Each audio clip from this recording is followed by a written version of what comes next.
Hi guys, welcome to the stream. Gonna be doing some more Once Human today. We're getting to the end of the second phase.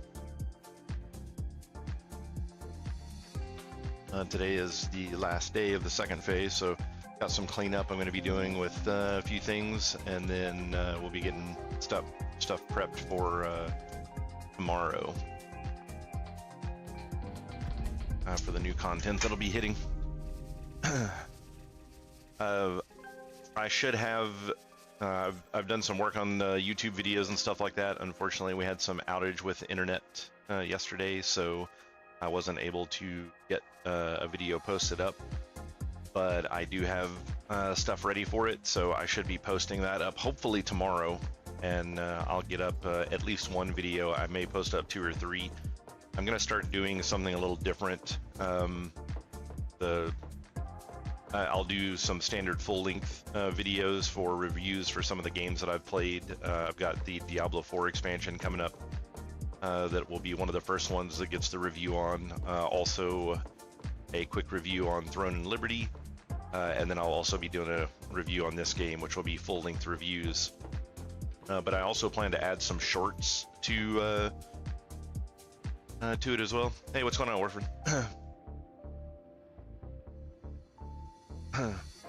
Yeah, no, didn't give up. Just changed my schedule slightly because streaming 6 days a week was becoming pretty rough. So I wanted to get my extra day back off. But since Thursday is always a new content day for this game, I don't want to skip Thursdays. So while I'm running this game, which will probably be for the greater part of the next couple of weeks, I want to continue running Thursdays, but I will probably be trimming back to a potentially a 4-day schedule, or slightly reducing the amount of time that I'm spending streaming on each one of my streams, just because it is a lot to do, sitting here for 6-8 hours at a time doing these streams, and then it kind of eats into quite a bit of personal time, as well as trying to work on growing the brand and getting YouTube videos and stuff done. The videos for YouTube are exceedingly time consuming, so that's something I'm kind of having to mess around with as well. So it's a lot of a learning curve, since I've never done any video editing previously of any kind. So yeah. But yeah, I'm going to. A lot of people on their YouTube channels have shorts that they do, which a lot of times end up just being like clips out of videos that they've done. And I may do that kind of stuff in the future as well, if I find anything worth making clips of. But I think one of the things that I'm going to do that'll be a little different is I want to use the shorts section specifically to make direct and to the point guides for specific things about games. So 5 minutes or less on a here's how to do this thing in this game, and here's what you need to make it happen, and here's where you need to go, good luck, kind of concept. Because I'm one of the things that blows my mind about this game. I watched a video the other day on somebody that was trying to explain the best way to go and farm gold for playing Once Human, and that entire thing could have been explained in about 60 seconds, but the guy had a 35-minute video on it, and I'm like, why are you doing a 35-minute video on something that is completely random and you have no true control of? Really, the only thing you can do is explain the mechanics behind it and the buffs and things that you should have to increase your chances or increase your harvest rate when you do find gold. So yeah, that's one of the things that I kind of want to bring to the table with the shorts section on YouTube, is just explaining how to do certain things in certain games in a very direct and to the point manner.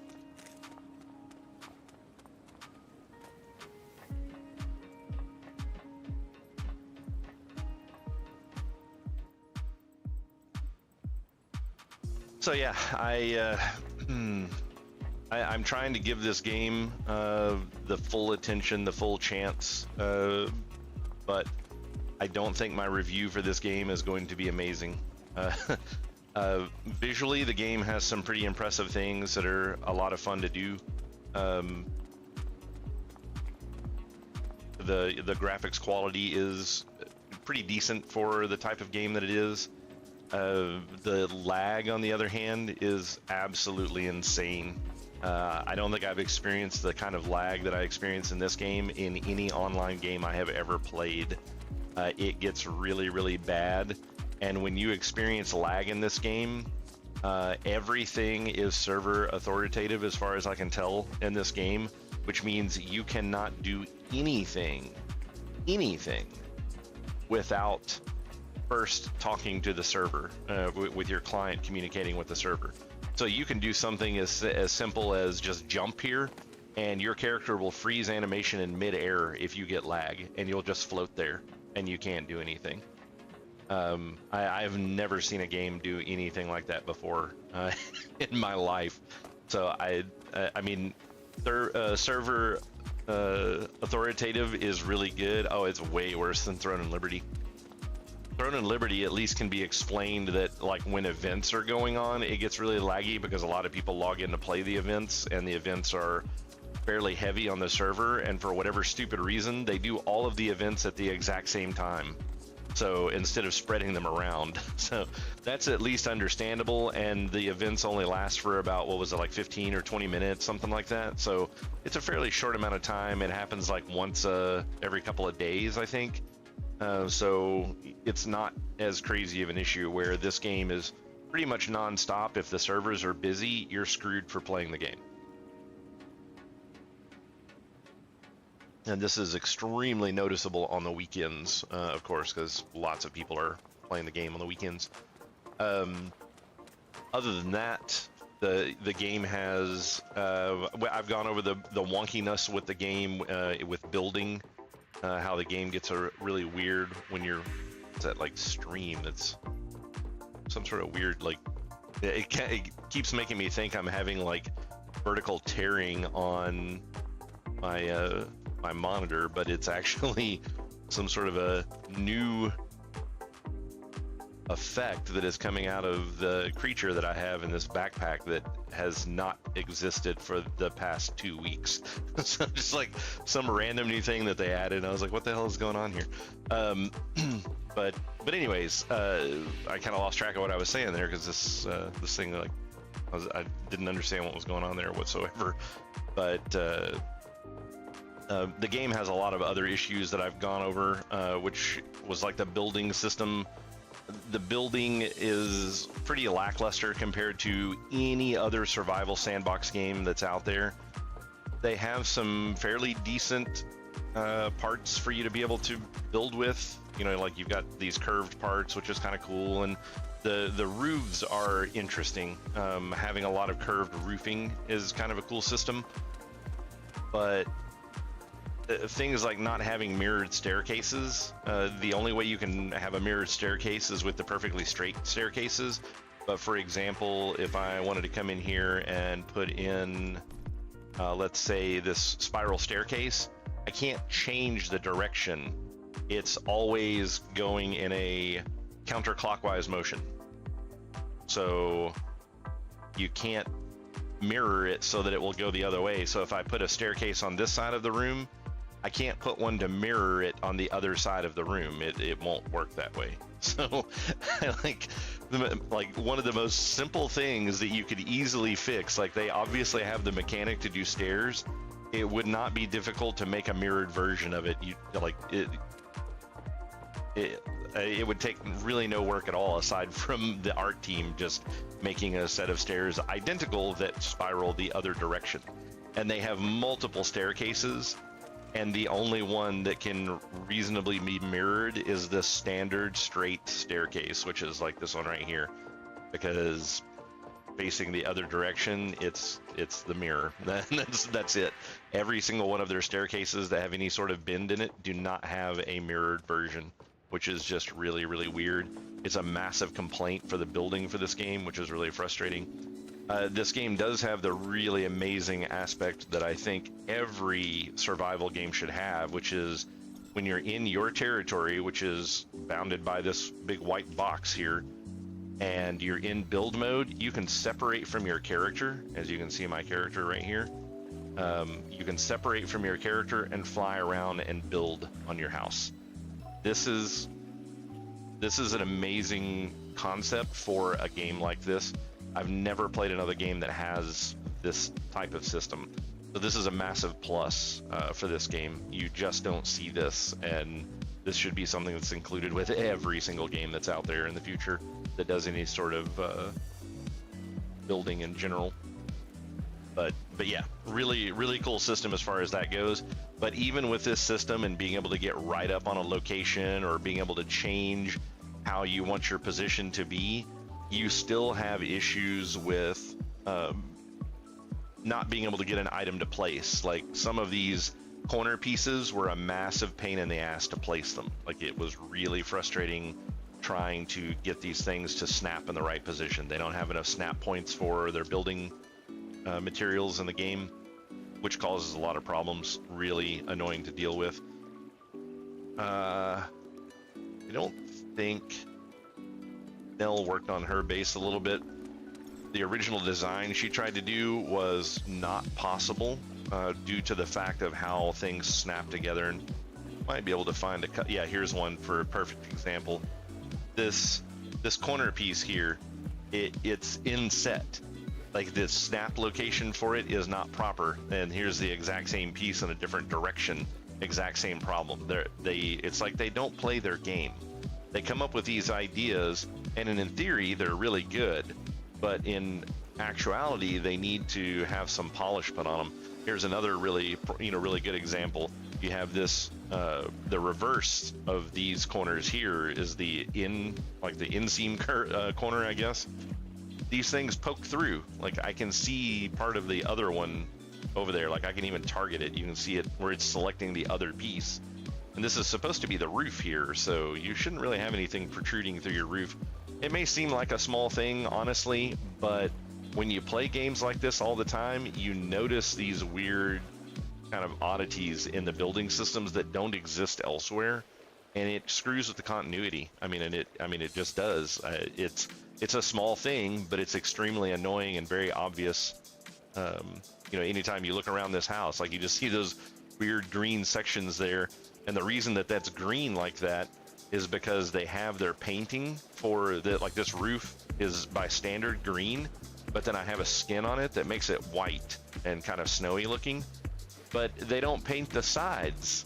So when you're looking at this, you can even tell that this is kind of just like a white sheet that is placed over top of the original graphic, because you can see the original graphic underneath of it, and it's kind of tiered like this. They're kind of overlapping pieces of wood going down the roof, and you can actually see the overlapping on the side there where this thing does not match up properly. So it's like, it's kind of just a sad setup as far as that goes. So hopefully they fix that kind of stuff in the near future.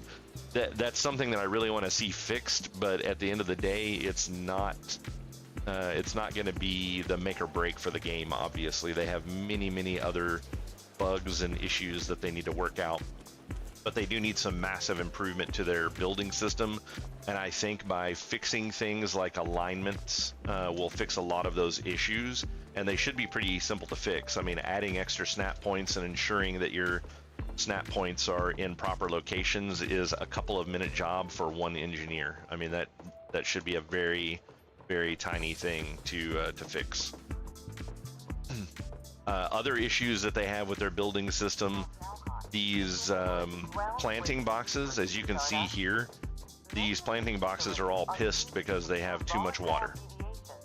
And if you go in and look at this, each one of these plants has a specific number that they're trying to hit, and you can look at the plant to see what that number is, and then you can access this. You can see on the screen right under where it says automatic irrigation facility. I can press F to change the irrigation, and that is percentage. That's basically a percentage number that you're trying to hit. And these things are setting at like 100, or they're setting at 99% watering, even though the irrigation is set to 10%. So it's like, how are these things getting so much water? We're limiting the amount of water that these things are supposed to get. So the only thing that we've got to function properly so far is the corn, and that's because the corn just doesn't give a fuck. So it'll grow in pretty much anything. But everything else that we've been trying to grow has really large issues, and the only thing that we can think of is the fact that we built on the edge of a lake, and the water in this game does not terminate at land like most games do. And so the water is still underneath of this land here, and that, like I said, it's not necessarily bad. Like, there are other games that do this. Ark Survival, the entire world has a layer of water in it, but most of the land is built up in a way that you don't run into issues with it. But something about their building block system, it has a much larger area of influence than what it actually shows. So this water level here is the same as it is on the other side of the house. This is the same water, it's just running through the ground. And somehow those planter boxes in there are picking up groundwater, even though they're a reasonable amount of distance above. I mean, you can't see water here. And then we have building blocks, and then the boxes are up on the building blocks, but somehow they're apparently pulling water from just the natural groundwater in the area. And that's not something that you can reasonably control as a player, and it's definitely not something that should be happening. I mean, the easiest way to fix that is just say, if this thing is snapped to ground, to like a piece of building block, then that's it. It doesn't get groundwater. You have to water it. But if you want to take that box outside and set it on the grass, then yeah, sure, it can get groundwater. And it's really weird too, because they even have a growing option for the game that is just a little pile of dirt that you essentially have stuck a seed into, and you just drop it on the ground and it will just grow without the box. So it's like, I don't even understand why the box should be absorbing groundwater at all. But anyways, it's just another oddity with the game. And then they've added in these towers. Some of you may not have seen the towers. This one's grown a bit since I originally placed it. So this is kind of an interesting concept. This is a community style tower that one person can essentially build. I built the tower and have been personally upgrading it, but it does a 3x3 area, and it's interesting how they claim that the areas are done. But so these are two areas side by side. The one on the right is mine, the one on the left is Nell's. The area from the tower up to these is a building territory, and the tower controls this area. So no one can build here because the tower is built here. But someone could build, the area of this tower ends roughly right here.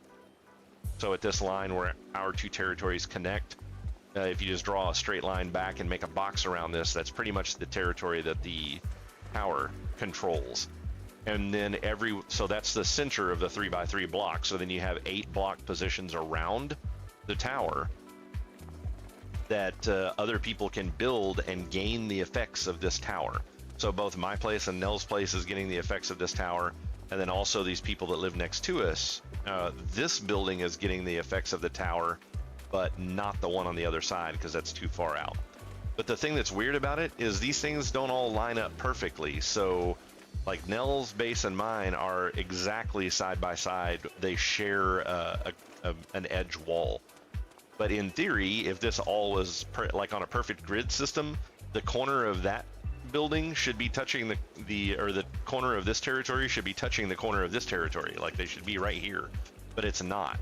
So I don't understand exactly how it determines what it will and won't connect to as far as the 8 territories that go around this place. So it's really weird. I don't really know what they were trying to do there, but yeah, the fact that you can freely place territories anywhere you want, and theirs is obviously kind of turned a little bit, it makes this kind of like, I just don't understand how they think these things line up properly, or how you should determine if somebody else comes over here and builds and they want access to this tower. You could get to a position to where you could not fit 8 around here. because if people left a little gap in between their bases, then this set of 3 that's over here would now only be 2, for example. So yeah, it's a weird setup, and one I don't think they thought out super well. This is a thing that is unique to this season and has never been done before. The other problem that they have as well is when you get inside of here, these are the 4 different sections of the tower, and the ones that are marked in green are upgrades that I have purchased so far, in addition to unlocking each of the sections. So when this thing first started, the only thing that was unlocked was reactor, and it was considered a level 1 tower because I had a reactor. I got 2 upgrades for that, which gave me a total of 3 upgrades, and that unlocked this section. So at that point, this was a level 3 tower, and then I had to pay a fee to actually activate the thermostatic cover, which gave this upgrade level 4. So this is, basically a level 4 at that point. And then I purchased 2 more upgrades in this section, and then that has given me that gave me the 6 total to unlock the outer defense, and then I have paid the fee to have access to outer defense, which is why I have a level 7 tower. Now, once I pick 2 more upgrades anywhere, that will unlock the radiator, and that's the final unlock for this place. And then I can go through and buy all these individual things. And some of them have, when you go in here to manage, one of the things that you could purchase was the ability to raise and lower the temperature in this area, or the 3x3 grid.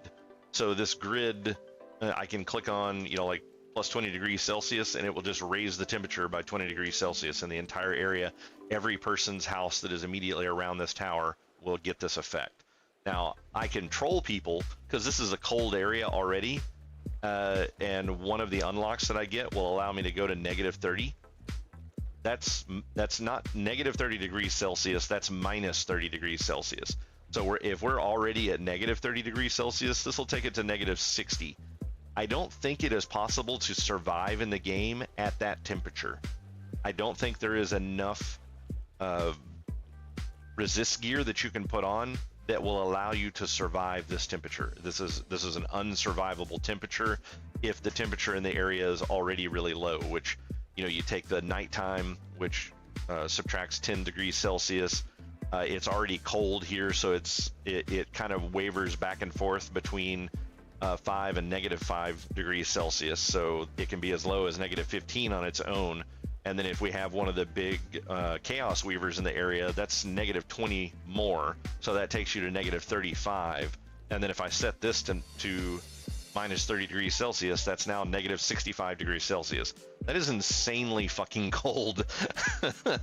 For those of you metrically challenged Americans like myself, usually 0 degrees Celsius is freezing. So that's the same as essentially hitting 32 degrees Fahrenheit. So when you start getting in, so we're quickly going to get into the negative degrees Fahrenheit at 65 degrees Celsius. I don't know what that calculation is right off the top of my head because, like I mentioned, I am American, so we don't use the metric system around here as much as we honestly should. So quick calculations aren't something that I'm thinking. It's not something that I just know off the top of my head by looking at Celsius and being able to quickly convert it. But anyways, that's an unsurvivable temperature, and I can use this tower to troll people around me. So essentially, if like this guy that lives next to me here, if I wanted to troll that guy, I could just turn this temperature all the way down and then just leave my base. Or every night that I log off or any day that I don't play, turn this thing down to negative 30 and then just leave. And that dude's gonna freeze and die in his own fucking house, and there's nothing he can do about it. So the only thing he could do is pick up his base and move it. And that seems kind of shitty. Now, granted, there are multiple worlds to the game, so we're playing on a server, and the server has 6 layers. They call them worlds, but they're essentially identical copies of this game map. Yeah, that sounds about right. Yeah, what is it? It's Fahrenheit Celsius is what is it? It's 1.8 minus 32, I think is what it is, or plus 32, converting from Celsius to Fahrenheit. I don't, like I said, I don't remember the formula off the top of my head, but yeah, it's negative 76 degrees is insanely fucking cold. So yeah, it's one of those things where you can use this tower to troll people. The other thing that's interesting about the tower as well that can be used to troll people is in the final upgrade section, you can turn your area polluted. And so what it does is every single one of the areas around here that is within the 3x3 block, I can turn to a polluted area. It's the whole thing or nothing. And what pollution does in the game is it's a really good way to farm acid if you need to have that in order to make certain things in the game. Most of the high-end smelting of like tungsten and stuff requires acid in order to smelt the ore into ingots. So a lot of people really want access to acid, but not everybody wants it. And honestly, if you're building in an area down here like this, you're probably not planning on building for acid. You're building for aesthetics here. Like you like the way this looks, you like the giant tree, you like the lake, you like the layout. That's why you built here. If you wanted acid, there's tons of places on the map that you could go build that look like shit and are polluted, and you can get acid from the water there. The shitty thing about it though is when people build here, they're used to having regular water, and they're pumping this water into their house to like spray their crops with, for example. Well, if I buy the big upgrade on this building and pollute the area, the water becomes polluted and can no longer be used to give to your character to drink. You also cannot use it to water plants anymore. So like could completely troll anybody that's living in this area if they weren't wanting to do exactly what it was that I want to do. So really poorly thought out system, in my opinion, for a completely non-PvP game that you're not supposed to be able to troll other people with. On a side note, another really amusing thing, which I know Warfarin would have a blast with if he was playing this game, there's no PvP baseline in this game. However, fire created by other people, if you stand in it, it will still kill you. So what have people found that they can do that's entertaining? Is you take Molotov cocktails, you go into a town and you throw the Molotov cocktail at the foot of somebody that's standing there AFK. Guess what? It's now random fire on the ground and they're standing in it. They'll burn to death. So don't ever go AFK in a place that another player can get up to you. Because also where this game has a PvP version that you can play on, there are PvP servers and PvP only seasons that you can do. Because of this, when you die, you drop a portion of all the items that you are carrying on you. If you're carrying, like, for example, I'm walking around right now with, I don't know, 15,000 ammunition, something like that. So because I'm carrying such a shitload of ammunition, I'm probably going to drop 3,000 or 4,000 ammunition on the ground if I die. Anyone can walk up and grab that stuff off the ground if you die before you get back to the spot you died. So the goal is if you die, you want to hurry up and go back to where you were so you can pick up the stuff you left on the ground. Normally people will do things like, I don't know if I actually have access to it yet, but I've got 2 different vehicles here. If I put the truck down somewhere, the truck has access to, oh, there it is right there. So yeah, the truck has access to a trunk space. So I can take and throw ammunition into the trunk here, and I can summon this truck whenever I want to, and I can pull the ammunition out of it. And if it's in the truck, no one can access it, and if I die, it doesn't drop any of it because it's in the truck. The game, fortunately, will drop things that you have that you're carrying the most abundance of, is what it seems like it's doing. So if you want to control what it is that you're dropping on the ground, you can carry a lot of random bullshit stuff that you don't care anything about, and when you die, that's what you'll drop. And then if somebody else comes up and picks it up off the ground, it's like, well, whatever. And when you die, it actually tells you exactly what you dropped when you die.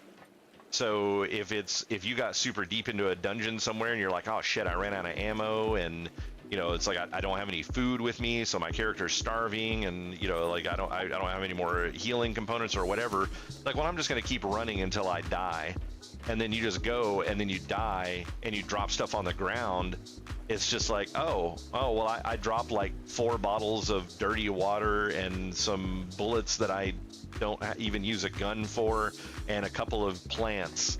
I don't need to go back for that, so I'm just going to choose to respawn at my base and drop all of the loot that I picked up out of the place that I was in into my base, and just fuck that other stuff. Like, I don't have to go back and get that. I don't care. So that is one nice feature of it, showing you exactly what you drop. However, the bad feature is that it shows you what you drop. So if it's a lot of really good shit, the first way that I found out how it determines what you drop is I switched to an assault rifle, which does not have recoverable ammo, and you just burn through ammo with an assault rifle. It's insane how fast the ammo goes. So switching to this assault rifle build, I kept running out of ammo. So I'm like, you know what? I'm just gonna go create like 20,000 ammo, and I'm just gonna carry it around with me. Hey Watts, how's it going? Welcome to the channel. But anyways, I made this 20,000 ammo, and I just started carrying it around with me. I wasn't thinking anything about it, and I got deep into the volcano area over here, which is essentially the last kind of area in the game from what I can tell. And I died here.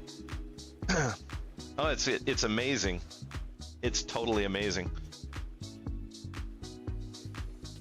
That's the thing about the internet, though, is it doesn't matter where your data comes from. Once it's out there, everyone's got it. Americans have been stealing my information since pretty much since I was born, so why not let the Chinese have it as well?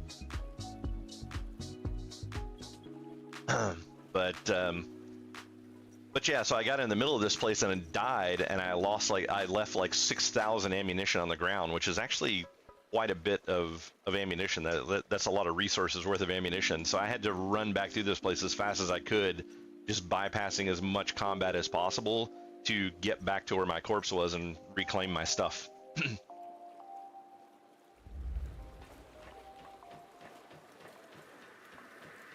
But yeah, honestly, Watts, there's no data collection in this game outside of anything that any other game does. That's all completely bogus. Has been 100% debunked by Pirate Software. It's a non-thing.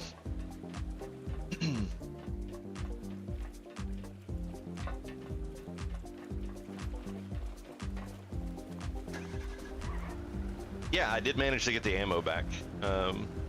I made it back up there before anybody got to it. There was another place that I went to. I don't know how people do it. Like, I don't know what you do to make it happen, but there is a way for people to return your loot as well. I died once and my loot got picked up by somebody, and it really wasn't that much on it, but it was still just the fact that, you know, somebody picked it up. It's like, why would you even pick it up? Obviously somebody died there. This isn't designed to be a PvP game. Just leave their crap on the ground and move on. And whoever picked it up, when I got back to base later that evening, there was this weird silhouette of them here. And when I went up and interacted with it, it was essentially just like a treasure chest that had all my shit in it that I had dropped. They somehow were able to drop it back off on me, you know, like at my area. And I'm assuming that there's probably some option somewhere when you go to interact with a corpse that you could say, hey, send this back to the person, because not really likely that random person would have any idea where my base was. Like I said, there's 6 layers to this game, and the map is pretty decent. I mean, even for what a small area we got of the overall map, this is still quite a bit of area. So when you multiply this by 6, the likelihood of somebody finding your random base, not real high.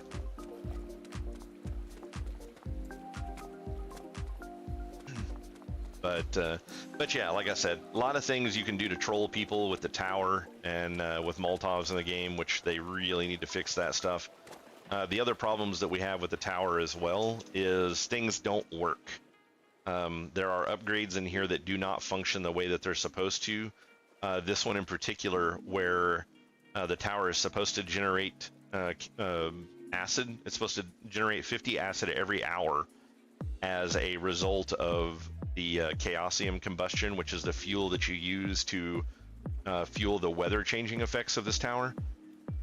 And you basically just turn the thing on, and every hour it's supposed to generate 50 acid, but this does not work. It does not ever generate any acid.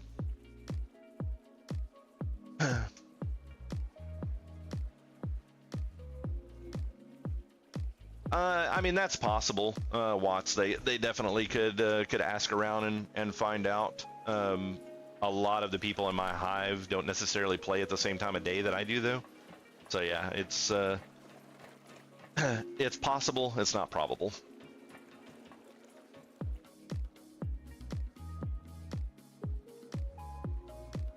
One thing I will say about the people in the game, though, is the community has actually been pretty decent. This is we're getting ready to be going into week 3 of the game, and I've played on average 5 to 6 hours a day, 6 days a week that I've been streaming, and then I also play some in my off time as well. And I have only seen 2 different points where people got into arguments in open chat and were actually being like kind of nasty to each other. Outside of that, everybody's been pretty cool. If you need help with stuff, people will help you. Some people want to charge you for things, and some people, you know, have no problems with just giving things away for free.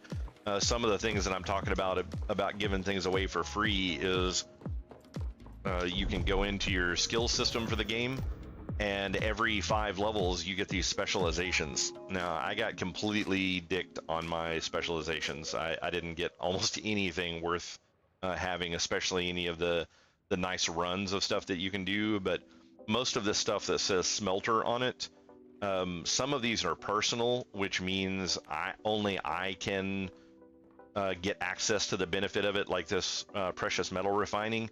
I have to interact with a smelter in order for that to happen. Now the large furnace option and the precision refining is actually attached to the furnace itself. So after I got these upgrades, if I create a furnace, then the furnace has that functionality for the entirety of the furnace existing. So as long as the furnace doesn't get destroyed, like I can go in here and look at this furnace here, look at this piece of gear, or the little gold up arrow means that I'm getting some sort of a benefit, which is the yield on this one, and it also has the this one just has the 30% resource consumption, and then the time to smelt. I think this one I built actually has both. Actually, no, this one, so I built these at 2 separate times. One of them has one and one of them has the other, but neither one of them have both, which is funny.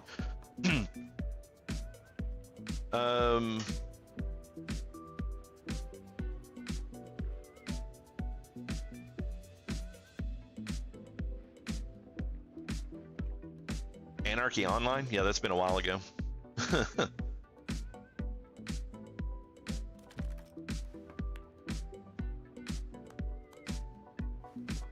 Yeah, I'd never played Anarchy Online. I did play a lot of the older games. Like I started, my first true MMO was Ultima Online. I had a buddy of mine that played in the beta for that, which was back in the day when betas were actually cool. When he got the beta for that game, they mailed him a large box. You know, it was pretty decent size. I mean, it was probably like a foot wide by about 8 inches tall, something like that. And it was inside of the box was a treasure chest.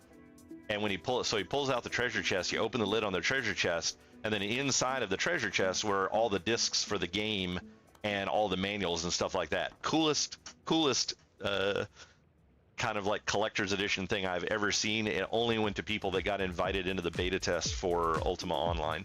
But yeah, he was the one that got me into playing that game after it officially launched, and I played the crap out of that for a while, and then I got into EverQuest. I got into the beta for EverQuest and played that, and I played it all the way until World of Warcraft came out, and actually a little bit longer than WoW. I kept playing for a little while on it. But yeah, I remember a lot of the old school games. I definitely remember Anarchy Online, just never played it. But it was big, like I'm wanting to think that Anarchy Online was big during the EverQuest era, so you know, right around 2000 or so, something like that.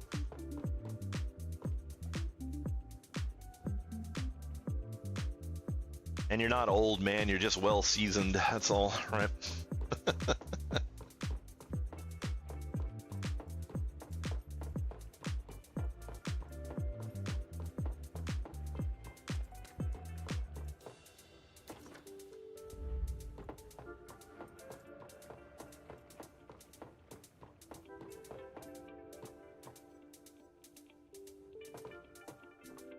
Gotta get some of this fish cooked soon.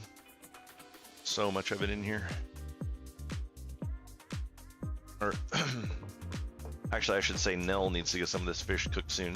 I didn't take the fishing skills because she was like, "Oh, I'll cook," and then she doesn't even hardly play the game anymore. She's a quitter.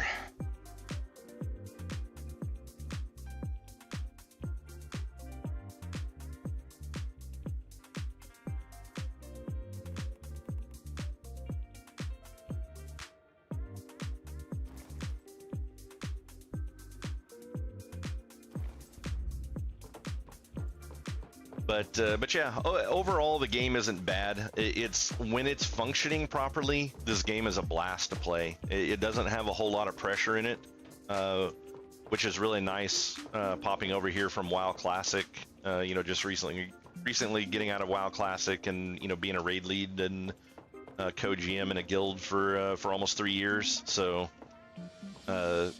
coming over here and playing this has been a nice, refreshing breath of air, and it's been an entertaining game. If they fixed all of the issues that the game has, I think this game would be phenomenal. But they have a lot of work to go with this.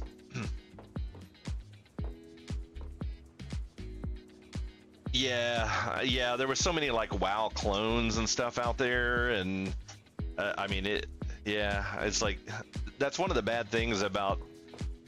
I guess about having just, I don't know, I guess the concept of capitalism in general, when it comes to things like games, when one of them is super successful, everybody just wants to clone that, and they feel like they're going to have the same success, and it's like that's just not necessarily how that works. It's like they were something that was new and unique that other people weren't doing, and that's what made it successful, and that's why people liked it. It's like, keep coming up with new ideas and new, you know, find the next new big successful thing. I think that's the reason why that alleged WoW killer that we've been supposed to be getting for the past, you know, what, 20 years now has never happened, because no one's actually trying to make anything new. They're just trying to kill WoW by making inferior versions of WoW. It's like, let it go make something new. We want new games to play. If I wanted to play WoW, I would still be paying for a sub and playing that.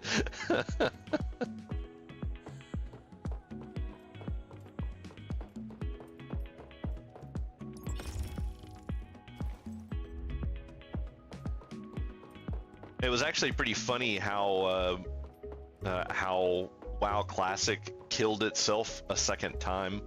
Like it essentially maimed itself pretty harshly with just releasing the exact same content, because they did they came out with Cataclysm Classic, and the game just fell apart. Like no one's playing anymore. It's so funny.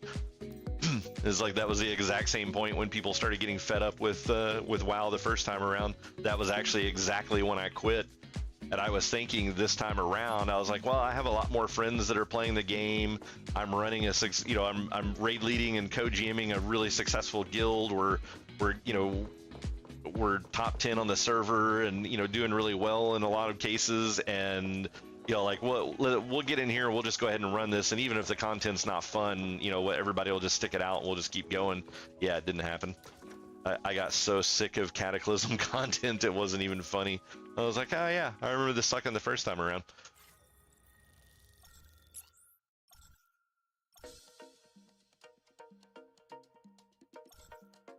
Oh, did it? See, yeah, like I said, where I didn't get to play Anarchy Online, I don't really know how that went. It is really weird, because that was one of the few games back in the day that I didn't play. because you know I played the old the Star Wars Galaxies game, which was back in that era. Played what was it? Dark Age of Camelot. Was that the name of the game that was out back then? I think that's the one that was out back then. They were like one of the first ones to do like Realm PvP, which was really phenomenal. Of course, played Ultima Online back in the day. We played Warframe. If you're still in here, what was the name of that other game that we played?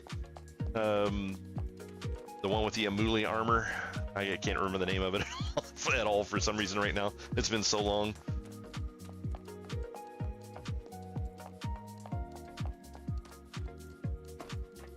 But yeah, Warframe and I played this stuff way back in the day, and like we were, we got into selling items both from EverQuest and the other game that we were playing that I can't think of the name of it off the top of my head at the moment. We were selling those items back on eBay back when you could still get away with doing that stuff before all of the companies started like hammering down on people selling items on eBay, like in-game items on eBay. Those were the days.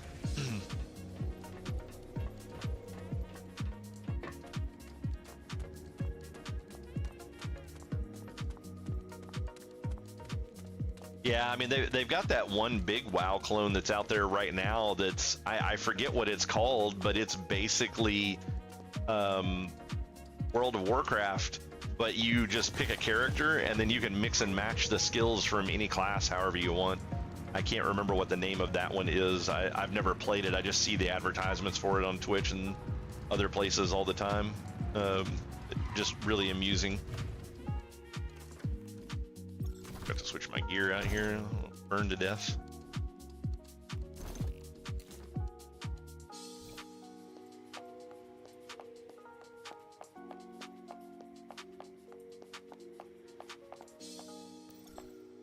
I see you made it out of... I found out where Igna is. He's here at Firethroat Fortress, in a command center at the top of the mountain. This place is like a one-stop shop for the Vulture war machine. We'll need to work our way up from the bottom to get to him. Not at all, but together, I think we have a shot. There's an elevator that can take us... I'll give you an earpiece. All right.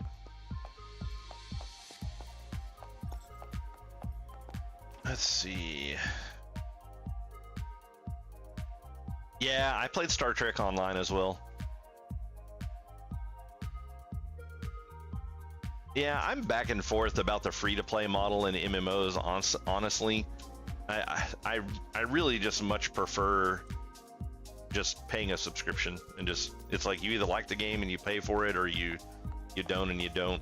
The free-to-play models generally get to be a little too cash grabby. If it wasn't for that, I would be fine with it. I think free-to-play would be a great way to go if they didn't try to get every penny that you had every moment that they got. I mean, honestly, not necessarily that WoW is doing much better right now with their $90 auctioneer mount that they just recently put in the game, but yeah.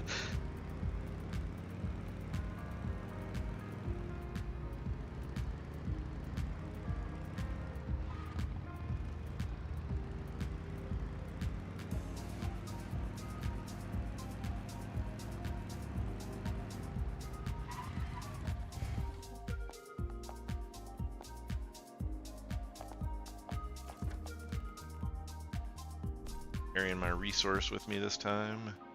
I've only got 30 left. Probably back and grab some more.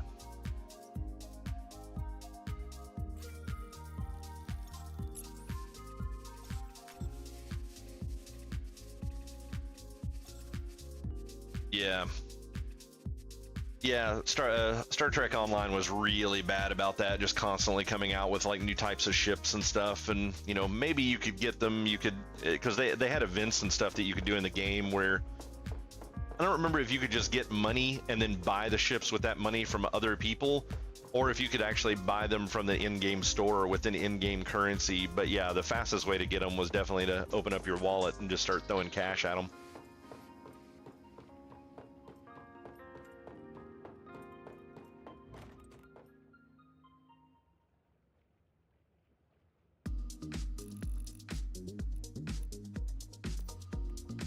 Got 100 with me, that should be plenty.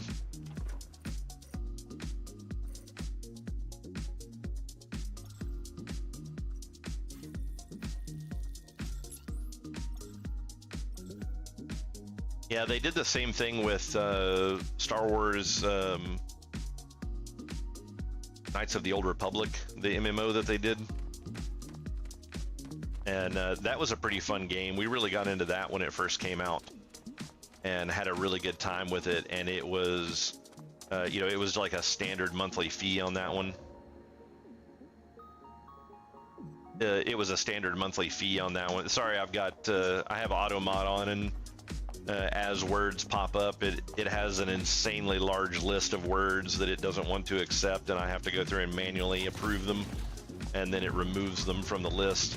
But unfortunately, it won't give me a list that I can just go through and be like, these are all okay words. So, so if you get caught on that, basically I'm just going for keeping you know, racist comments and stuff like that out. But I don't really care if people swear. Let me get to a point where I get pissed off at something in this game, and I've definitely taught people a few swear words. So.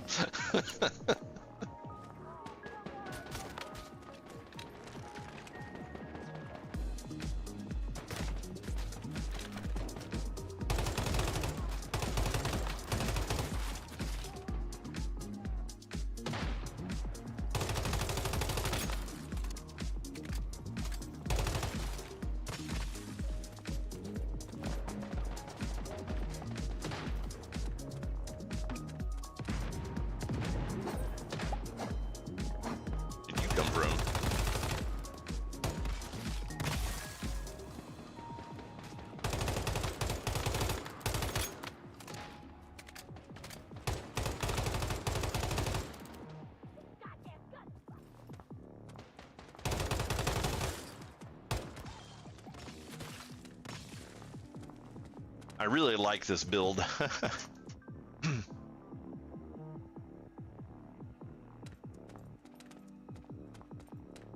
Yeah.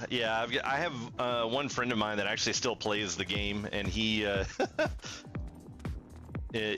that's basically what he does. Is he logs in for each one of the events that they do, and then he will just try to collect all the ships from it by doing as much farming as he possibly can, and then when he gets caught up with everything, he just doesn't play it again for a while. Well, these guys are like, it's like they're coming out of the rock or something here. Are they circling around? I'm just not seeing them. What's happening here?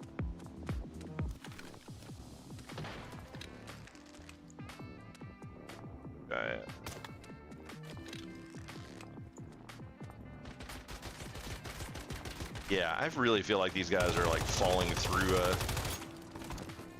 like there's no way they're running all the way around and climbing all this rock. They're like jumping off of something somewhere.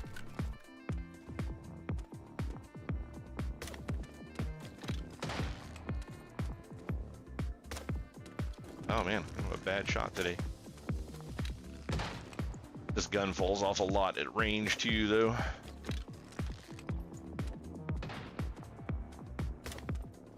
Okay, come on.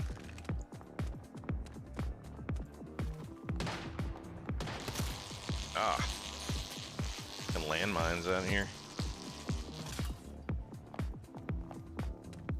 That's funny, the last time I came over here, these landmines were all over the place, but it looks like these NPCs here are actually laying them. So that would explain a whole lot.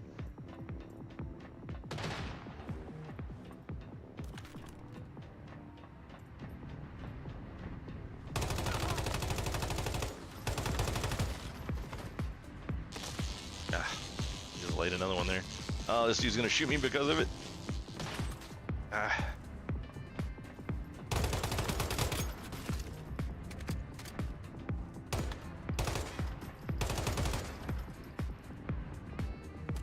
Yeah, STO was a great game. I really liked the concept of when they first introduced it, how you had like Starfleet and then you had the Klingons, and Starfleet was all about going and doing missions and actually going through the content and, you know, like leveling your character up by progressing missions and things along those lines, and then the Klingons were just like, you just gotta kill people to go up in rank. It's like you gotta kill Federation guys, you gotta kill other Klingons, you just kill everybody, and that's how you rank up. It was a really neat concept for having two different sides to the same sort of game, you know, because a lot of games they'll have PvP servers and they have non-PvP servers, and it's like here, it's like, nah, in STO, it's just a race you pick. If you're Klingons, you're just PvP. That's just the way it works.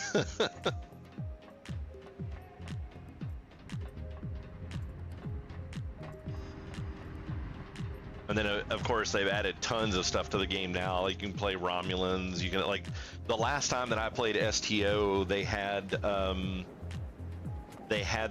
Nemesis ship from, I think it was Star Trek Nemesis, was the one that they were unveiling by doing the missions.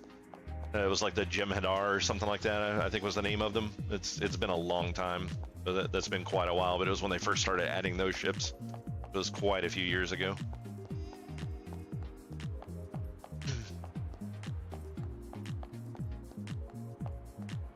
Yeah, it depends on how the free-to-play model is done. Like I really like this free-to-play model, the way that they do in this game, because it is 100% cosmetic only. I don't feel like the thing that I didn't like about STO was you actually had functionality from the different ships, and it's like, oh well, you know, you want the better ship, well you got to pay. But with this game, it's like you can get all of the stuff that determines how powerful your character is all collected in game, and there is no way to buy it. And then if you want, you know, some interesting cosmetics or something, then you can toss some money at them. And I definitely don't have a problem with that. It's like if I get in and play a game and I play it for any amount of time, you know, if I get in and start playing it and I go for more than a couple of hours, I'm probably going to toss some money at the game, you know, because obviously it you know, kept my attention for some amount of time. So I'll definitely reward the developers for making something that I have some sort of an interest in.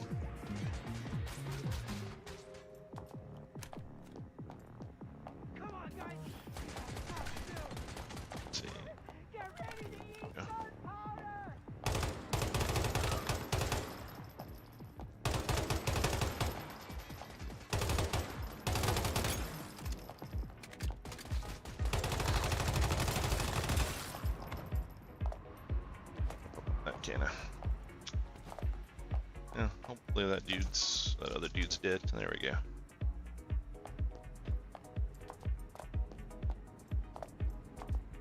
Their climbing mechanic is a little weird in this game sometimes. But yeah, free to play is not a bad model if it's done well. I don't have a problem with free to play as long as they don't. I refuse to play any games that are pay to win. I don't like the pay to win model whatsoever. I'm too competitive in games to think that I'm losing out in doing something because I'm not willing to throw, you know, hundreds of thousands of dollars at their game to stay at the top level. That's true. That is true. Yeah, with STO, you can use in-game currency to buy the stuff. Like other players can buy them or get them out of boxes and stuff like that, and then sell them to you. That is very accurate.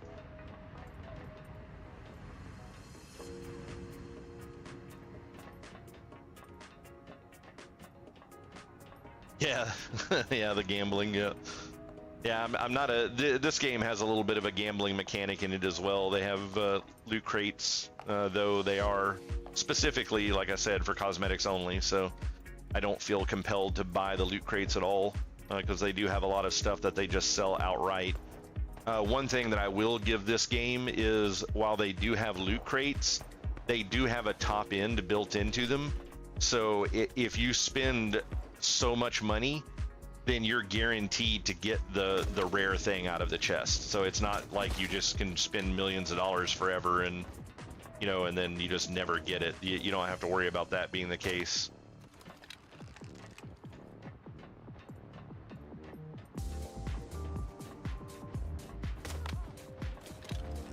I don't think this guy can walk back in here.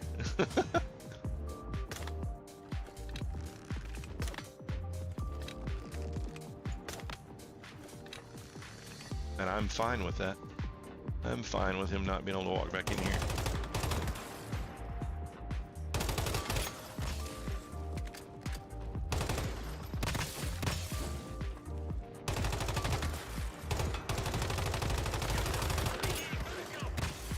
You mad, bro?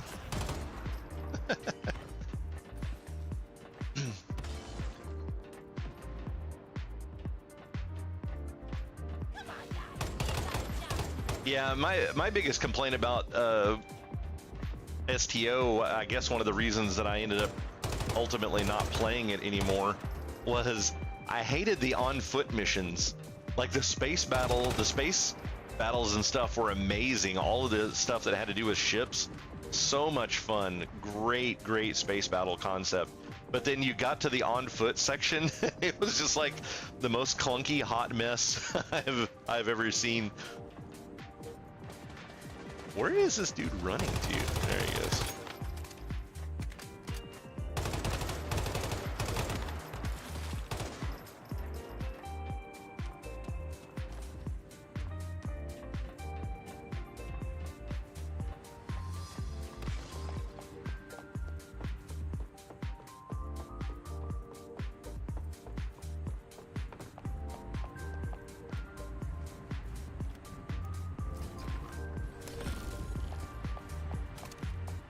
Yeah, I'm looking forward to new MMOs coming out. I had a lot of hope for, and even backed Pantheon.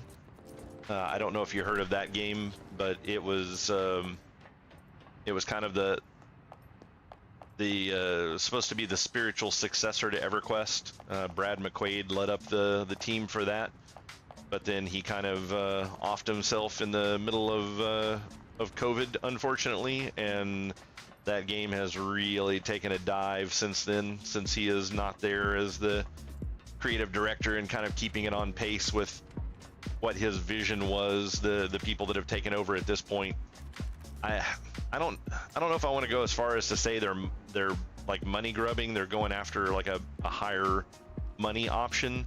They just don't have the same vision that he did, so it has unfortunately changed the game, and the betas and stuff that I've been playing in since then are just not as good. Like the game is really going south, unfortunately. So yeah, and I played Throne and Liberty for a little bit. It's not a bad game.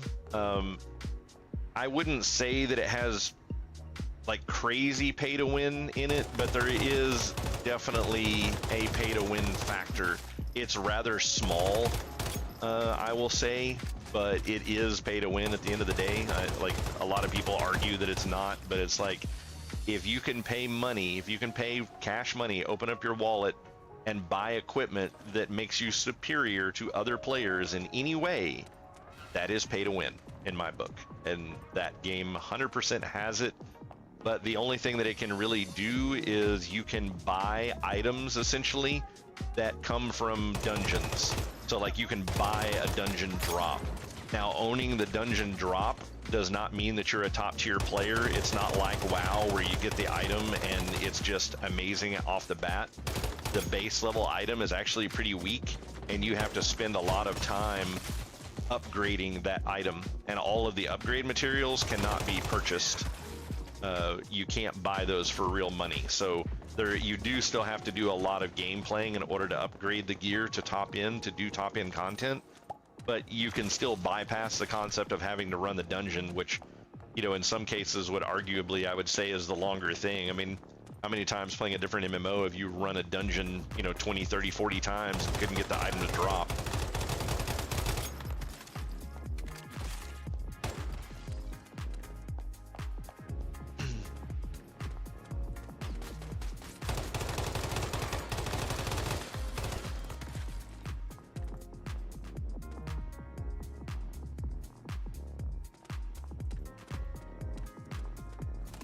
And yeah, that's accurate about the central group of people in all of their ships. Yeah, they generally have the ships have a very large crew on them, most of which aren't even, you know, I don't know if you would call Starfleet a military or not, but just for simplicity's sake, we'll say it's a military. And yeah, the majority of the people on their ships are civilians, at least on, you know, the Enterprise version of the ships.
Yeah. I mean, you're always going to have the issue with whales anytime there's real currency involved. I mean, some of the people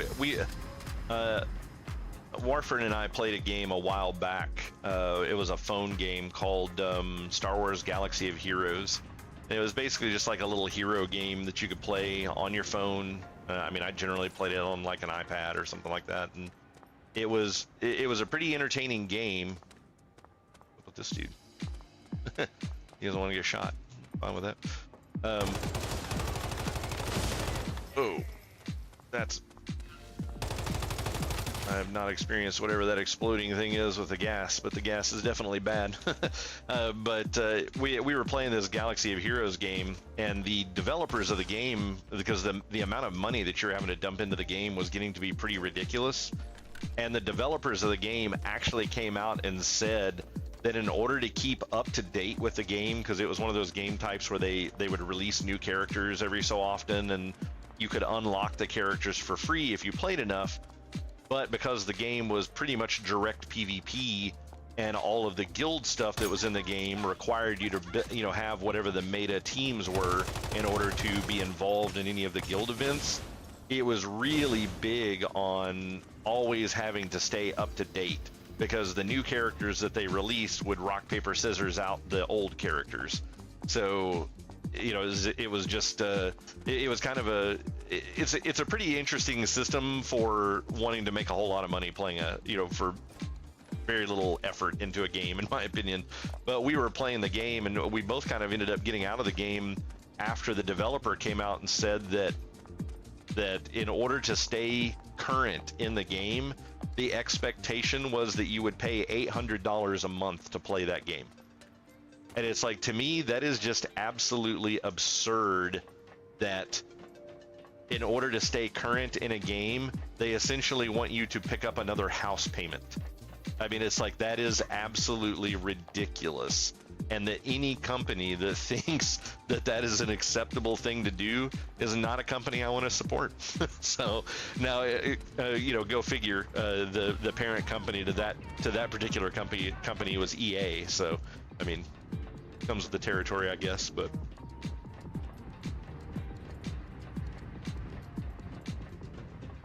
yeah, usually if the game has the ability to free to play and you can collect all the stuff, and they don't rock, paper, scissors stuff. So like, you know, if every time Star Trek came out with a new ship, it's like, oh, this ship is hands down better than the last ship that you got. You know, it's like, if they did that, I would not be happy with that system. But the fact that they kind of just come out with new ships, and, you know, hey, maybe the new ship is up your alley, maybe it's not. Maybe it's not quite as powerful as the one that you've got right now. So yeah, you don't have to be in any rush to collect it. Yeah, I was gonna say it needs a lot more than force feedback. but yeah, no, it was definitely one of those FOMO style games. The whole fear of missing out concept. That's 100% what they were relying on. Was, oh, if you get out of playing this, if you don't stay up to date, you'll get so far behind and you won't be able to catch up. And you'll lose your guild and none of your friends will want to play with you again and blah blah blah. And it's like, come on, man. Like, this is supposed to be a game. It's supposed to be my hobby. I'm supposed to enjoy playing this. Like, it shouldn't feel like it's the IRS, you know? Shit.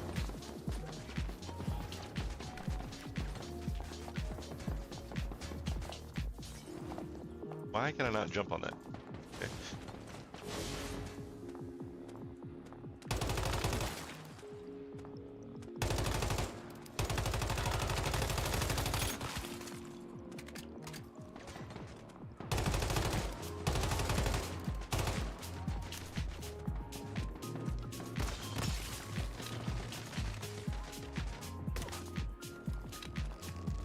That dude's just like running around all over the place there. He doesn't know what's going on.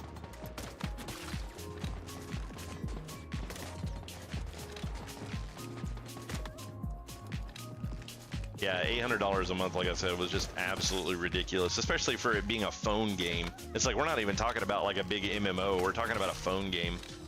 It's like, phone games, since I have stopped playing that game, I have just come to the determination that what they call phone games are not games. It's like they're just money sinks. It's just a way for a company to find something to kind of tug at some heartstrings about some, you know, like some old thing that you were really big into. I've always been a massive Star Wars fan. I loved playing that game because it was Star Wars. It's like if it had been any other game type, any other setting, I would not have played that game ever. But the fact that it was Star Wars was what got me into it. So they were tugging away at those heartstrings, and it kept me attached to the game for a pretty long time.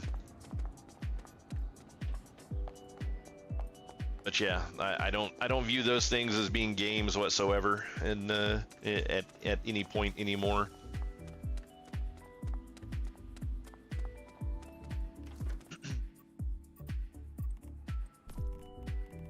Little break here. Try to get some food. I've basically been completely hungry the entire time that I've been doing this, and using my weight carry, which makes me a little slower.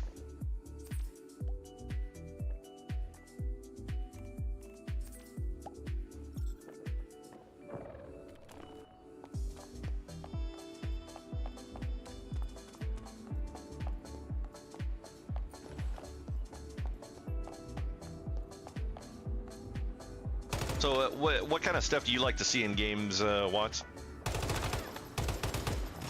What are some aspects of games that that get you interested in them and want to play them?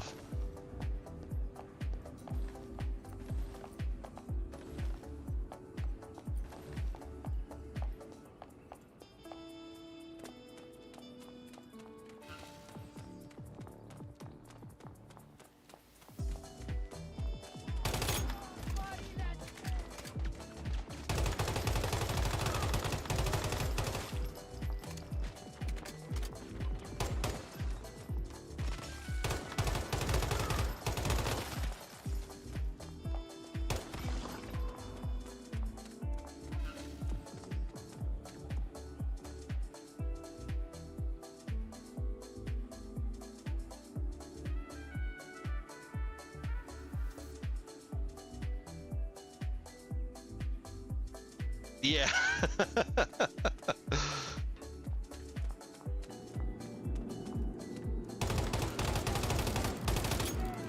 Yeah, I definitely have similar opinions. I think it's one of the reasons that they've kind of deemed Star Citizen. They've changed, like, the popularity has changed the name to Store Citizen. That game is ridiculous. If you can even call it a game right now. Whatever that is.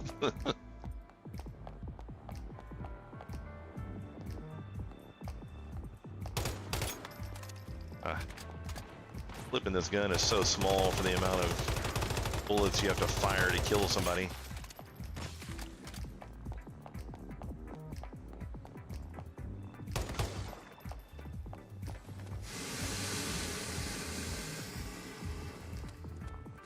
I think I got that loot that was in there.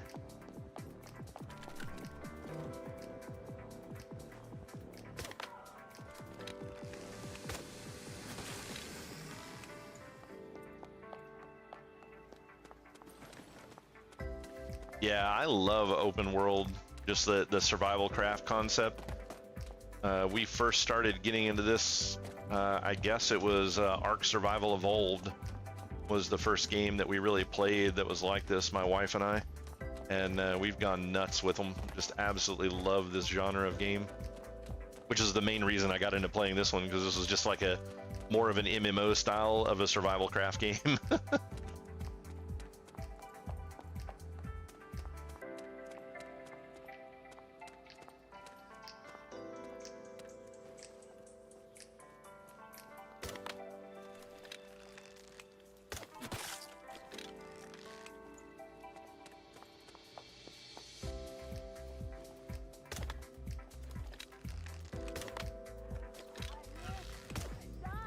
How did that dude not die?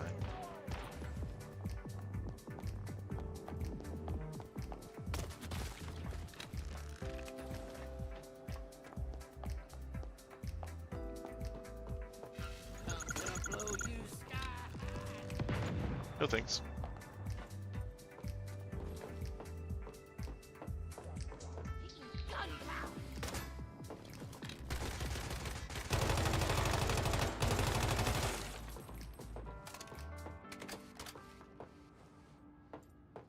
Have you played Core Keeper yet, once? That was actually a really entertaining game.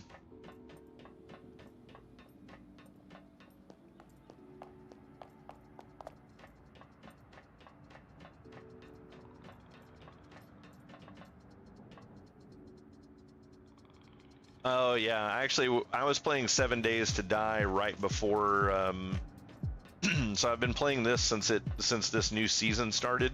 I wanted to give it a full season run and give my opinion on it. And before this, I played about a week of Throne and Liberty, and then before that, I was playing 7 Days to Die on stream. I love 7 Days to Die. So many things about it, but then there's so many things about it that I hate too. So I'm so very back and forth with that game.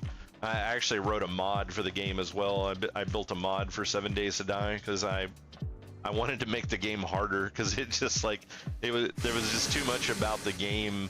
It was way too easy to get gear in the game, and then once you had high-end gear, they're just like, I just started running out of things to do. Like I didn't enjoy it as much anymore. Everything was just really easy to kill, so I basically wrote a mod that stripped all of the items out of the game and made you have to actually craft all of your weapons and armor. You couldn't find weapons and armor anywhere in the game. So everything you had to craft, and when you craft it, you have to craft everything in order. So if you craft like a base level set of like leather armor, well, in order to, if you want to do the next tier higher of it, you have to use the previous tier as a crafting material. So it basically just really slowed down the pace of the game. It wasn't necessarily to make it a lot harder. It was just to kind of slow the pace down at which you collect things.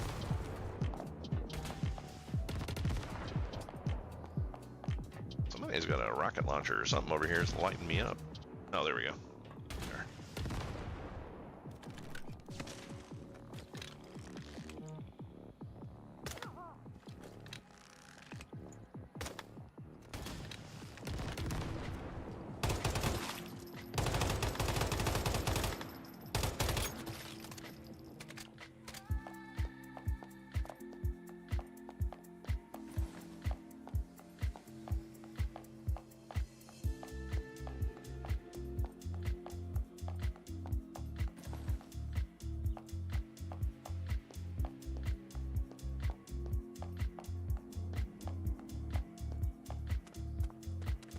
Yeah. Yeah, and why did they change the I forget what his name is now, but the dude that's just an absolute dick to you about everything, that's like the baseline. He's in the baseline zone now. It's like that guy is so annoying.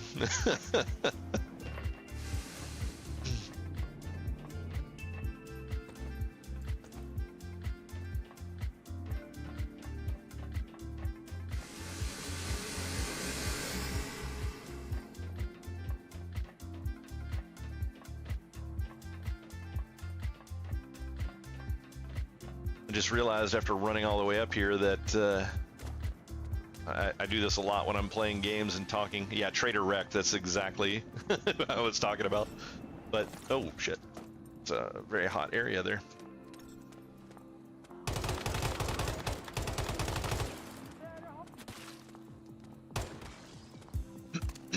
But I just realized that I need to be talking to somebody that's like down the hill or something.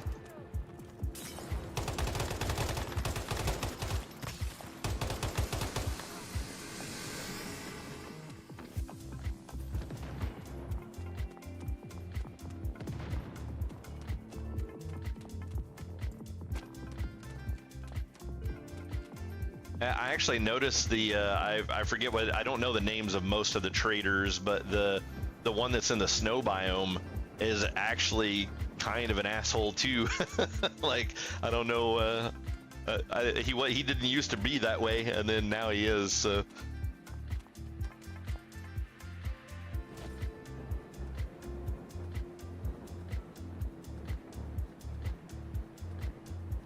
Land on top of this thing in case there's more enemies up here I have to deal with.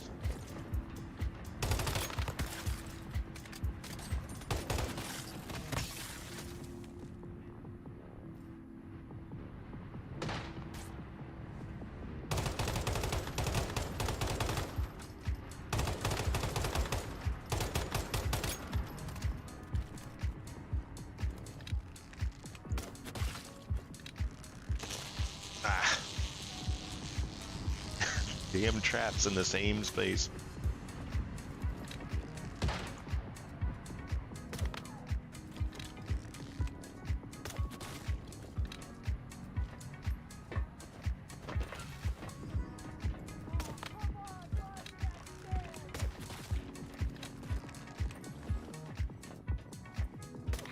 Hello there, I didn't even see him. Did you hear that?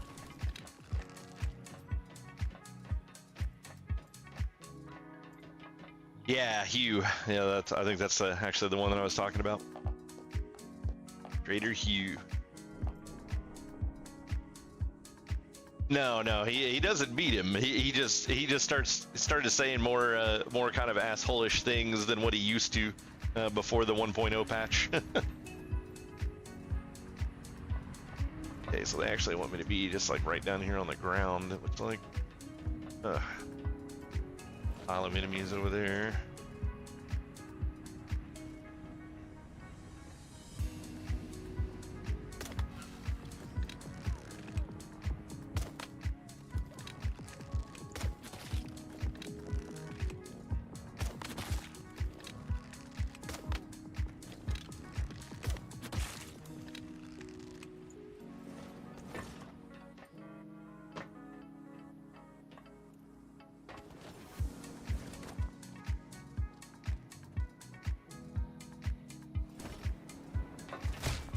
Ah.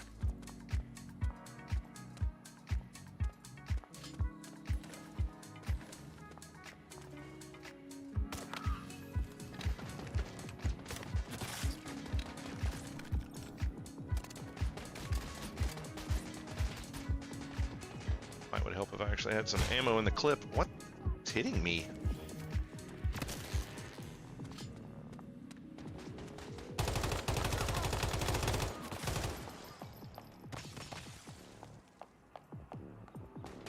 I came through the gate. Okay, it finally updated.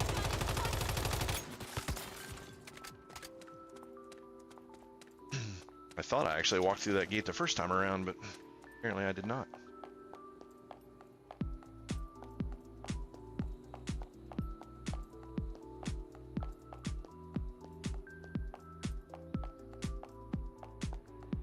Yeah, no, they don't really have a whole lot of healing over time. You pretty much have to have med packs on you to heal with.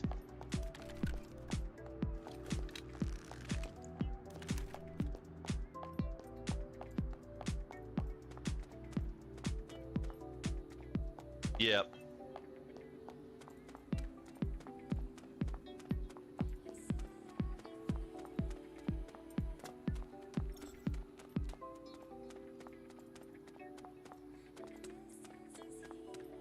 Have you actually played this game once?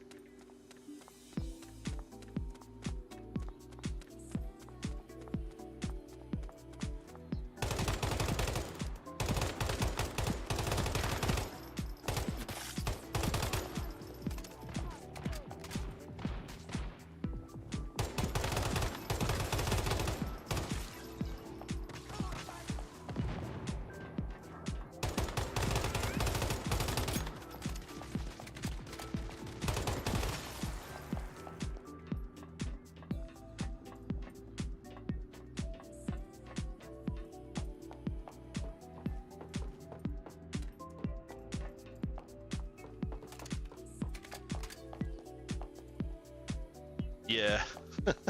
Yeah, the little not Pokemon, not a Pokemons.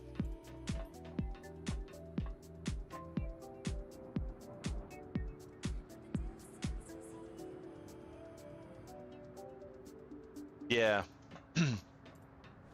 I've actually enjoyed the climate mechanics fairly well. There's a few complaints that I have about the way that they do it, but so far it hasn't been too terribly bad.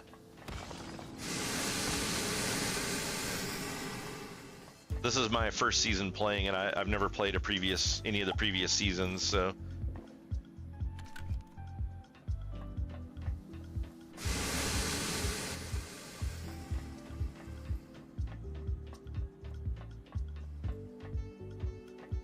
So we're going up.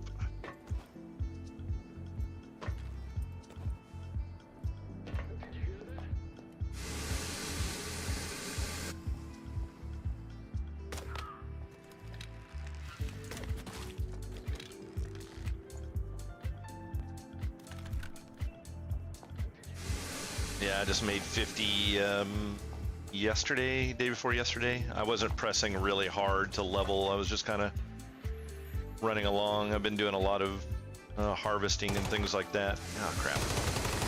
Where did you?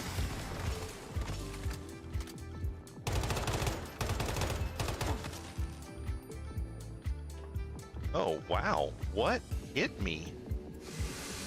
I don't understand it when that kind of stuff happens. Like, I just got hit by like essentially nothing, and it just completely killed me. Fortunately, there's not really anything that impressive on that in that stuff, but this game has a lot of things that they don't explain well, and I think that's a very poor way to make a game. But they have a lot of boss fights where you basically just have to go in and die multiple times to be like, oh, okay, I understand all the mechanics now, so now let's actually do the fight. Like, I don't really like that system, that, you know, how they kind of do things, and they don't explain the mechanics to you at any other point in the game. Like the servitor boss, the winged kind of angel looking boss that's in this game. You have like these random light sources in the room that you're supposed to go stand in, but at no point do they ever put you in a situation where you're doing that in any other fight ever. So like, I was just building up corruption being in there, and I didn't even realize that it was happening, because they don't put you in a position where you gain corruption from fighting people, like from being in combat at any other point. And I'm like, this is just so weird. So I don't know if that was a thing from a previous season that they just expected that people would know this time around, but it's like, not everybody playing this season played a previous season, if that's the case.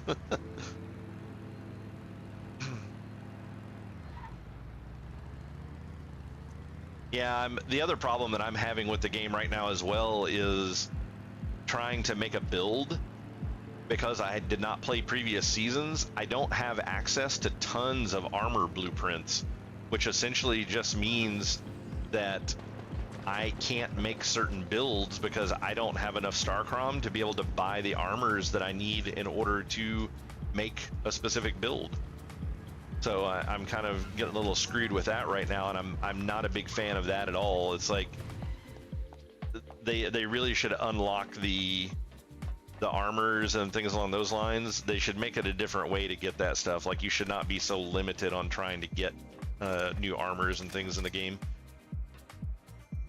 That's an unfair advantage that people that have done previous seasons get, and it's like you shouldn't punish and alienate new players for not having played before. Like, I didn't even know about this game when it first came out, so it's like, how would I have known to play it? And then when I did finally find out about it, when some friends told me about it, it was in the middle of a season at that point, and I was like, well, I don't want to start in the middle of a season. I'll just wait and start on the next season. And I actually probably would have been better off if I would have started in the middle of the other season, so I could have collected some Starcrom and gotten, a couple of suits of armor unlocked. So I'm disappointed with that as a new player aspect. I don't care for that as much.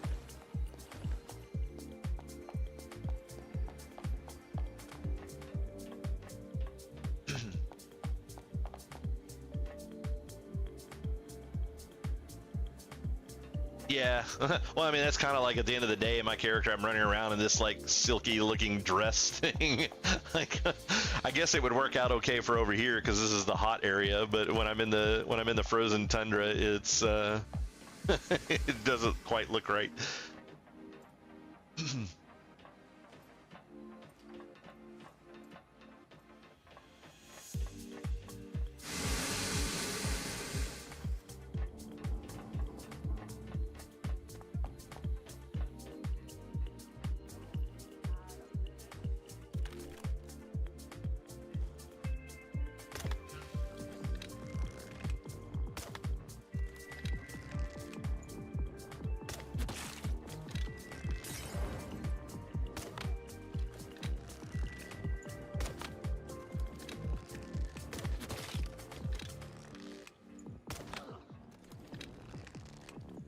Whoa, what is that dude doing? Like, he's like running like Mach 3 around here. Is like, chill out, dude.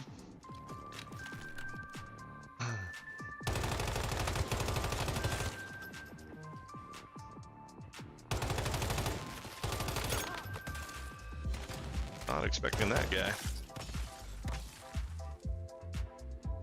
Okay, that's all of them.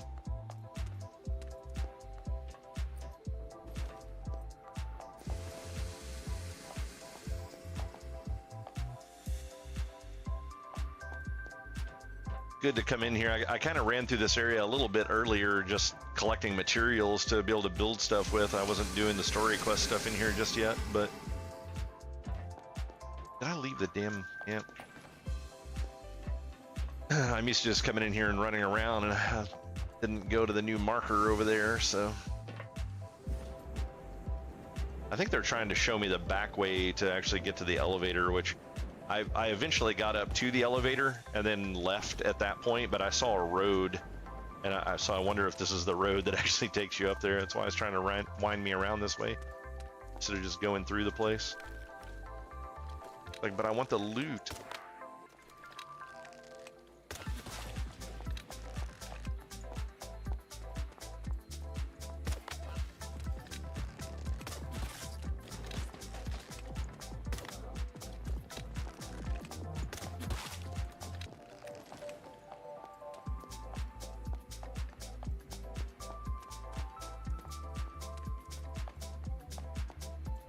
Yeah, if I would have done I was trying to do this game as kind of like an open playthrough without doing a whole lot of research on the game. I just kind of wanted to experience it without, without going in and finding a build and, knowing exactly what I wanted to do before I even started playing.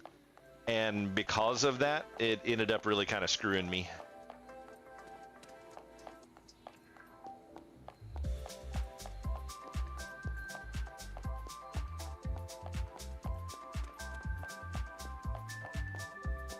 I ended up spending a bunch of Starcrom on other stuff, like I was doing the little wish, the little arcade machine thing where you could spend like 500 to just get random upgrades and stuff. Which, I mean, it was giving me armor and stuff, which was nice, but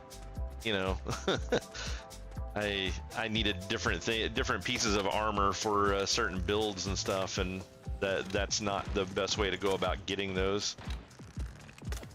Unless the stuff coming out of those that event is part of what you would use for your build, but it was not for me. Like I wanted to do this ice build, which is what I'm running right now.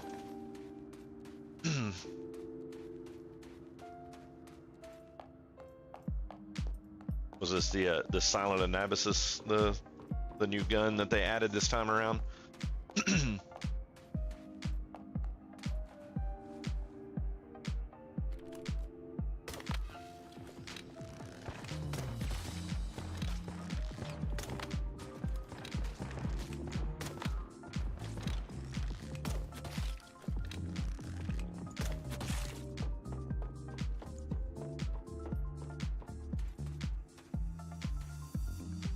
Yeah, that's actually ended up how I ended up getting things like that, because this frost gun, you can't get this yet through the wish machine. That doesn't open up, unfortunately, until phase 4. So I just went ahead and bought it for the 8,000. But yeah, it's I also needed the shelter armor set to make that work. And I guess shelter is actually from a previous season, so I could have had all of those blueprints unlocked in a previous season. But it's turning out that this particular gun, I don't know why it is. I don't know what it is about game companies that hate ice builds, but I have always loved the concept of ice builds. I wanted to play an ice build in when I play the old Diablo games. I always wanted to play ice build with the sorcerer, and then is somebody else actually in here killing stuff? Cool. And then like playing WoW and stuff. When I played a mage, I wanted to play an ice mage, and just like other random games, I've always enjoyed playing ice builds, but they're almost never good. Like you almost always, even if they are good, they end up nerfing the crap out of them at some point. And this gun was actually supposed to be really awesome, and then they nerfed the crap out of it because they decided it was too powerful. And now it's actually The elevator. pretty crap. Where's Roland? Nearly there. Hey, Mayfly, you're right on time. Come on, let's get this done. We're so close, I can feel Igna in our grasp. So at this point, I'm like You ever get tense on missions like this? 19,000 Starcrom deep into this build, and I need to do a completely different build that uses none of the same gear. Well, I'm tense as hell. I used to pride myself that nothing could get under my skin. Perfect special forces soldier, the baddest of the bad. Even when the goddamn world... Yeah. Yeah, I was playing through a little bit of Diablo 4, and I started with the ice build in the first season, and it was really good until they nerfed it. And then they came out with a shock build in like the fourth season, something like that. And I played that, and it was a lot of fun. I can't stop until there's... All right, I think this is the maintenance level. I'm going to get off here and sabotage as much of the Vulture's facilities as I can. I don't want them using any of it to hurt my people. You head to the top level and keep looking for Igna. I'll catch up. And yeah, I already got this. This is where I stopped last time when I came here. I got to this portal and then left. Well, actually, I take that back. I think I actually I fought my way up this ramp and got on top of the gates up there and then quit there because I was like, well, this looks like it's going to be a story place, so I should probably come back when I actually have the story for it.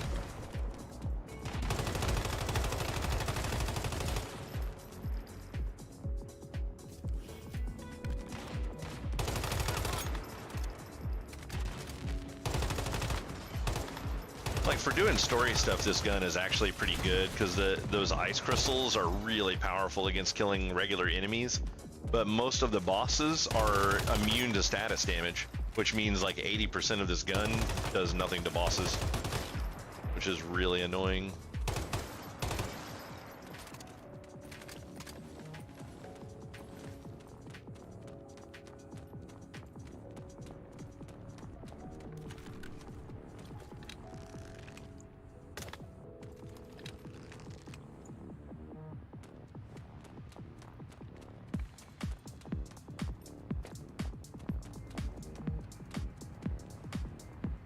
Actually gonna come down and play. Bring it. I'll choose to avoid the giant pool of lava there.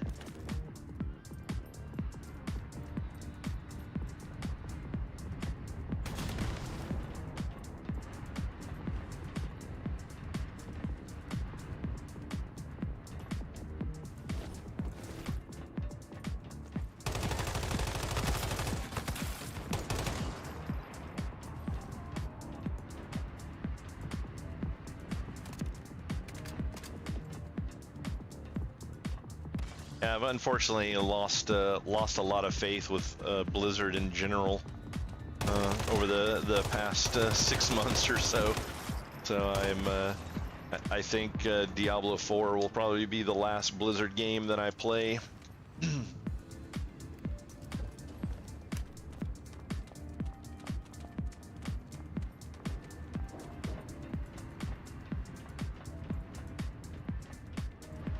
started going a little too sideways for my taste.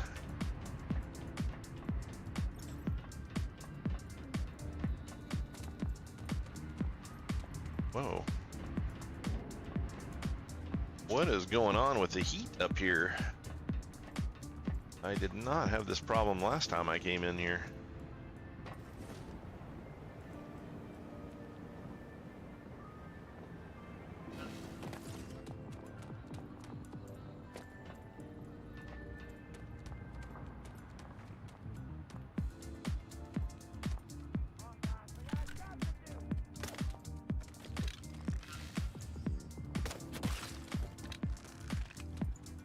I have to wait till nighttime to infiltrate this place so the temperature will go down some.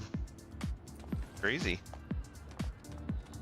Getting up to 70 degrees Celsius, that's pretty nuts. Surprised I'm not melting.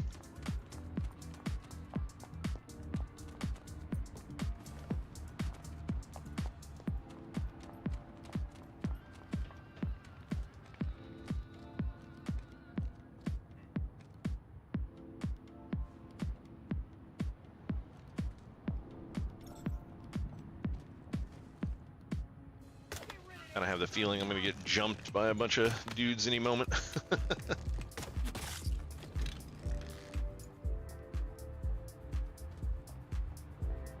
Yeah, the first time around I came through here, I actually got up on top of the gate there. There was one of the like mystical chests that you could get, and I got up there and got that, and that was when I left. So I haven't been past this point.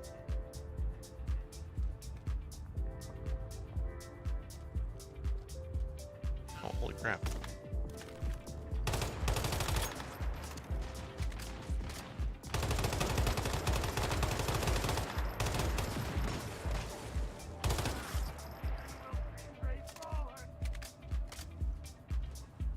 Heard somebody talking, but I don't see them.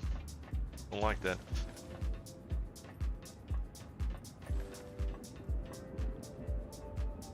We got a helipad up here. Somebody needs to come get me.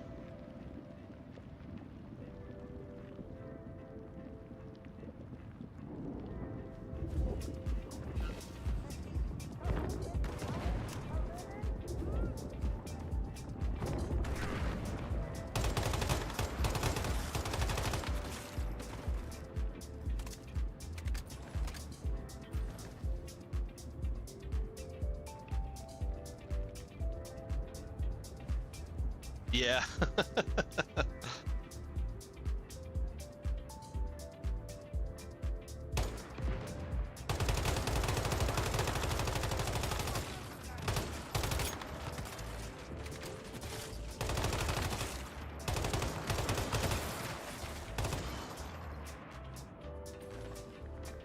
I cleared through that pretty quickly.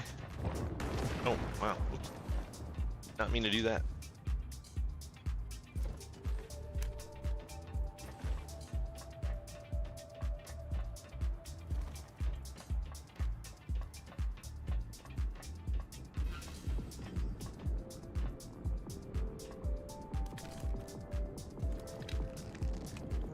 So there's a drill guy that is stuck down here and can't. It's like, yeah, you're really scary there, man. Can't even get up here to me.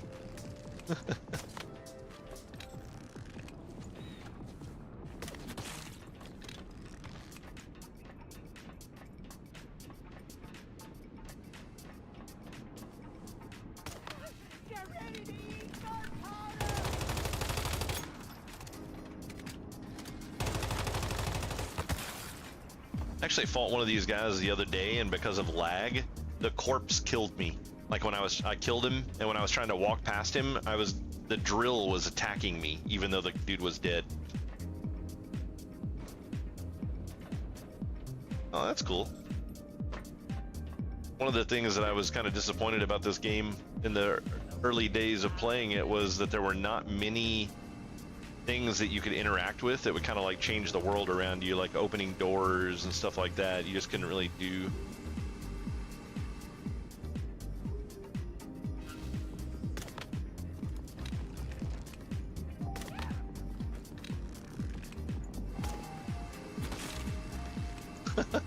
I love some of the way these dudes scream when you shoot them with the guns.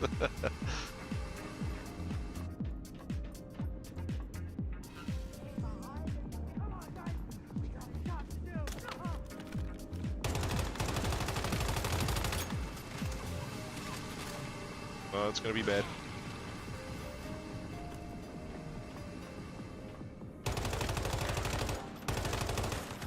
That almost went sideways real fast.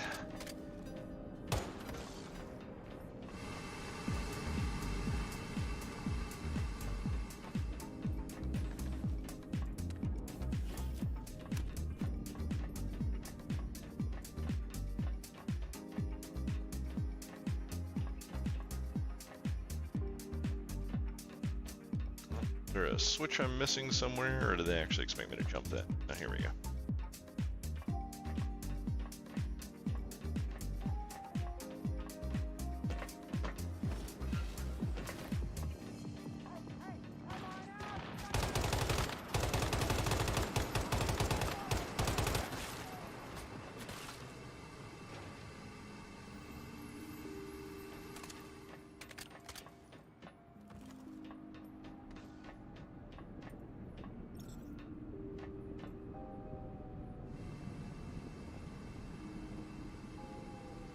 Yeah, if they install the door prompt.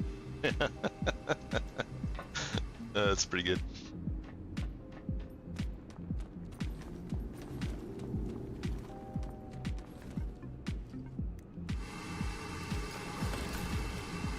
Let's see, am I safe here, or am I gonna be in trouble here? Like I'm safe here, maybe. Maybe not. Exhaust fumes are awful.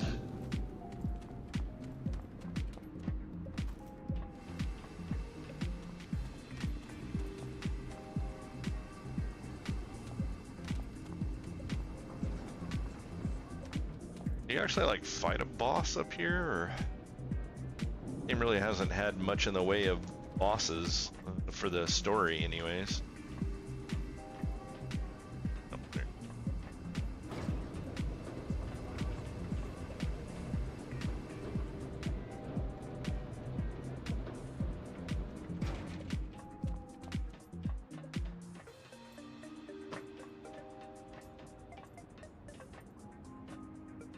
This is actually pretty cool. I like this area. Kind of.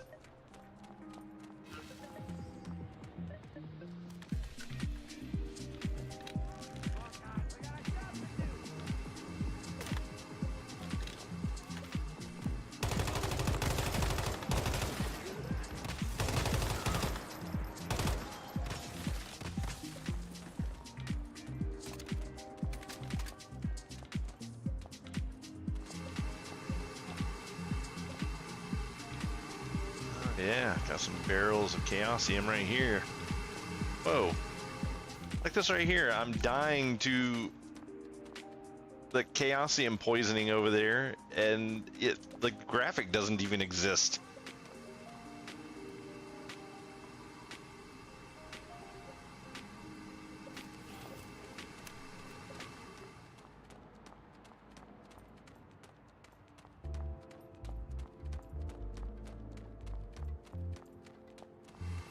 That was frustrating.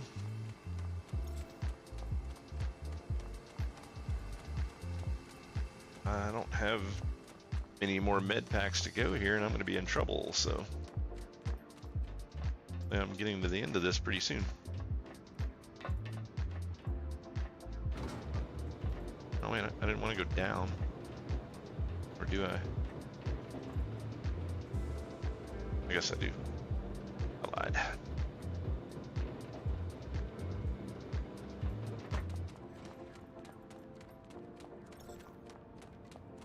Time to prove your loyalty! Do whatever it takes to stop the Mayfly! Protect the one true leader! These are Vulture guards. We must be getting close to the command center. We need to push through them and get to Igna.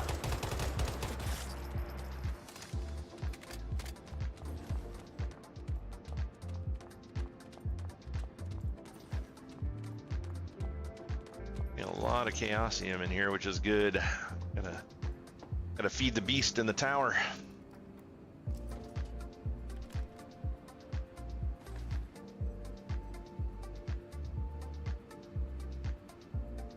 Yeah. They definitely have some translation issues, that is for sure.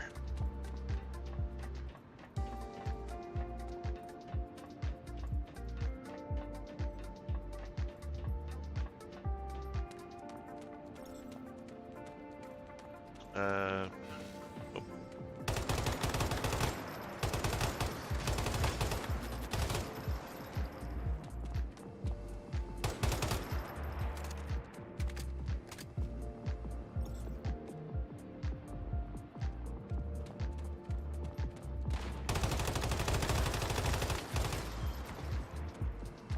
Sideways slide at me. Ooh.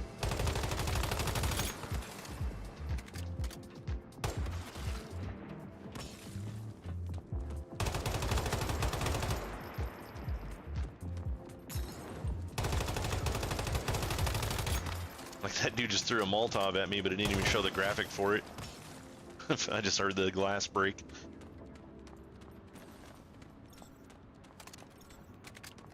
Yeah, they really need to fix some stuff for this game. This is pretty nuts. Alright, so I got a loot chest up there. I'm gonna get it, but I gotta wait for the gas to go away.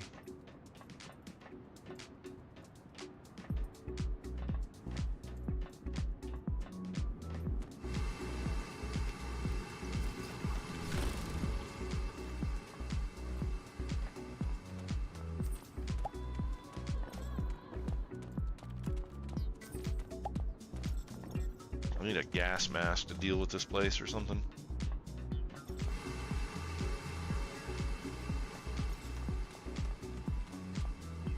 Oh no. Still getting gassed here. Oh wow. Oh Jesus, that completely destroyed my sanity there. Oh, was this intended? I don't like games that do this shit either. The Mayfly. You've caused me quite a bit of trouble. But there's no need for us to stay enemies. After all, you and I have both been chosen by the Great Ones. As such, we have a duty to remake this world with their help. The two of us will have a special place in that new order when it comes. And it will come. And now we have the leader of the column. I've been wanting to meet you for a long time. Well, that makes two of us. Probably the only thing we have in common. He wanted to meet himself? No, I can think of something else. You've been blessed by the touch of Chaosium as well.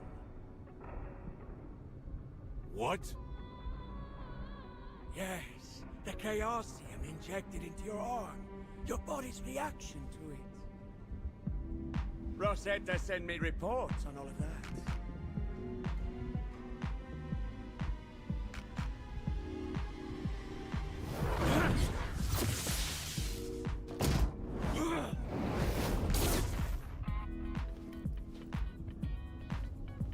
Your little plan to get captured on purpose?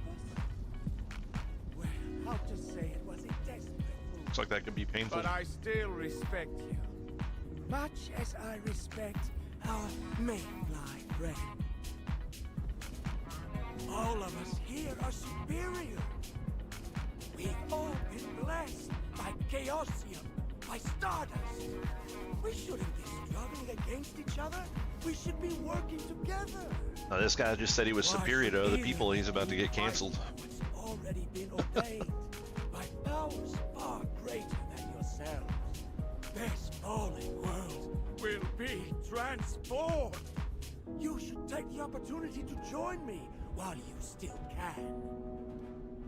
Because soon enough, this filthy land will be burned clean.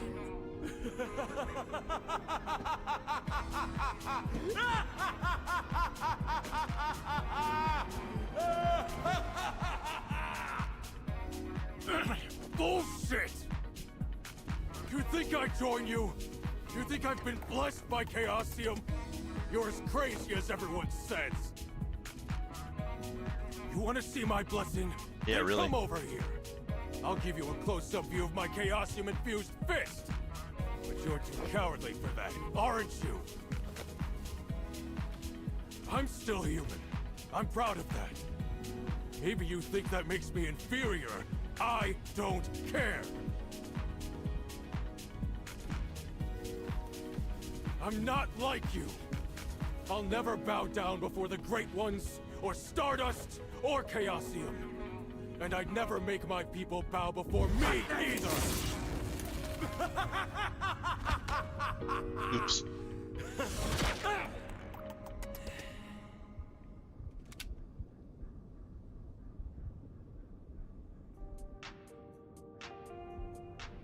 A random floating gun just shot him in the hand. It's interesting. I gave you a chance. But those who don't embrace a new way will be consumed by it.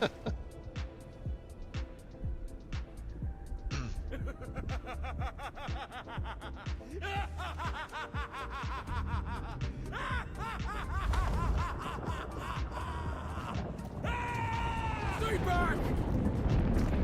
I feel like they're missing some stuff here.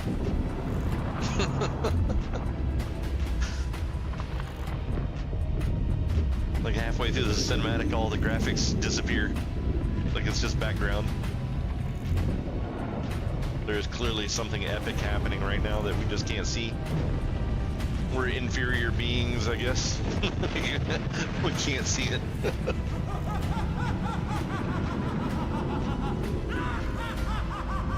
Too late!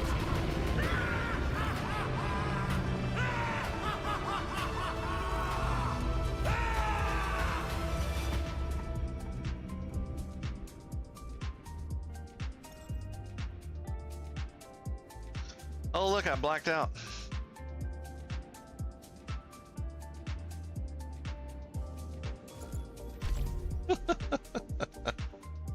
Jesus.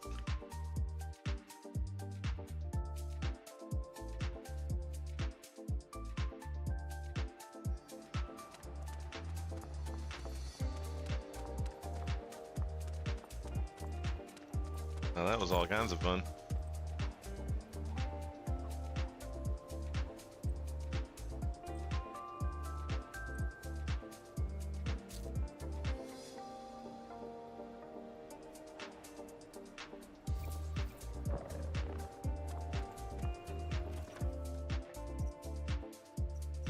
I guess I will go back and attempt to reacquire my shit. See how that goes.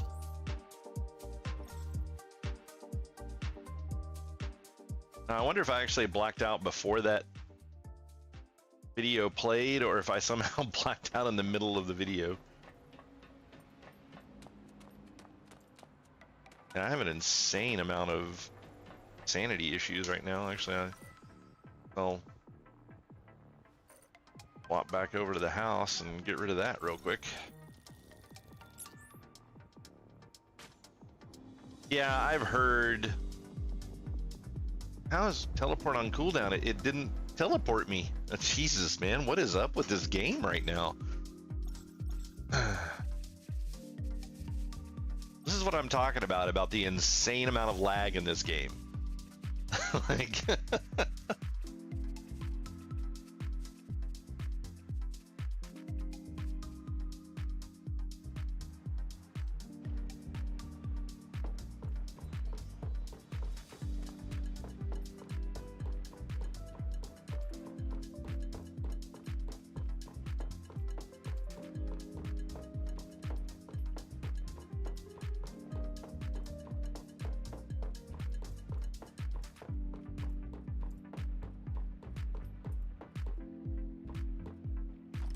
Yeah, possibly. I've heard a lot of other people talking about that cinematic blacking out, though. I actually thought that it was fixed because we were actually seeing stuff, but then it messed up in the middle of it. So yeah, I don't know if I blacked out in the middle of it or what happened.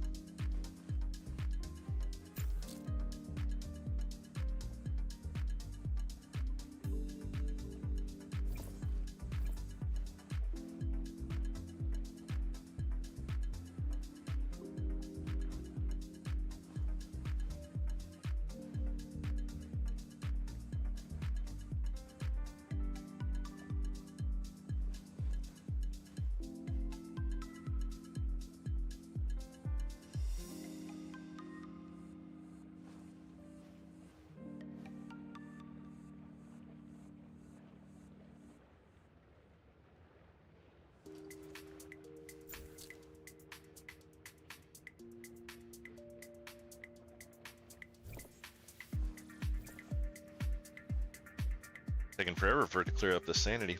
I don't think I have any. Actually, is that?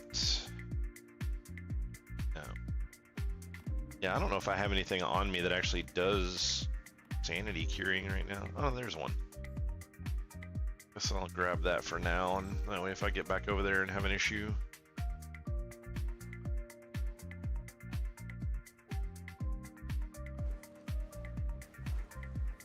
I'll be able to quickly pop that.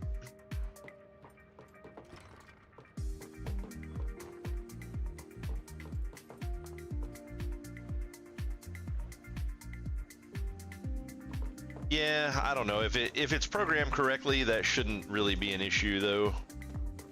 If it, I mean, because like there is a setup that you can do, because I actually software design is what I do, and I'm actually working on developing a game currently, and there is an option that you can set in like Unreal Engine, for example, where it just completely strips all the controls away from the player until you tell it to turn it back on.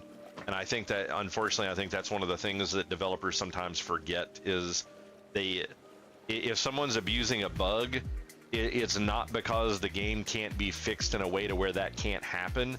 It's because the developers that were making it didn't think about how that situation could be abused, or they made a mistake when they were doing something, like they would give control to the character back before the cutscene could be over, or like maybe they designed the cutscene and they were told in the specs that the cutscene was going to be 30 seconds long, and then when they actually got into developing the storyline, then they changed it to a minute long. So then the players only had their control stripped for 30 seconds, and then it's like that's not even technically like the engineer's problem on that one. That was something, a decision made higher up, and it just didn't get communicated, and now there's a bug in the game. So the majority of time when that sort of thing happens, it's not because it can't be fixed, it's because they either don't know it's a problem or they don't know how to fix it.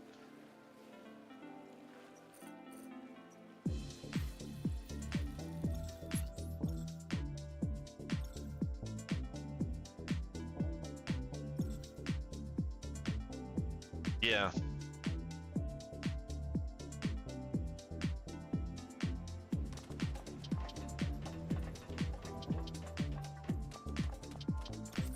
It definitely makes it frustrating to deal with when you die in a cutscene and you have zero control over what's happening. It's like, come on, man.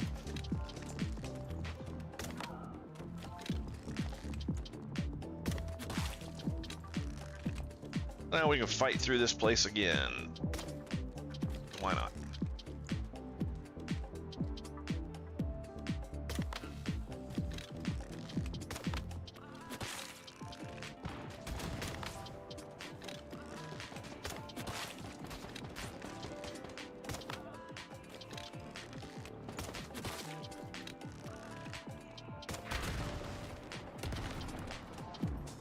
I don't like that dude. That kind of flame shot that he does really sucks.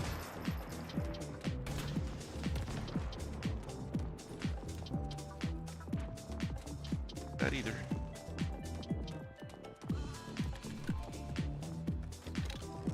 tag him from here. No, fuck. Scare the shit out of me.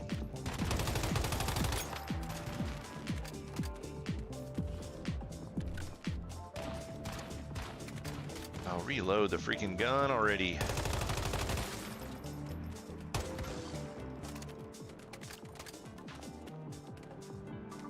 I always find it amusing when they make games like this and they make like the reload times on guns insanely long. It's like, you guys have never even held a gun before, have you?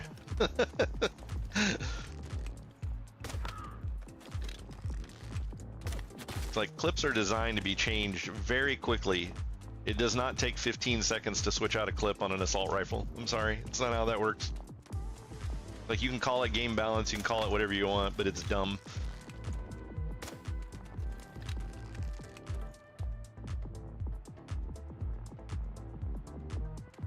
That's like partially covered by a wall there. Get a good shot on him.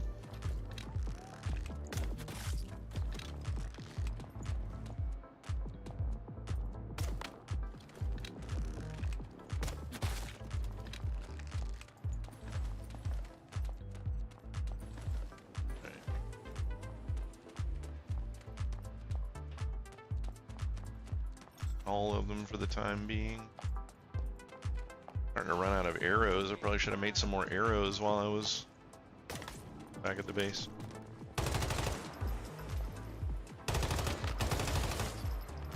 The thing that I'm not a big fan of in AI for games is, it's like when you're playing a game, like I die and then I have to like run back from a long run back or whatever, but NPCs, they just like they can spawn at will and all kinds of shit, and it's like I always think it's really funny how NPCs don't ever have any concern about their ability to survive. Like, I want to play a really fun first-person shooter where the enemy is just as worried about dying as I am. Yeah, like, so so essentially the fact that you have enemies in these games that will just run right up on you, it's like that would never happen in a real life situation. It's like you don't just run up on somebody that's got an assault rifle.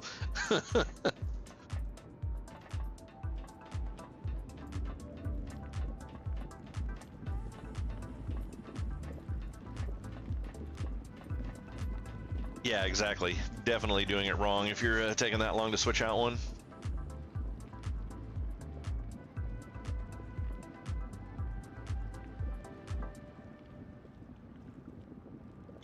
Yeah.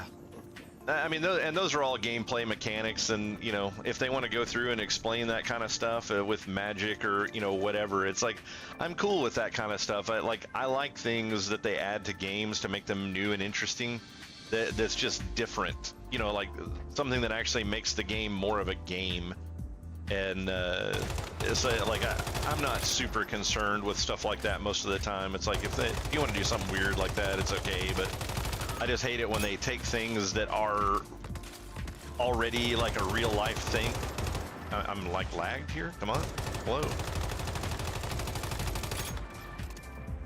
Oh, this is so bad on the lag. Like, I'm not even taking damage from any of these shots. At any moment, I'm just gonna die because it's gonna be like, oh, all those shots that you just took over the last like 30 seconds when the game was lagged? Yeah, they killed you.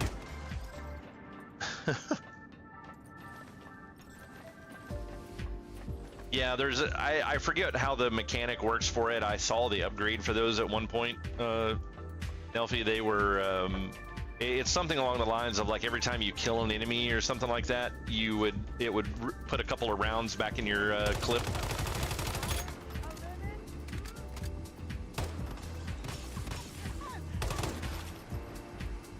I also find it kind of annoying the way that a lot of these games, the way that they make the game more difficult, is they just throw more health on the enemies, so they just become bigger and bigger bullet sponges. It's like I have 37 rounds in the clip on this gun. That should be enough rounds to kill many people. Like that, I shouldn't have to reload killing one dude. It's like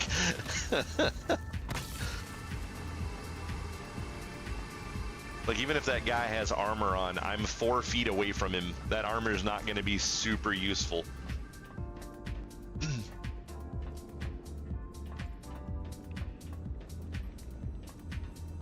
So it's like, I've never enjoyed games where their concept of difficulty is just like, oh, we're just going to make bigger bullet sponges.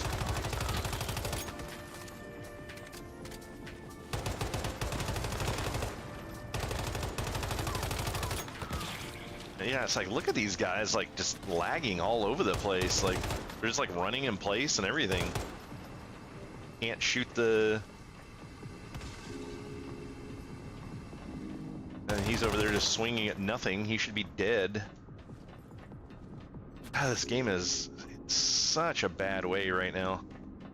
And I've been told in previous seasons that their servers have never been this bad. And it would figure that I get in to do a review on the game, and this is the kind of thing that I'm met with. You know, I expected this being, because this is like their 4th season or something like that. I expected the majority of the problems to be worked out with the game. Like, I really was not expecting to have these kinds of issues with a game that has been running for as long as this one has.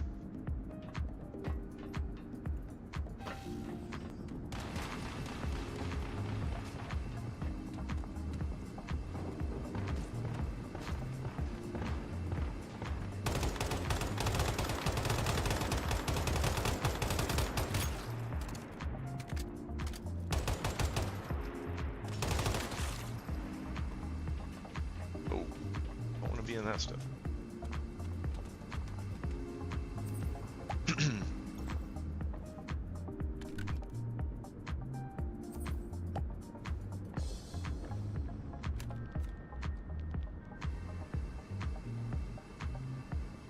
Oh yeah, that's actually kind of nice.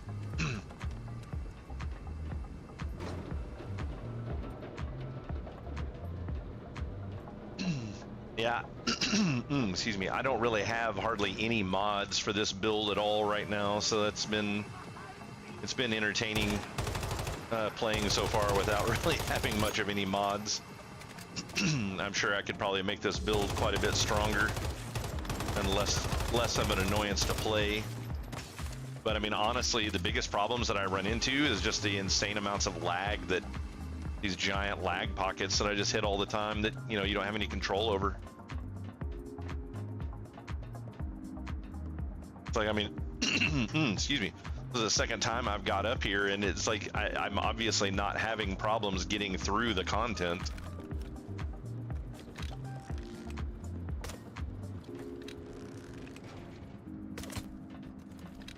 Apparently having problems shooting through the content, but there you go.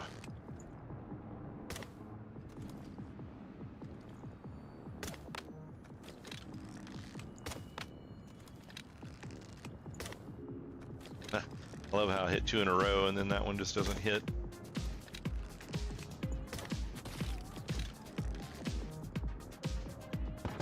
Oh.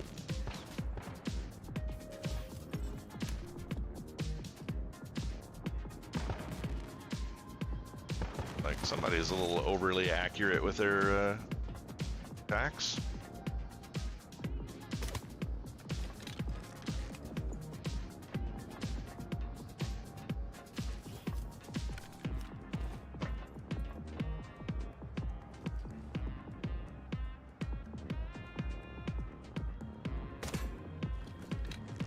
Love how they can shoot me through this stuff, but I have no way to really hit them.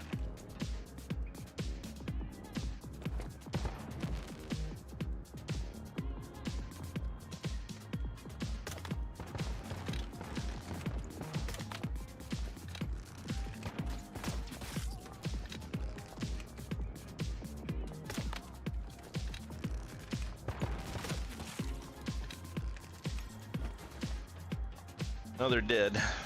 Only cost me like 2 health pools to get them that way. I thought I was gonna be sneaky and kill those dudes off from a range. Healing's overrated. Come on. It's not like I'm gonna lag and die from you know, 9,000 bullets that I can't even see coming at me.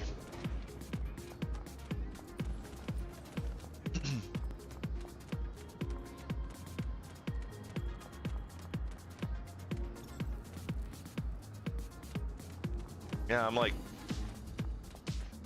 dying from heat here.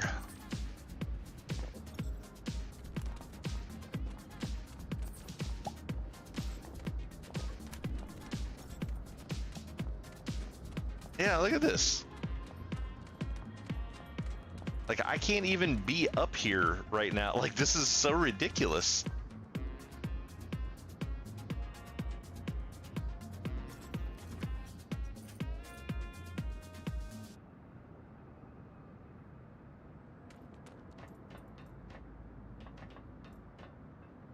Like, the last time that I came up, like, you guys literally just saw me here. I walked through this entire place, had zero heat issues whatsoever. And then this time I'm maxed out at 70 degrees Celsius. And like, what the fuck?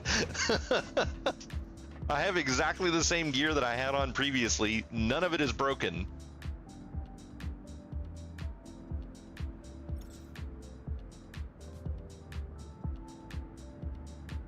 Apparently.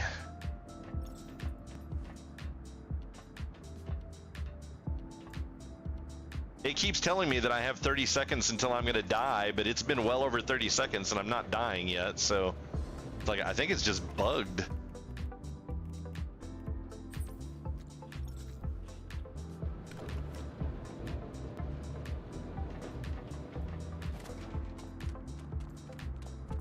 Yeah, they really need to fix their game.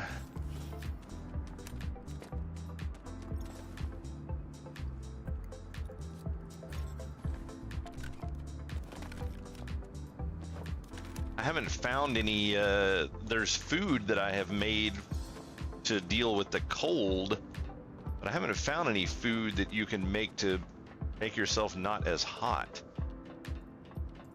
I probably need to look into that at some point to see if that will make a difference, but I mean, this obviously is like some sort of a weird issue that's going on here because it's not killing me.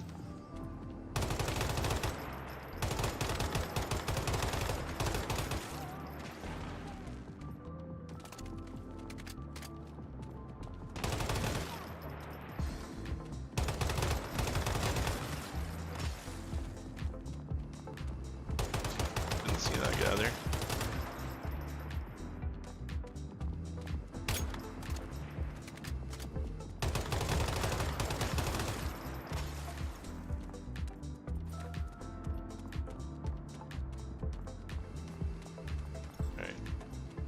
This thing gonna do its there? Okay, I can actually see the cloud on this one.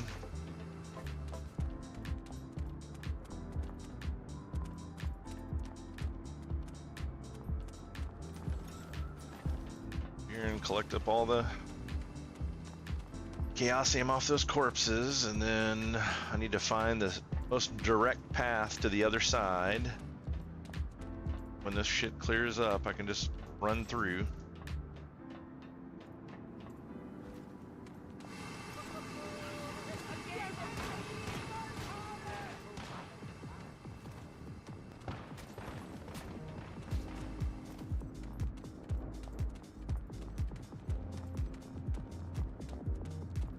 All right, I made it through this time. I think I got my stuff back. Okay.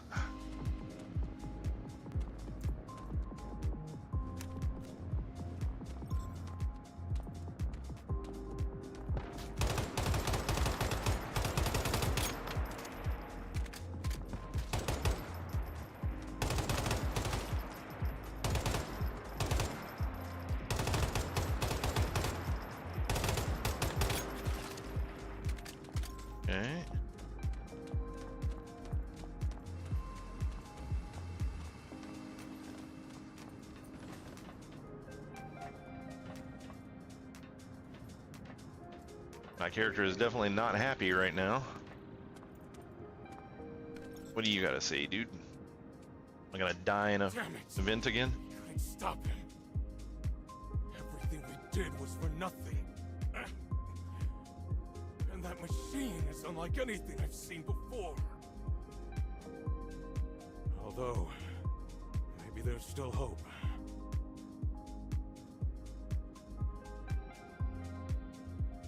Damn right we do. We can't give up because of one setback. If we don't stop Igna, he's going to use that machine of his to kill everyone in the north. Can I count on I don't know, you the Starks to are stay in the doomed. fight alongside us?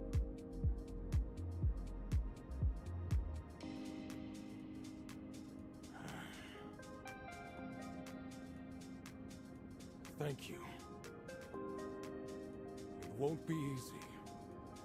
But as long as we have you on board, then my people still have a chance. That thing's still man-made. If humans can make it, then humans can destroy it. And that's just what we're gonna do.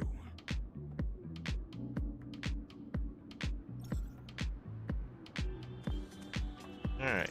Well, I cleared it, so I'm gonna get out of here before it kills me.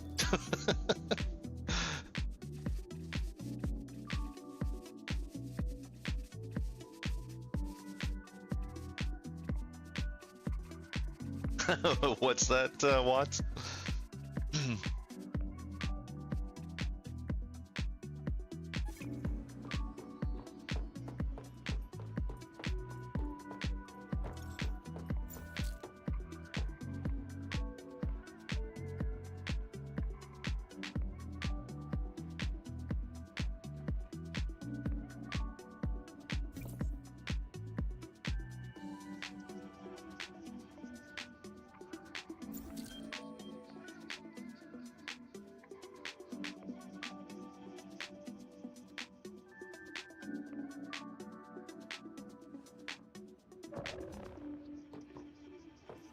Oh, my character is still like messed up.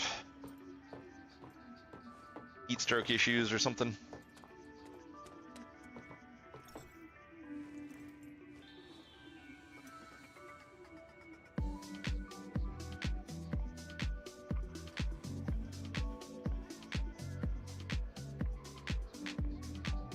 Oh yeah, yeah, potentially.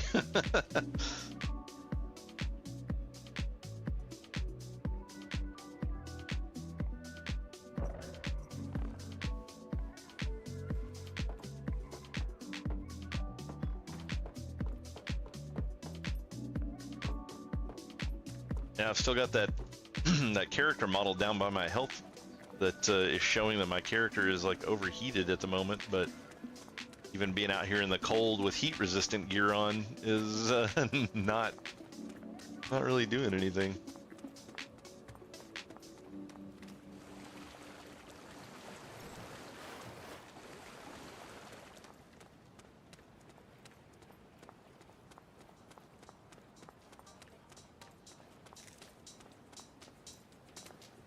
Yeah, I think they need to improve their heat and cold system a little bit. The temperature system is it gets a little too outrageous on certain things. Like it's the materials that you need to make the plus 15 heat and cold resist gear is a little too rare for what it is. And so I don't want to use it because I don't even have enough of it currently to make both pieces of either heat or cold resist.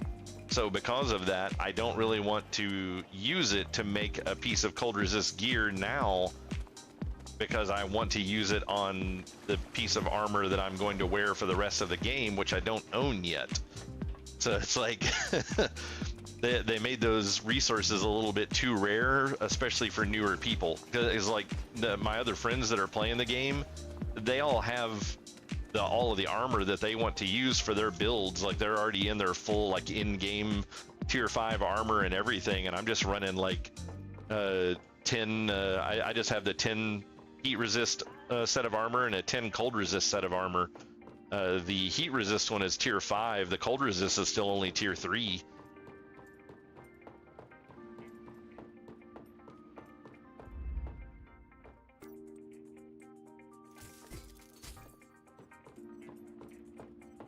Oh, that little icon finally went away. My character's probably going to start freezing soon.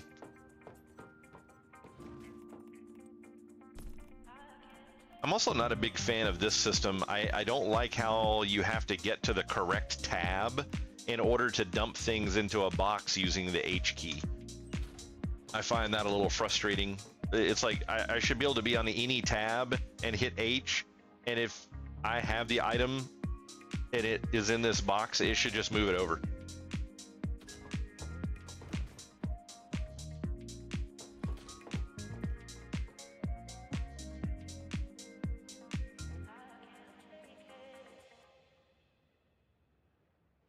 Yeah, I had some issues in the early part, but I feel like it was because the game wasn't really explaining itself well. The first suit of armor, because I had never played before, I didn't really notice at the beginning that the standard, let's see, I think I can pull up the thing for this suit here to explain what I mean, but yeah. So I didn't realize that this here was set bonuses. It didn't dawn on me that that's what this meant. I thought these were the pluses of the piece of gear that I was crafting.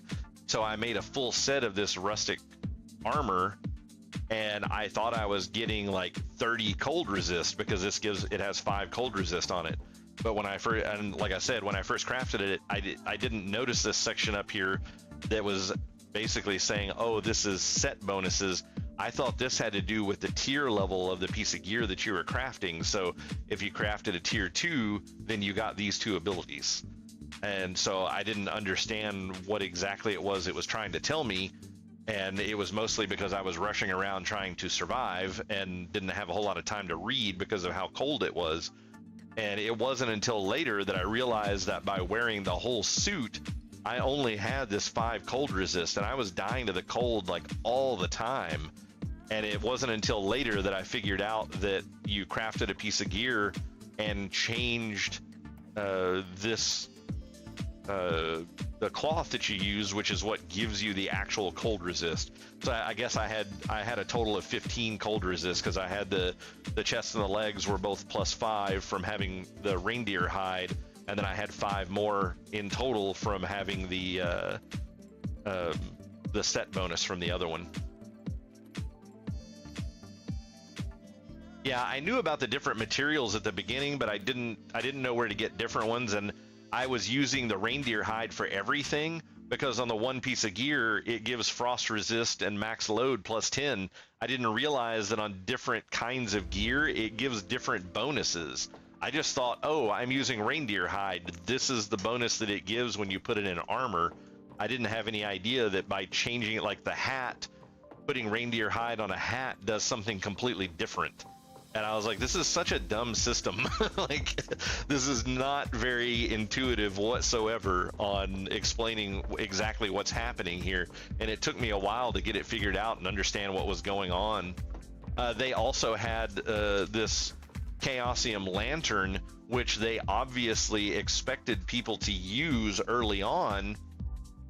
This thing was bugged at the beginning, and it was using like 4 Chaosium every like 2 seconds. There was no way that you could leave this thing running and doing anything with it. And now it uses like 5 Chaosium like every half an hour or something. I mean, it's like a super, super tiny amount. You can just keep this thing running basically all the time. My biggest argument with the Chaosium lantern is anytime you log out of the game and log back in, it turns the lantern off. So you have to remember to turn the stupid thing on every time. There's also no way to know that the lantern is on without just watching the temperature gauge that's like up here in this area on your screen, like underneath your mini map. When you turn it on and off, that changes positions there. But there's no other indicator. I don't get a buff or anything that says, oh, hey, your lantern is on. So it's like just really, really counterintuitive on a lot of the stuff that they do with the game. It's basically like they have a set of engineers that are working on a game, and maybe one guy there understands what games are, but all of these other guys are engineers that have worked on like point of sale systems their entire life. They don't know anything about games. They don't play them. They don't understand games. They're just solving a problem. And so they don't understand any of the basic concepts that people are used to when it comes to playing video games. So I don't understand how they can make some of these insane mistakes. Like, you don't even have to be good at video games. You just have to boot it up and play it and go, you know, if I didn't design this, I wouldn't understand how this works. Maybe I should put in some explanation, or I don't know, add a buff in here so that when you turn on your lantern, there's a buff and you can see that it's on and working.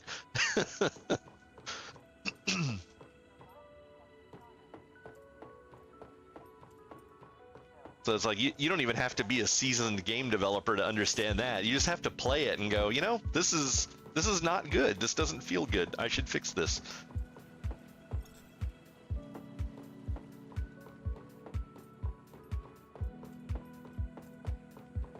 Let's see.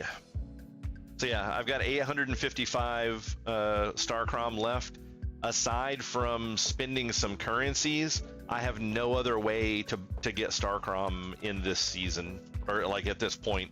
If I go out to the season stuff, actually, I want to go finish this one to see if it actually does anything for me.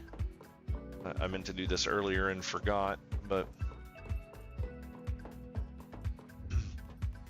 I should. Yeah, I got enough to make one, which will give me 30 more Chaosium. Oh no, I had enough to make 2. Maybe? What do you mean insufficient materials? I have 46 and I only need 30, and I have 1179 of these and I only need 1. What? Like oh, okay, it just didn't lower the number there for some reason. Okay, whatever. The 30 should be enough. But so if I go into my the stuff here, I've collected all of the Starcrom that comes from the the server trying to kill Chaos Weavers, and then I've done all of the season goals. This actually, once I make this Starcrom or this Chaosium that I'm making, I will have finished every single one of the season goals for phase 1. And then for phase 2, I have like 3 or 4. I haven't done a thermal tower defense yet, so I haven't had the chance to repair one. I've fished a lot in lava. I have just yet to get a deviation out of the lava, which is annoying. And then I actually got some electric eels. I need to build some boxes and put at least one of them in there, and that'll finish that one. And then I don't even know how you kill an elite while riding a vehicle. I'm guessing if you're riding in someone else's vehicle, you can use your gun. But I travel around mostly on the motorcycle, and yeah, if you run into an enemy on a motorcycle, they just kind of brush it off and walk away. And yeah, if the mechanics worked right, you're 100% correct there. They would be a minor annoyance, and that's mostly what survival games should be. As you survive further into the game or survive for longer, those types of things should become trivial. I mean, just like they do in our actual lives. I mean, when humans were all cavemen, I'm sure cold weather and hot weather were hard to deal with, but now it is not. It is very trivial. It's like, is it hot outside? Well, just go into the air conditioning, or whatever, fan yourself or something. People have figured out ways to make weather a trivial issue. I mean, even in insane heat and cold, we can survive well as the human race now, compared to what we could several thousand years ago. Or even several decades ago. but yeah, I mean, it's like, so that this stuff should become pretty brainless and not require a lot of thought anymore as you collect more and more materials. But it's not really getting that way. Just like up there on that mountain, I still run into things where it's like, I could have added probably another 15 heat resist to myself, and that wouldn't have been enough to survive that insane heat that was up there. That was just for no reason.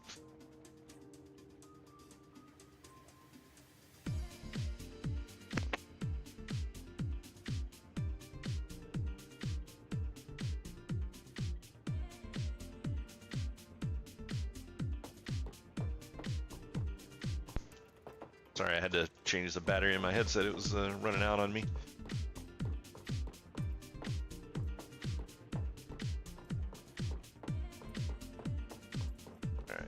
Chaosium should be finished now.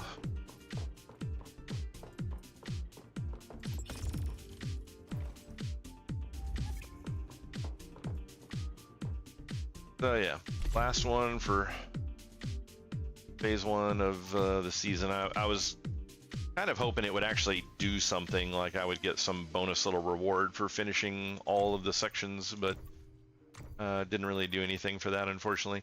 I guess as you get later into the season, when you look at people's names, I'm just going to try to find somebody.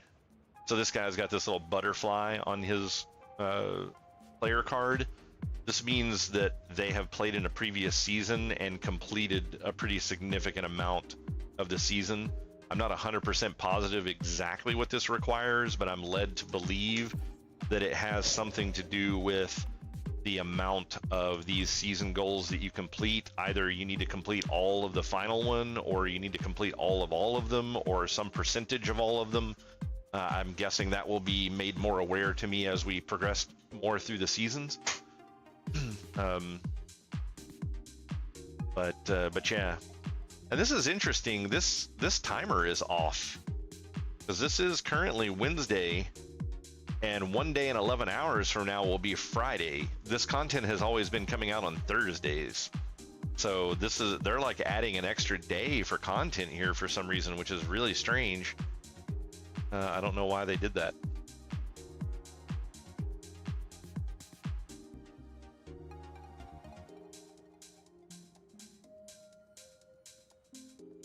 But yeah, as the newer content comes out, I guess we'll get to know how collecting the butterfly for this season will work.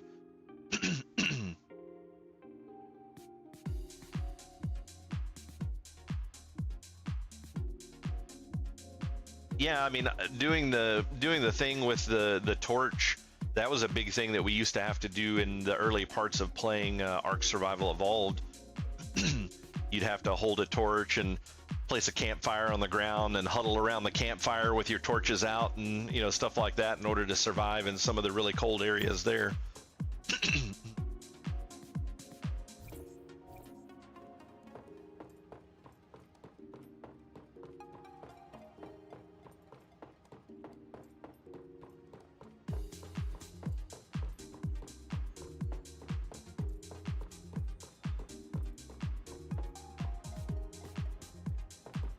I dropped all my stuff off. Actually, I need to go dump some of this Chaosium. I don't like carrying so much of that around on me. I was actually carrying a couple of thousand around on me the other day and accidentally died. And I dropped like 1,000 Chaosium on the ground when I died. I was like, that would have been great if somebody had came up and jacked that.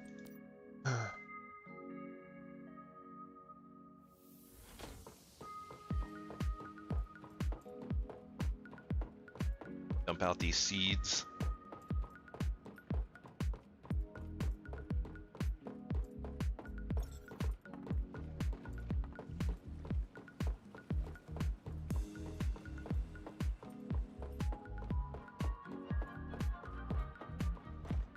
So yeah, I think for the most part, I'm pretty caught up and ready to go for the new content to drop.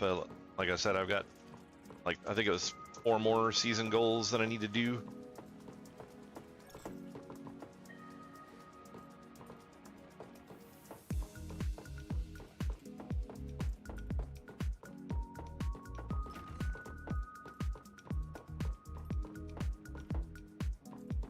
Actually need this guy in here.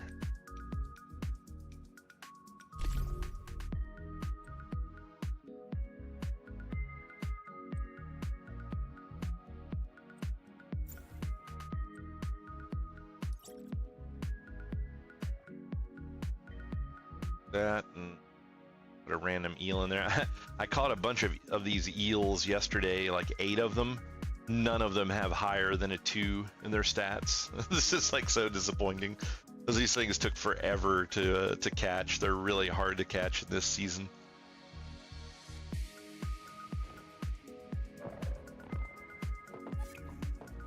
There was a season goal there. So yeah, that leaves me with I need to kill an elite while riding a vehicle, need to get a deviation from the lava, need to repair a thermal tower, and then I will have phase 1 and 2 goals completely finished. I mean, I think I put a pretty decent amount of time into this game. So that's one thing, Watts, you might have an interest in. I don't know, but I'm doing the streaming mostly on Twitch currently. I'm also dual streaming onto YouTube, and I'm planning on running the YouTube side of my stream stuff as a game reviews. So I'm going to I'll be reviewing the games that I'm playing and kind of giving my opinions on them, and you know, where I think they're at and things along those lines. And my intention is to do them never as a sponsored event. Like I don't ever want to feel like I'm having to skew what my score is going to be on a game because you know, like the company is trying to compensate me in some way to give a specific review for them, because it's been kind of a big thing here lately that has been going around, and I would like to kind of get some old school journalism back into gaming, and you know, and actually be able to have a place for people to go and get an honest review that's not some, you know, slightly bolstered review. But that's what I'm going to do with the YouTube side of it. So I'm doing all of my streaming of me playing the games, and then I'll go and make a review for the game, you know, explaining what I think about it. And then that way, if people want to see, I won't run into the issue of people saying like, oh, you only played the game for 5 hours to come up with some idea. It's like, no, I've got like 80 hours worth of stream of me playing this game. I played the crap out of it, and I know what I'm talking about. Yeah, so that's kind of the direction that I'm planning on going with that.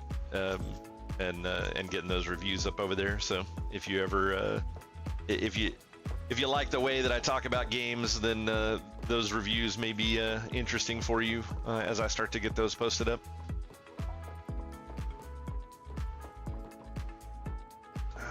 I got off of me. Everything of importance anyway. Oh wait. Oh. Okay, so I did get something out of it, I guess. This Mitsuko's crate. I didn't see that it said it gave me one, but for 500 of those marks, that's got to be from... Oh, weird. The box said 500 marks, but then when you open it, it gives you 50. What? Oh, and of course, that's totally a typo or a failure to translate. That's not them just deciding that they didn't want us to get that much of the marks.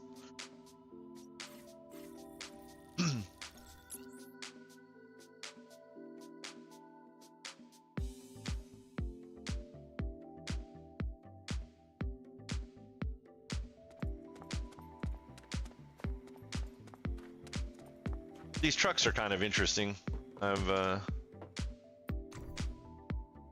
They seem to sell out pretty quickly. I don't know what you have to do to get one of these things, but people are definitely getting them at this point, and then you can put you can build a house on it and then stick a vending machine in it, park it by a town, and then a lot of people will buy from it because they're in and out of the towns a lot.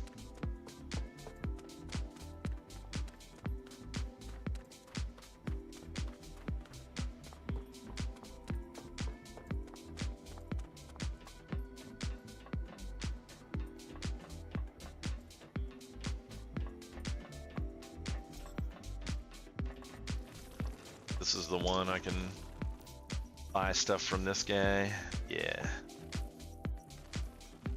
So these mod crates are actually supposed to be pretty nice. You're limited to 20 per season, but it allows you to choose the type of mod that you get out of it. So that's actually really, that's pretty strong. I will probably buy some of those at some point before the season's over, but right now I've just been saving up this currency to buy the Starcrom crates.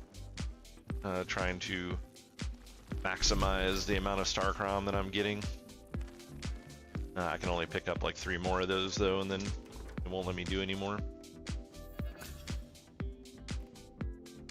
But yeah, another like 1,645, and I can actually buy a new piece of armor.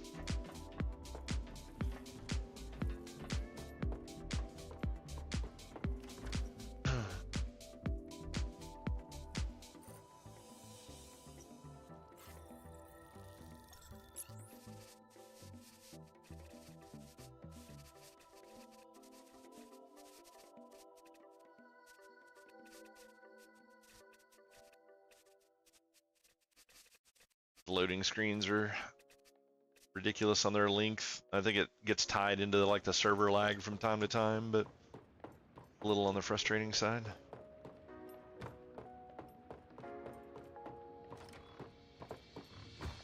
All right, I went kind of a long window there without any breaks, so I'm gonna run to the restroom and do the things, and I'm gonna set us up for a small ad break while I'm gone.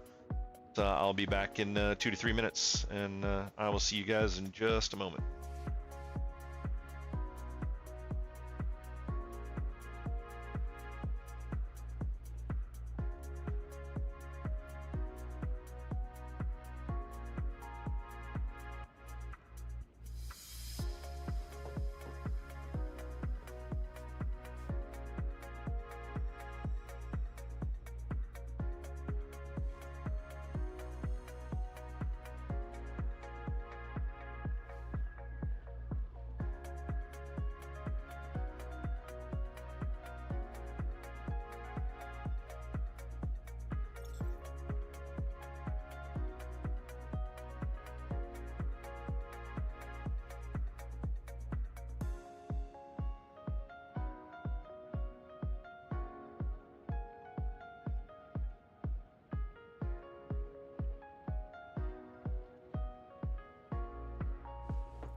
All right, guys. Sorry about that break, but gotta get away for a minute or two occasionally.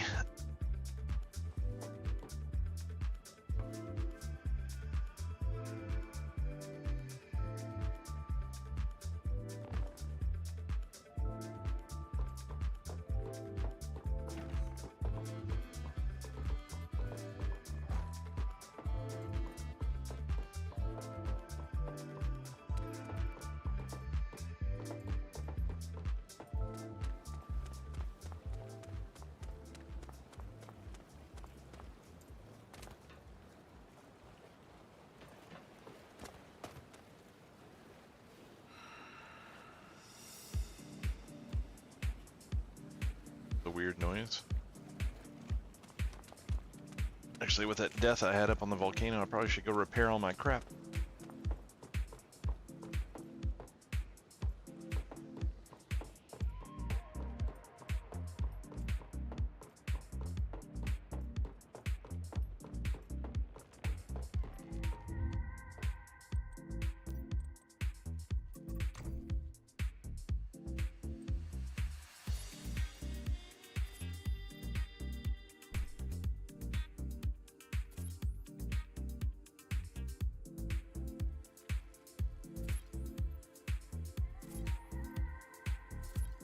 Stuff's got some serious damage. What death does to you.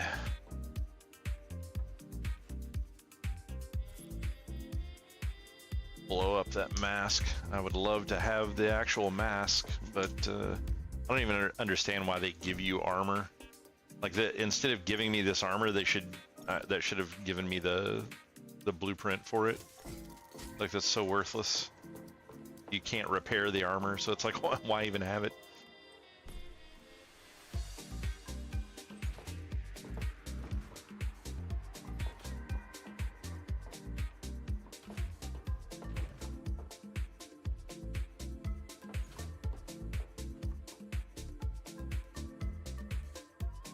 Should be everything.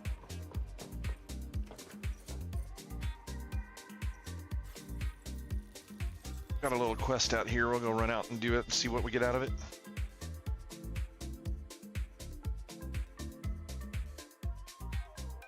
And yes, I've said Ark Survival many times tonight. No, just haven't been paying attention.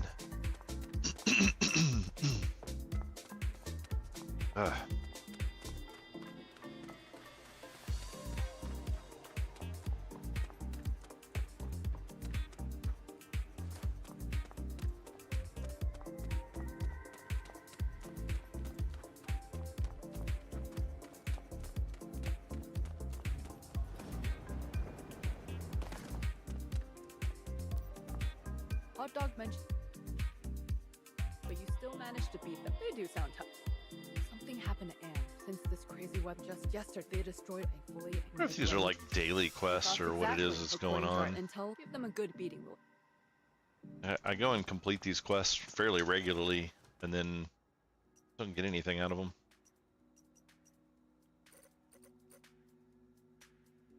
Up here.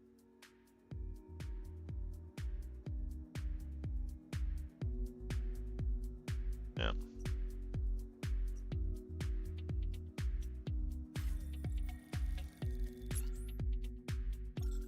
No, we're not playing Ark Survival.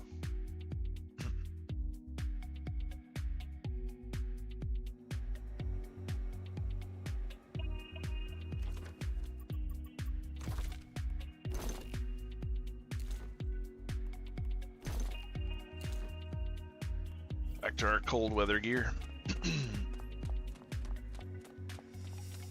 So it is now officially the 30th. I wonder if the reason, I didn't even think about that, but I wonder if they pushed the new content to Friday because Thursday is Halloween.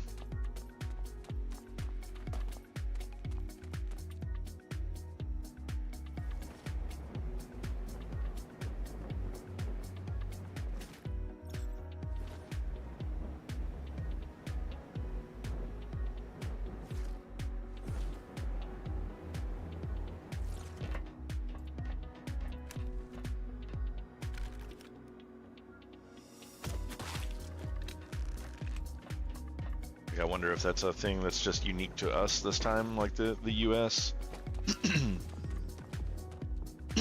Ah, man, my allergies have been awful. That was interesting. That dude is just floating in midair there.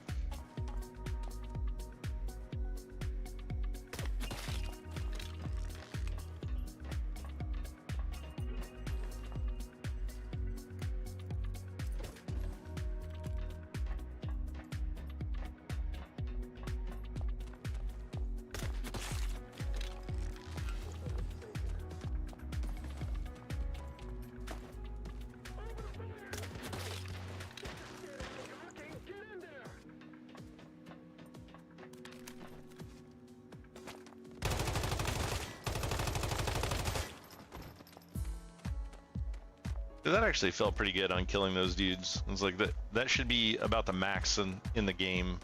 Like things really shouldn't have much more health than that.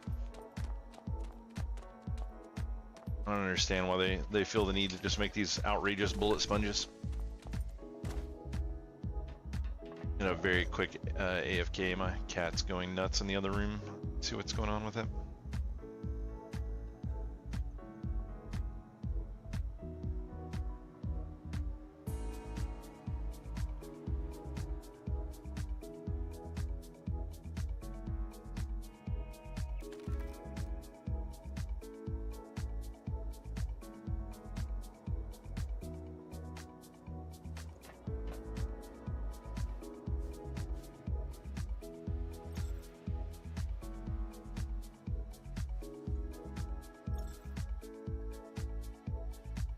Sorry about that. My cat somehow trapped himself in the bathroom, so fun stuff.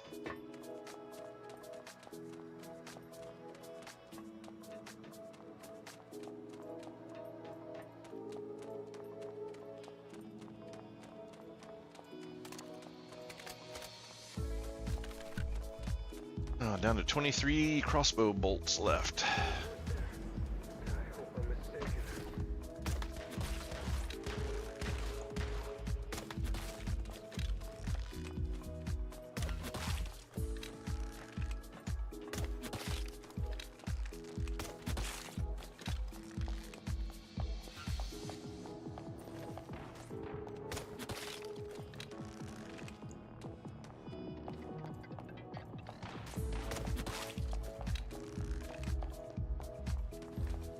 Yeah, it was Felix.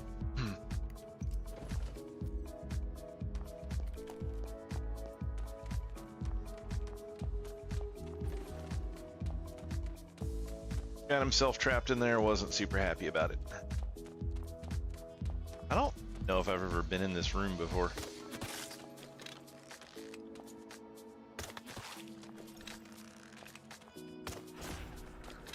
Oh wow, I one-shot the heavy. No, this place is really low level, makes sense. I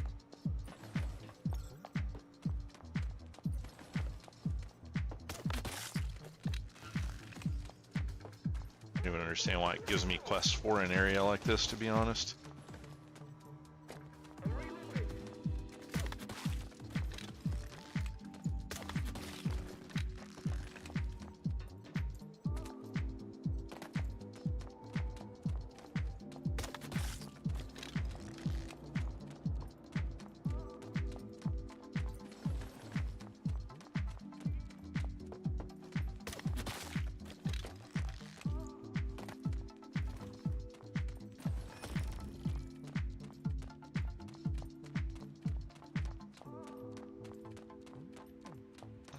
Down here.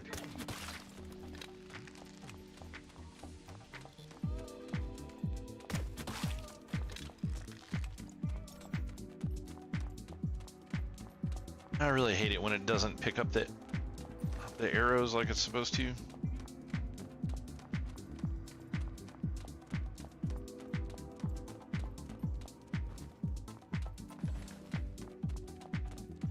I actually really like the crossbow. It's a lot of fun to use, and the slight bit of stealth mechanic you get for sneaking around is kind of entertaining, but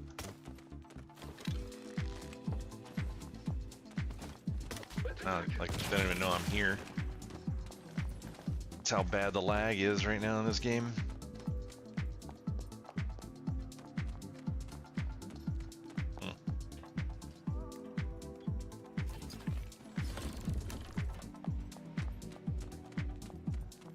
Been an interesting little puzzle room to have random switches around here that would move these boxes around, and instead of having that loot setting in the middle, they could have had it under or on top of one of the random boxes.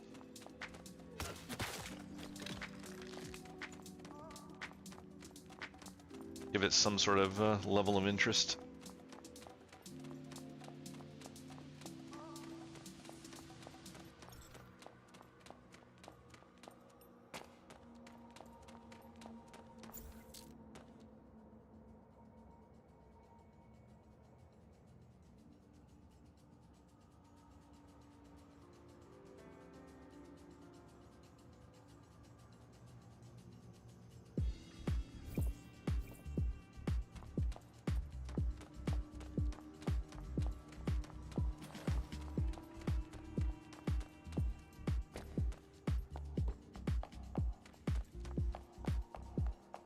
More arrows in these.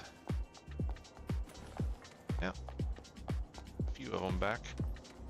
Down to 18 now. I had 23 when I came in here.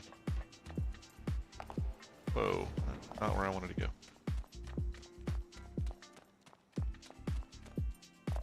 Expecting there to be floor down there.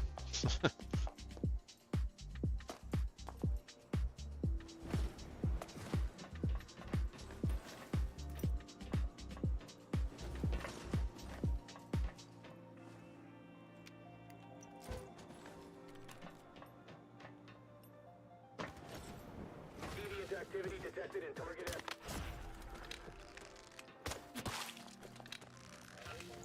They don't like how these guys don't communicate with each other, so it's like you'll aggro one of them and they don't necessarily all come after you. Sometimes they will, but a lot of times they don't. I don't even understand how that shot hit that dude. Not very poorly aimed.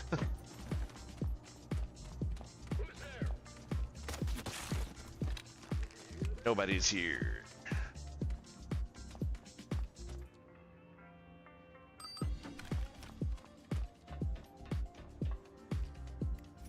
Epic loot room. This room was way cooler when I was lower level.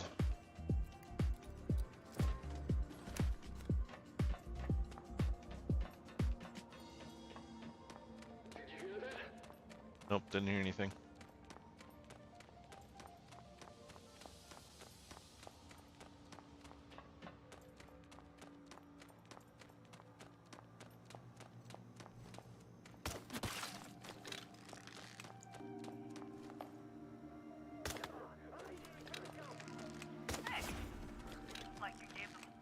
All right, After all, that's quest complete. not to underestimate us. Take care, Mayfly.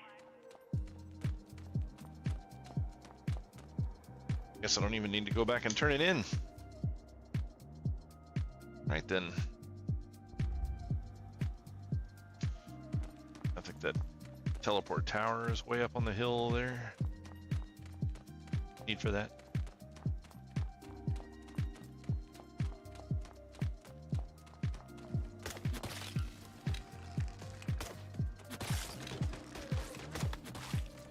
That time they decided to all aggro.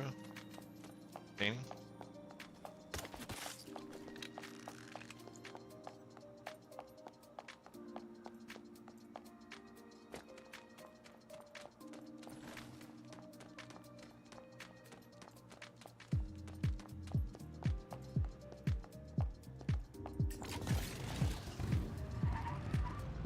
All right, what's next on the list?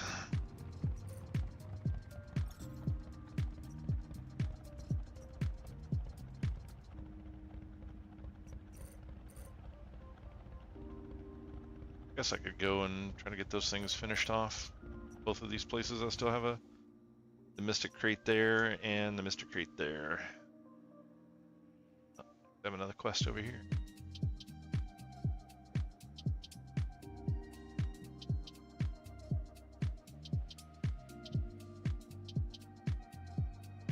So I have one to turn in. Paisley is all over the place. She's like every single city in the game. Alright. They really need to fix the turning mechanism with a motorcycle. Like you can do such a tight fucking turn on a motorcycle, it's not even funny.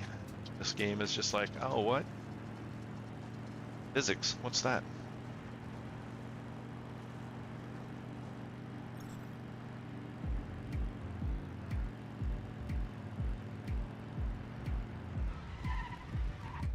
Should probably stop and collect up a little bit of gasoline. Since I'm not gonna do the oil upgrade on the tower, like a bad idea.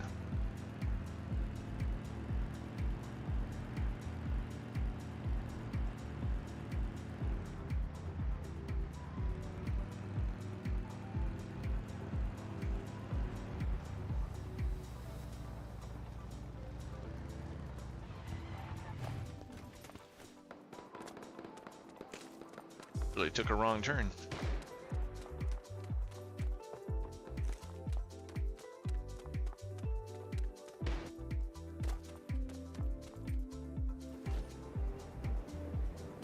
wait, or did I?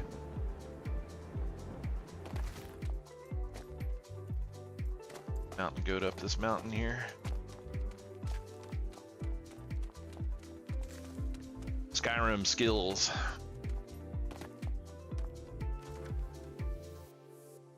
Okay, I guess it's decided that I can go this way now. If I want to go that way though, it's a kind of a pain in the ass area to drive through. Go down here. Go down here and hit this teleporter and just teleport over there.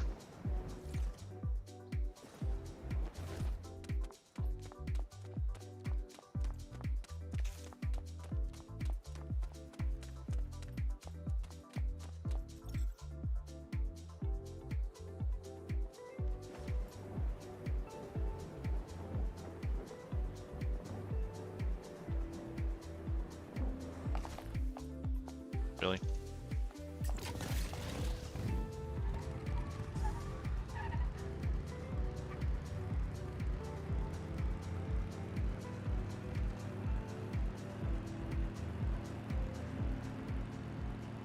I love how it wants me to go back the other way now. There we go. GPS is a little slow in this game.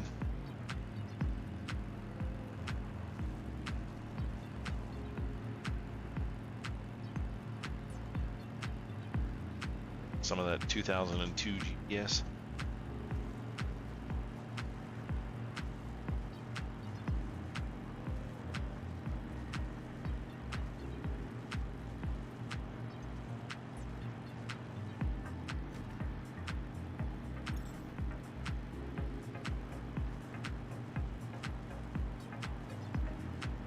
Must be a Chaos Weaver in the area. This is just outside of my capabilities for cold resist at the moment. Trying to find some of that Spike Mado or something, see if I've got any on me. Of course not.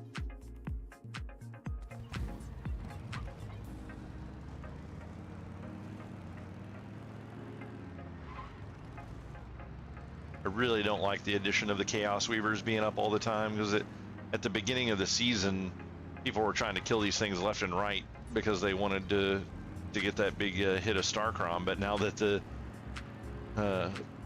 goal has been met, no one's really killing these things, so they're just here all the time and making it cold as shit. And it's like, I don't want to waste ultra rare materials on making higher cold resist of a shitty piece of armor that I don't want to wear.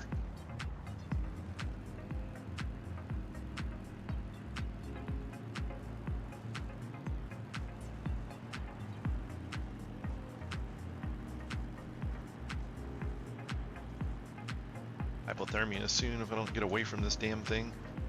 There we go.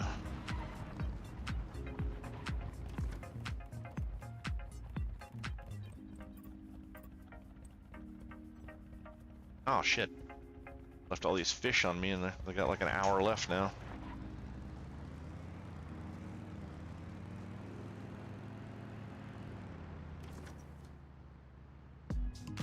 Oh damn it, I passed the...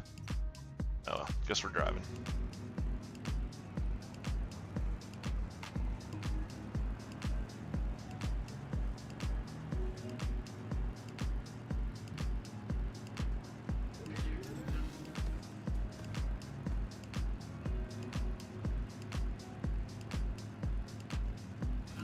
So I've just got a little bit of cleanup left to do.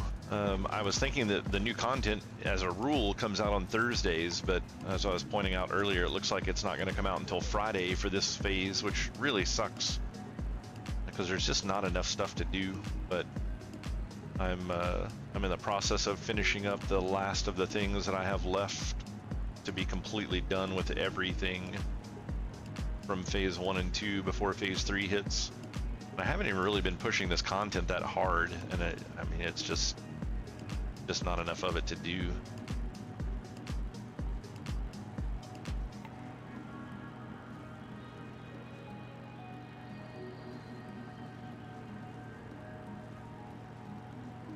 But I have a handful of quests left. I just I guess I finished the storyline as far as I could get through. Anyways, I don't think I have any more main story missions left. Mostly just all this side quest stuff. And most of these seem to reset, so this is probably just the stuff that's reset since the last reset of it. It's not necessarily anything that I really need to be on top of, but I figure if I can get some extra resources out of it or something, might as well do it just for something to do.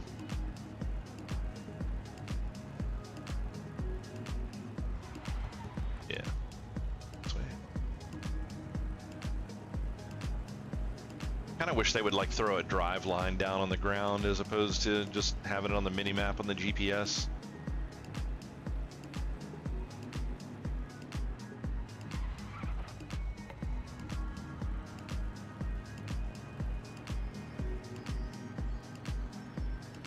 Oh no, not Stardust pollution.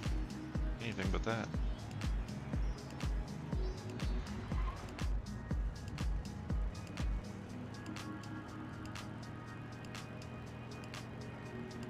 I really wish they would give the motorcycle better control. Like, it should be so much better than this. I would be happy with halfway between this and what it's really like. But it is what it is.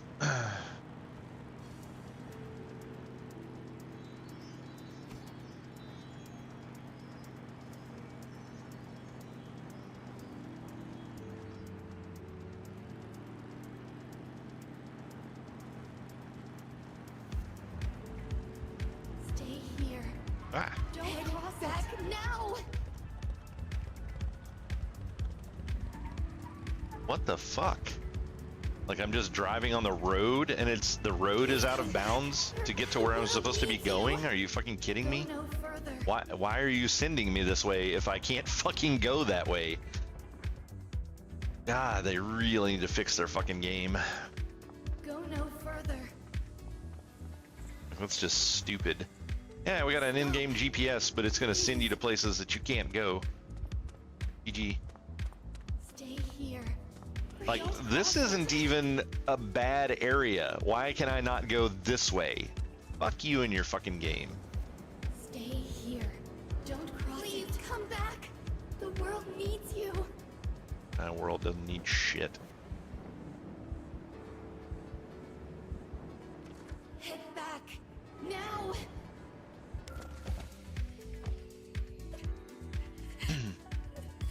That's fucking ridiculous. Oh, did it, Fluid? What did they do?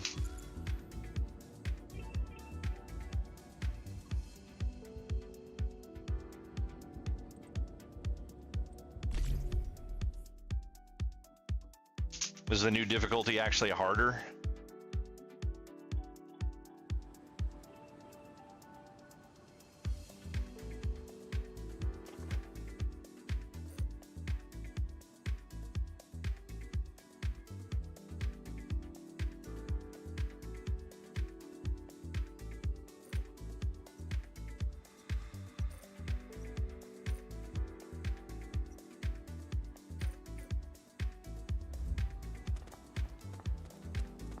Haven't tried it yet.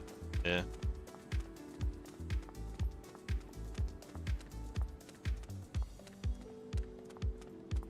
Did you see they pushed the content drop for this game back by a day? We're not getting it until Friday now instead of tomorrow like we're supposed to.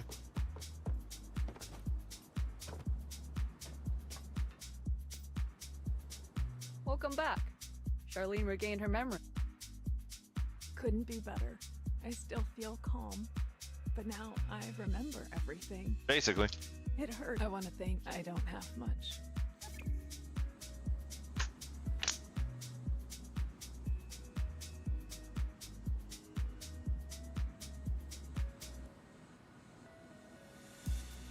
Yeah, I haven't really missed much at all. All right, what's next?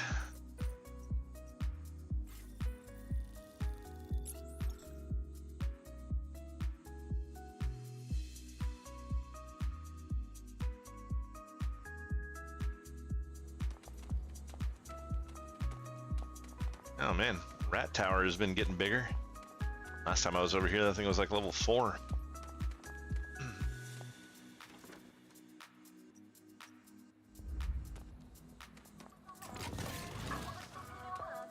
Get on the bike. Goddamn. Fucking unresponsive fucking game. Oh, look at this. Some gold just sitting here waiting on me.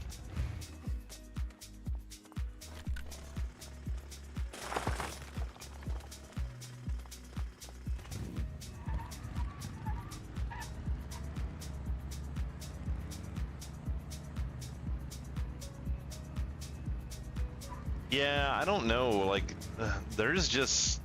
I don't know if it's just this season or what the issue is, Fluid, but I mean, it's like... The game was really fun at the beginning when you were like trying to learn stuff and figure out where you were going and what you were doing. But as the season continues on, like, the content that we have to do is just not keeping up with the pace at which they're releasing it. Like, in order to keep the game feeling like it felt at the beginning, they really need to release this content like every 3 days.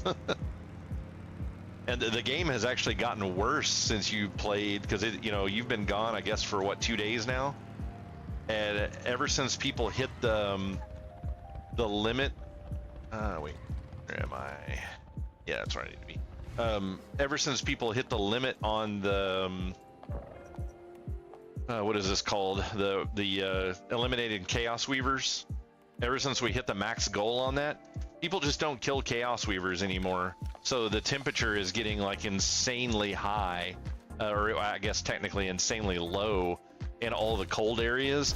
Some of it's getting to where you can't survive unless you have plus 15 to cold resist. Like if you don't have the plus 15 on both slots, you can't live. You can't be in the areas anymore, because those the Chaos Weavers reduce the temperature by so much that it's just not reasonable to be there. And when people were killing them, it was one thing, but now that they're not killing them anymore, they just sit there and that temperature never goes away.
Yeah, they do drop some loot that I don't think you can get from other places.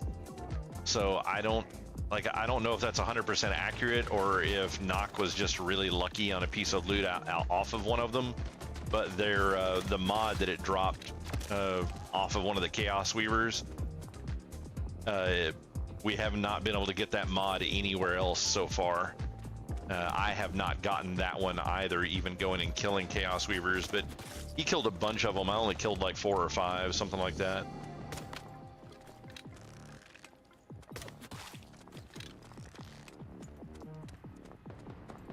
It's one of the frost mods that gives 6% increased chance for the vortexes to spawn with this weapon.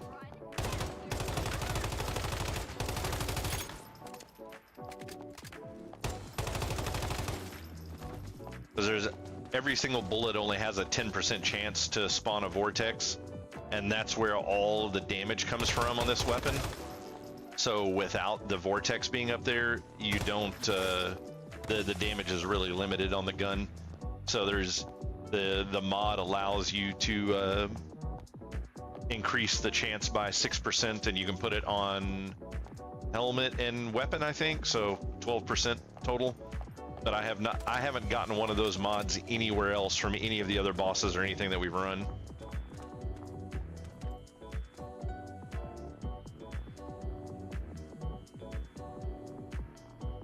Yeah, I've definitely noticed that as well. Like, they have a lot of issues with things not being recorded properly.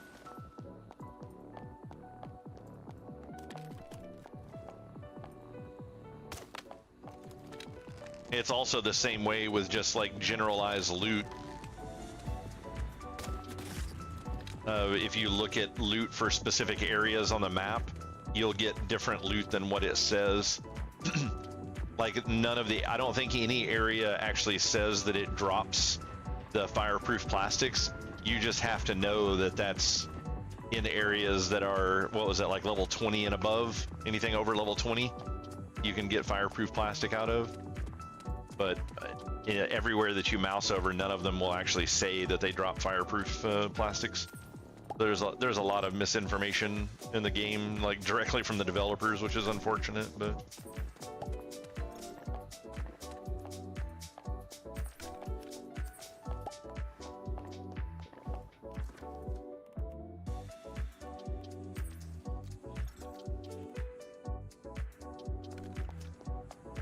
Yeah, it's probably turned out kind of bad for him, because I've noticed that the amount of people talking in the game is pretty low.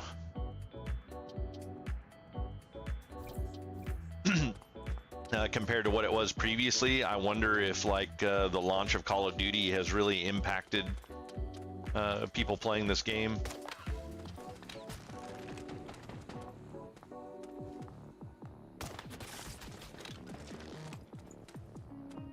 I hate to say it, with as much as I despise Call of Duty in general, I almost think I'd rather be playing Call of Duty than this, as far as just like, you know, gunplay and stuff goes.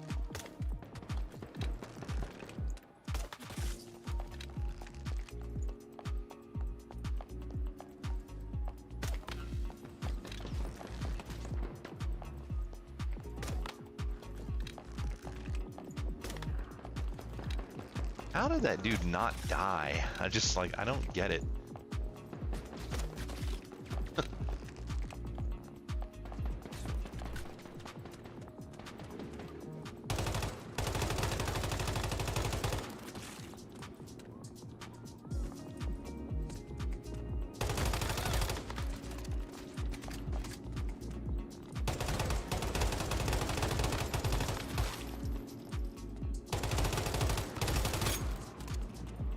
I love how if I'm down there hiding behind that chain link fence, they can shoot through it, but if they're hiding behind it, then nothing. Can't shoot them at all.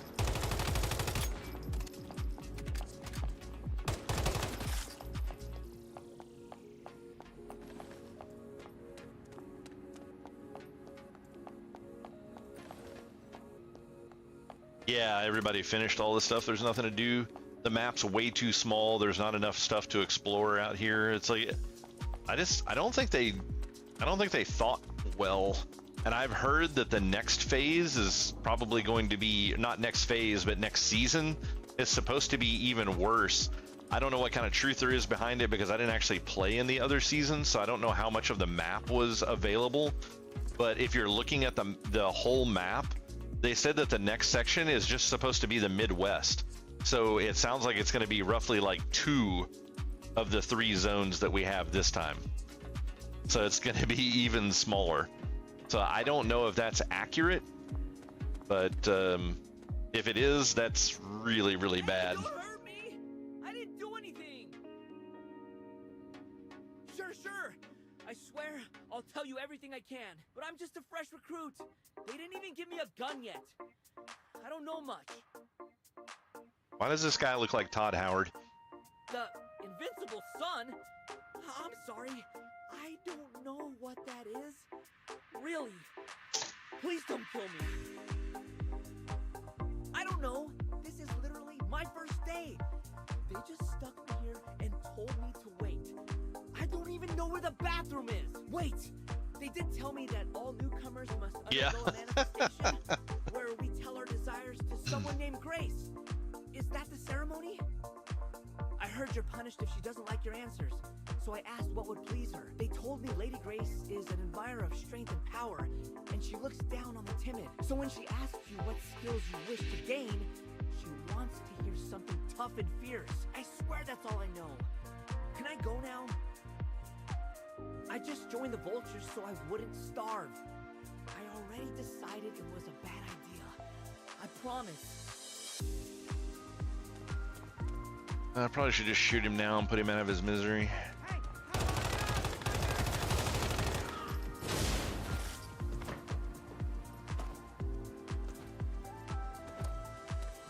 And the lag has been progressively getting worse as well, Fluid. It's pretty nasty.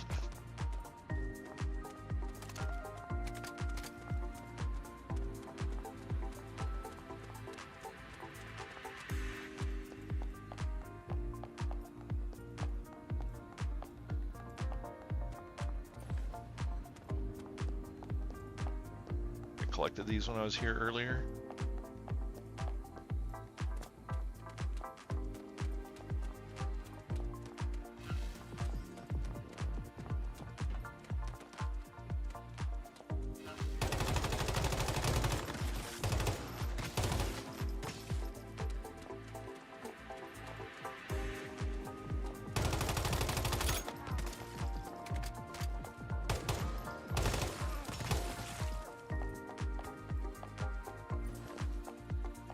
You missed it the other day, Fluid. Actually, those the drill guys, the ones that walk around with the big like two-handed drill contraptions. I died to one that was dead. Like I killed him at a distance. He was dead on the ground, and I walked past him, and I was taking damage from the drill as I walked by a corpse. It was pretty impressive.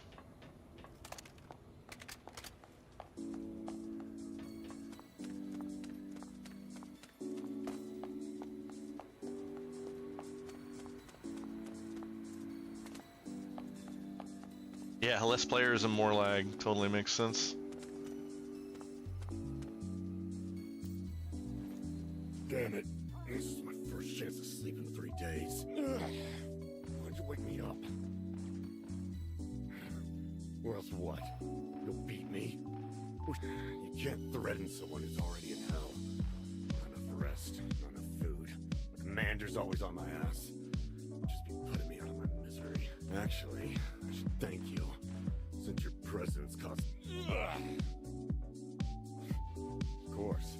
I mean, if the drill was still on and you were stupid enough to walk into it while it was on the ground, that would make sense, but... Yeah, sure. Let me...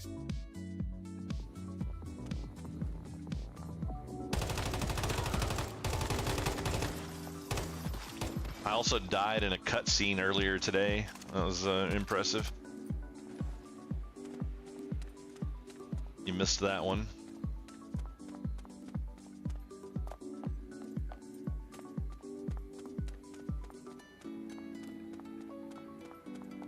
Yeah, probably not.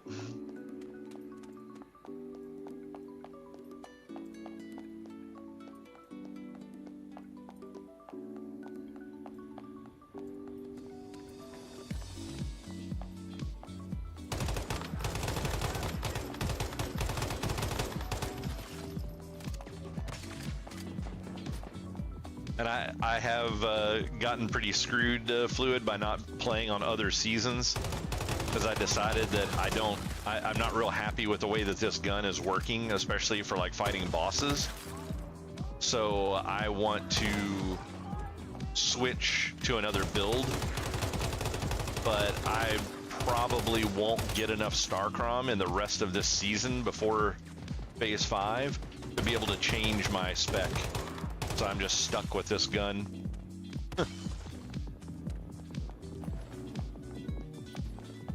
Like their system for unlocking blueprints for armors is really, really bad. Like I'm fine with other people from previous seasons being able to bring the blueprints in that they have, but I should be able to collect every blueprint in one season. and throughout the progress of the season, not necessarily like, oh, well, on the final day or in phase 5 when you get a shit ton of Starcrom, then you can just go buy a bunch of them. But it's like I should be able to be actively collecting this stuff as I'm playing through the game, and it should be able to be completed in one season. I mean, I'm not saying that everyone can complete it that way. You know, there should be like some RNG to it or whatever, but it should be possible to complete in one season.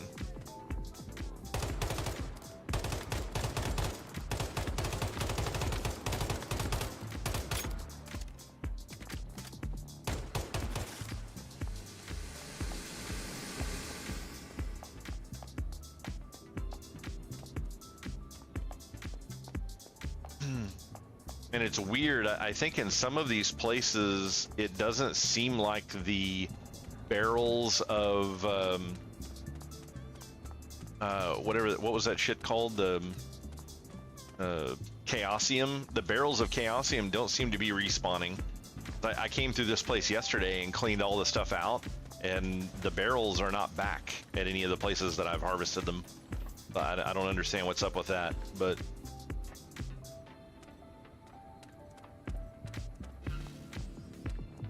Yeah, it puts a lot of emphasis on returning players, which is a really stupid idea. It's like you should never punish new players, because what this is telling me is you don't give a fuck about new players, so why should I want to come back and play another season?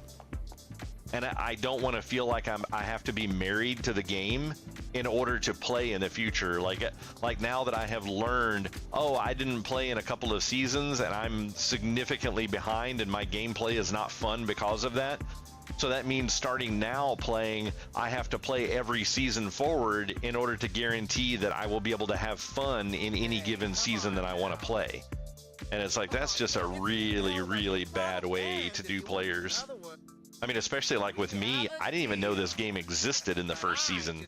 So, I mean, I would have missed the first season completely anyways. And, you know, like the most recent season that they did was a PvP season. I have zero interest in playing that shit. So it's like, what is their end game here? It's like, what is their plan? Because this isn't working.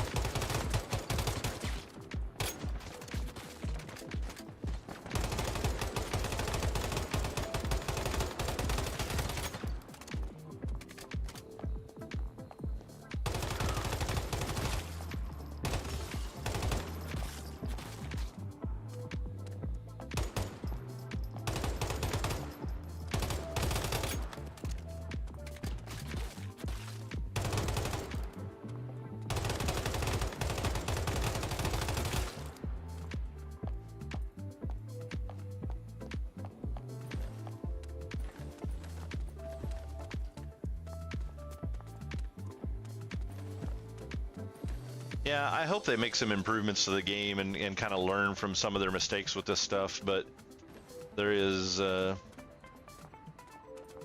definitely a lot of things that they could do to make the overall experience better.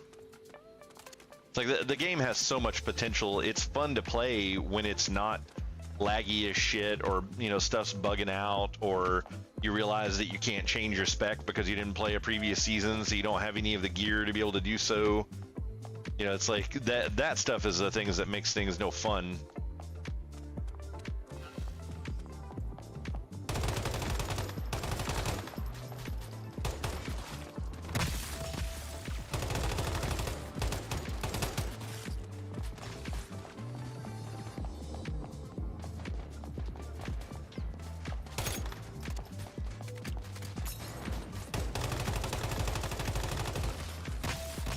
Damn, I'm getting lit up over here. Literally.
Yeah, I may actually. I'm scheduled to stream tomorrow. I may actually end up taking. I may end up taking some time off of this game tomorrow since they're not going to have new content, and play a little something else. Matisti gifted me a game called like Noita or something like that. It's supposed to be kind of pseudo Terraria-like, and I've heard a lot of really good things about it, so I may end up playing that a little bit tomorrow instead of this, because I'm just gonna have nothing to do.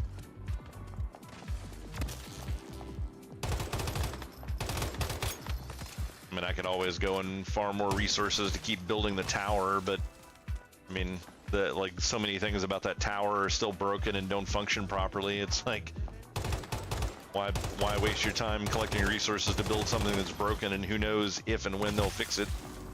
And then if they do fix it, like so many other things that they have quote unquote fixed by just changing what it does, it's like, oh, that didn't work because we disabled it because we thought it was too strong, but we didn't tell anybody, so now we've fixed it, but the way we fixed it was we nerfed the shit out of it. So,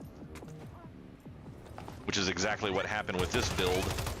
This build was supposed to be so much stronger,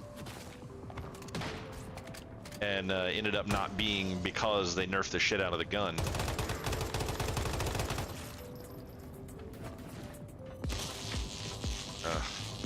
I hate these stupid landmines.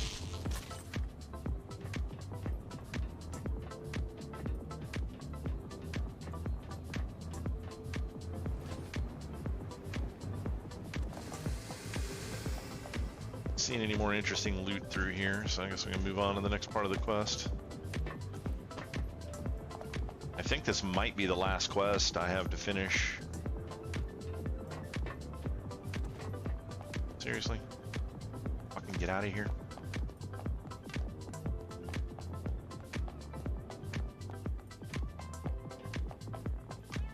Up top, okay.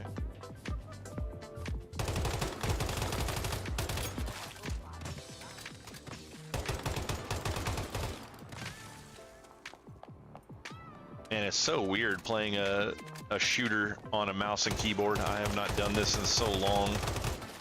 It's like aiming feels really weird sometimes.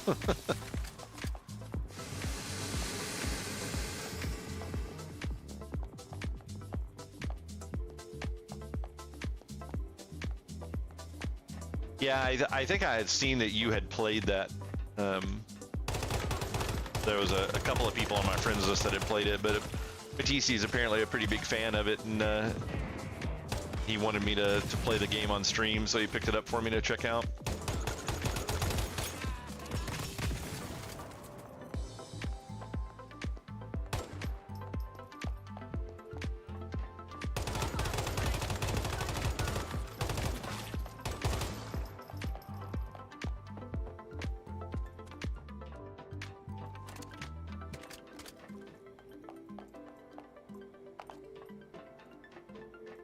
But I've got that, and I'm still kind of interested in playing some Space Marines too.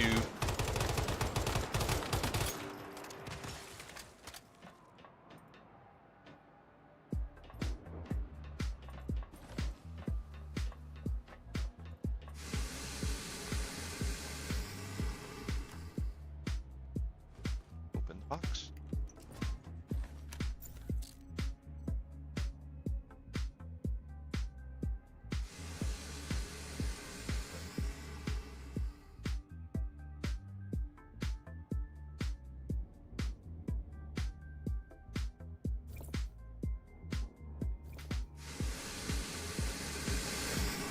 Yeah, I was really mostly just giving Space Marines some time to figure out their problems, because getting constantly disconnected from multiplayer matches, whether it's PvP or against the computer or whatever, it's not a fun feeling, and that turns me against the game quicker than anything else in them.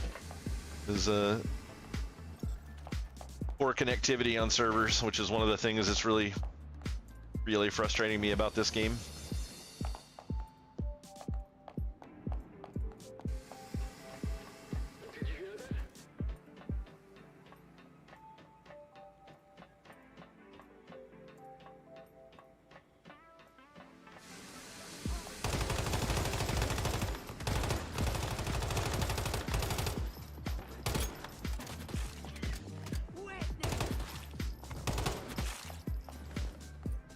And for crowds, this gun is really nice, but it's like, unfortunately, fighting bosses doesn't have crowds in it, so it's just completely worthless on completely worthless when fighting bosses. It's a lot of fun when running through these like compounds, though.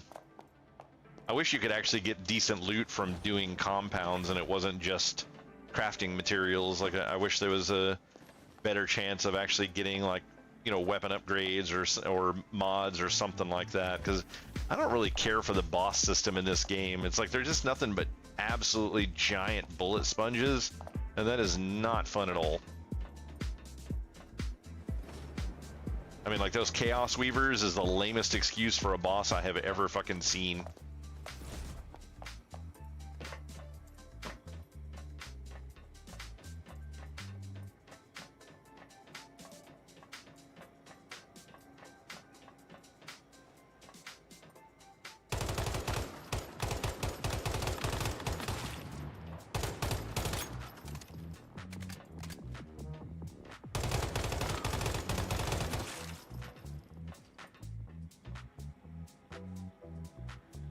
The anti-bullet sponge build? What, like sniper? Is that was what you were doing, wasn't it?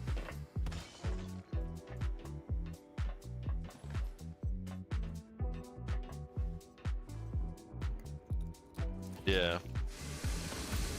Yeah, the bullseye builds aren't too bad. That's what the crossbow that I'm using runs off of, is bullseye, and it's actually really fun to play as well. I actually kind of wish I would have just went with the crossbow build from scratch, because I've ended up using it way more than I've used assault rifles.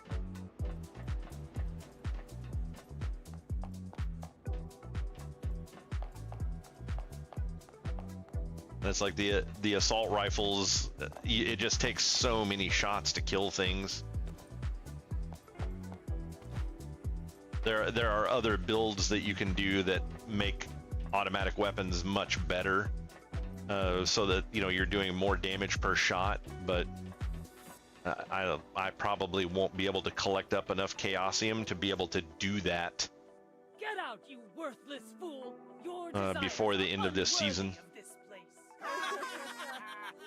Loser! Idiot! Get out of here! Well, there's no shortage of vultures inside. Rushing in wouldn't be the smartest. I've got an idea. Why don't you disguise yourself as a vulture and join the ceremony? With your skills, you might even be able to get the deviation without. Why would I want to get a deviation without firing my gun? I want to shoot all of these fuckers. We have barrels here? Okay, the barrels are here on that one.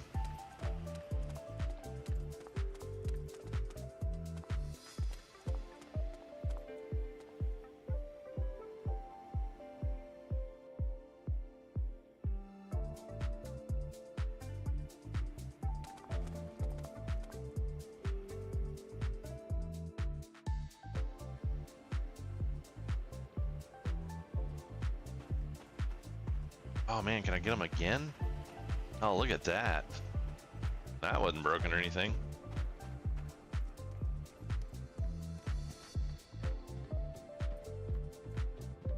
Idiot!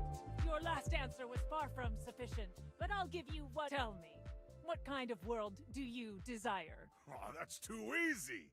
It's one where I always have a full belly and win every fight. Feh, you really are dumb. Our one true leader is ill-served by someone with such simple desires.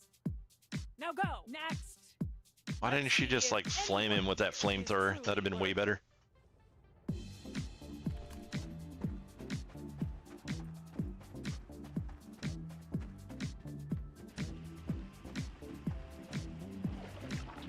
Oh, there was the... there we go.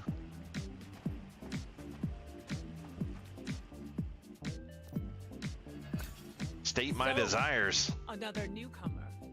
Come, I will let you state your desires before the end. My first question is, as of...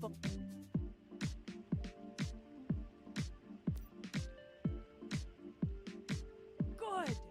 A strong choice! A strong choice. We're spiders to help Igna conquer this fallen world. My second question is, what position do you aspire to?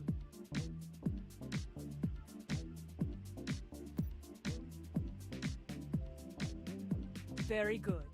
You truly know the place that has been created for you. I'm glad to know that you'll be among our ranks. My third question is, what kind of world do you desire? A world full of sweet things. That's... How did you... No one could know that. I see you must truly have been chosen. You have been blessed, like Igna himself. I should never have questioned you before. That's right, bitch. Don't question me. You are more qualified than I to watch over the invincible sun. Vultures, let us celebrate the arrival of a blessed one! Long live the Vultures! Long live the Blessed One! Amazing work. You could have won an Oscar. In fact, before starting, Oh, look, another invincible sun. let's not get too cocky. We're not done yet. We still need to get the deviation. Victory! We'll figure out what happens sooner or later. Let's make sure we're not here when they do. Can I just shoot all these people now? I tried to do that the other day. I came up in here without the quest and ran into this place. It went sideways real fast. There was so many enemies in there.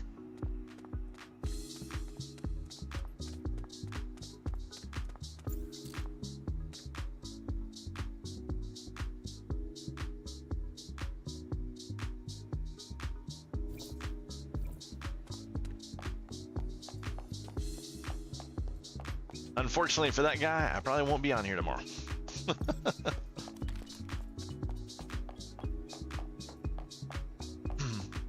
I ended up getting completely screwed on my I forget what the hell they're called now.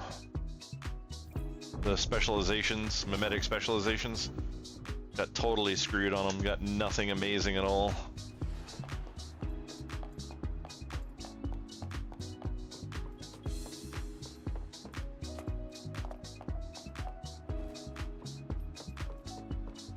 And I've even used all of my re-rolls up to this point. I won't get any more until I hit a new season.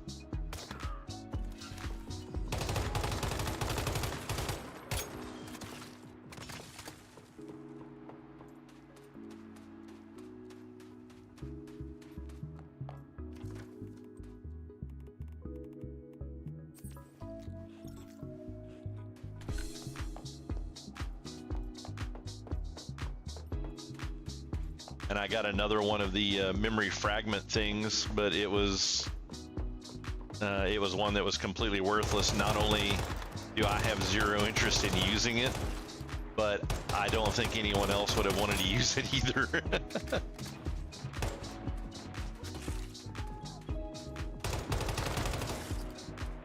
So I've got it up for sale. I don't know if it's going to sell or not, but actually the very first fragment that I got, I think it was Knock, you and I that were running around. I think we were doing bosses or something, and we all three got a memory fragment off of one of the bosses that we did. And that one was the one that actually gives you the gold and silver axes. And no one had any interest in that at first until they realized that silver axes are the only way to get apples on this map. So it went from being a completely worthless memory fragment to like one of the most expensive ones in the game. So fortunately, I sold that and made a pretty decent amount of currency off of that. And then I ended up getting it as my final, the final memory fragment. Because I guess at the higher point, one or two of the upgrades on the tower requires apples. I don't know if it's the raw apples or if it's apple fertilizer that it requires, but it requires apples for doing upgrades on the tower. And then in addition to that, I guess apple fertilizer is really useful. And I'm guessing the only way you can get that is with apples, so.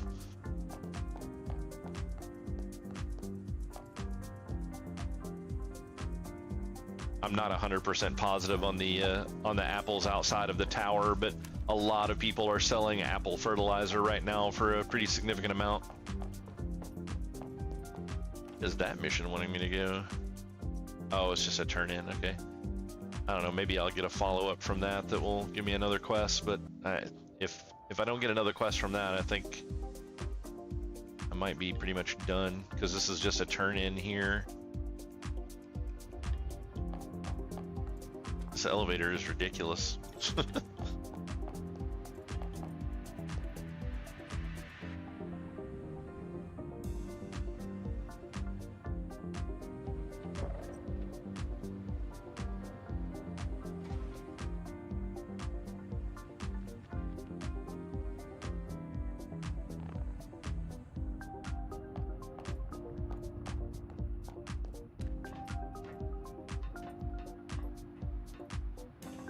Elevator? Oh wait, it's here. Ah, I wasn't even paying attention.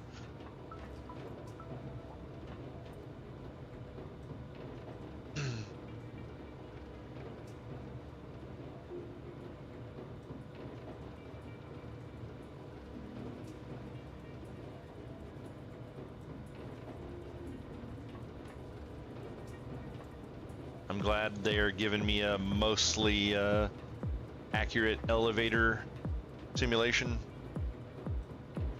I mean, aside from the constant bouncing when you try to walk, but this is what I play games for. Is I want an accurate representation of all of the elevators. I want them to take forever, just like real elevators do.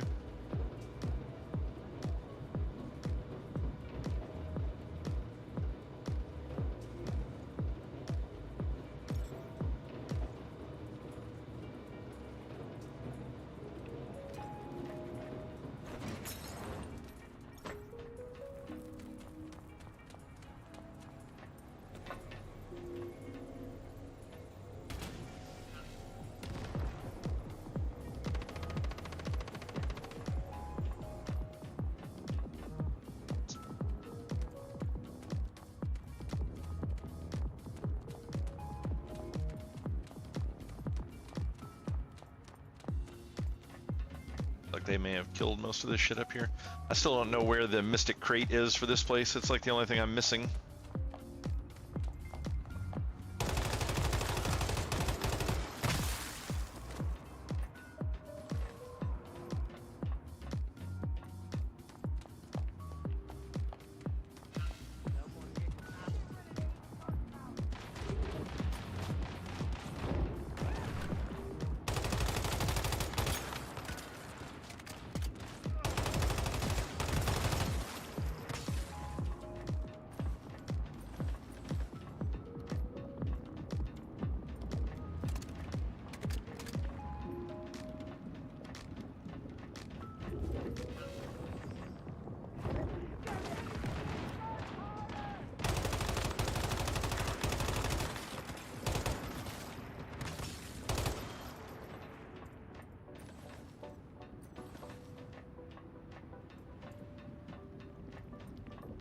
Down the elevator?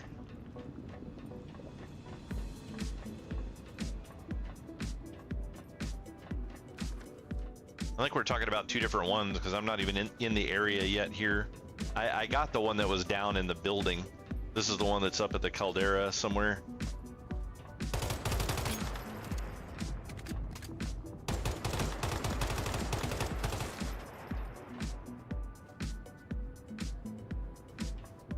It's like in this section, you mean? Oh, yeah. So you go up the one elevator and back down the other one. I wonder if I can actually jump off here and go across there. If I can or not.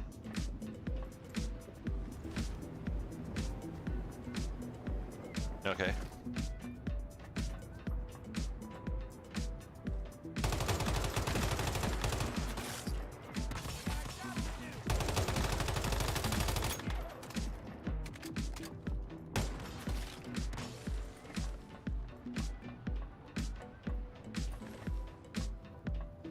I didn't like this area. I don't like all the Chaosium gas and stuff that you're having to deal with all the time.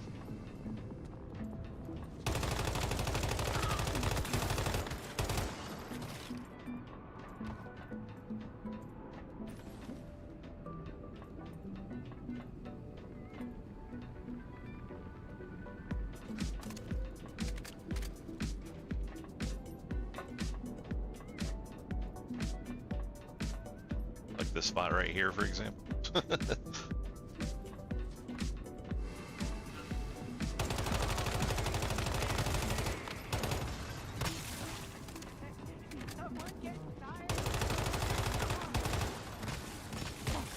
No.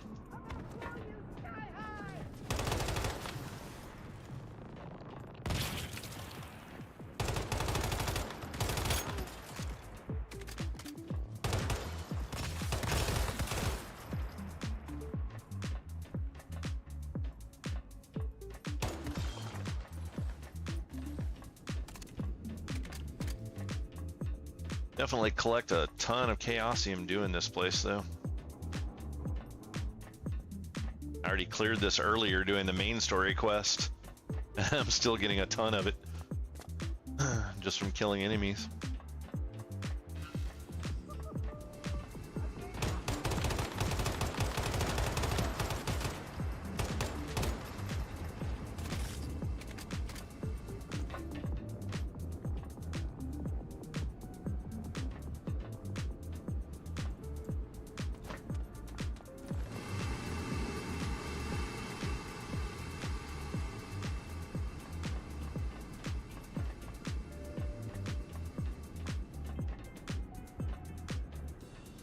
Okay, so here's the first of those two elevators.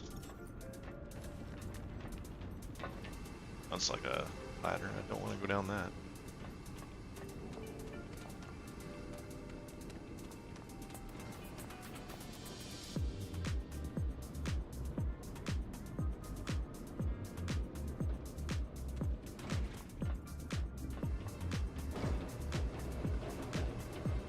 And with the way this floor like jerks around, I'm just waiting to fall through the elevator at some point. Really amazed it hasn't happened yet.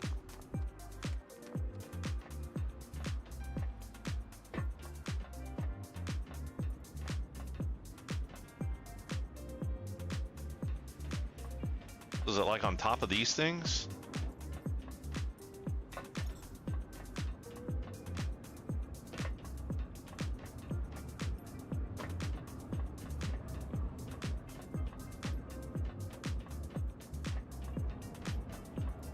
Down in the middle, like down inside of there.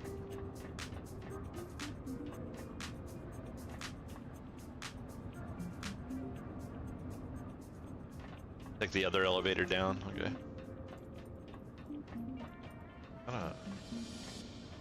Thought I saw a loot box over there.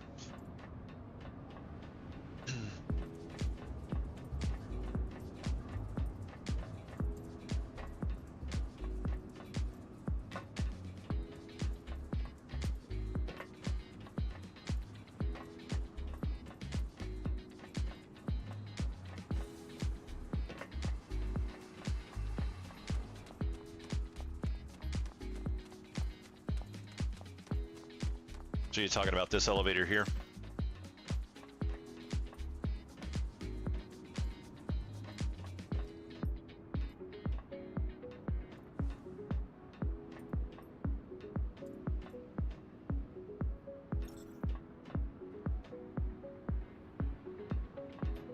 Up here? There it goes. The one in the center of the building? I don't know which one you're talking about.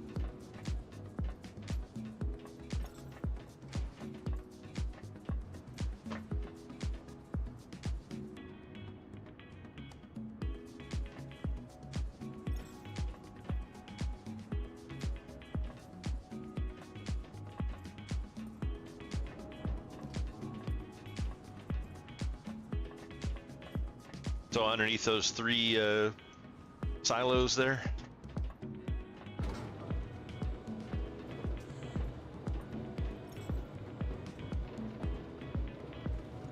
Okay. I can probably get over there from that ramp there. Off these elevators, I hate these things.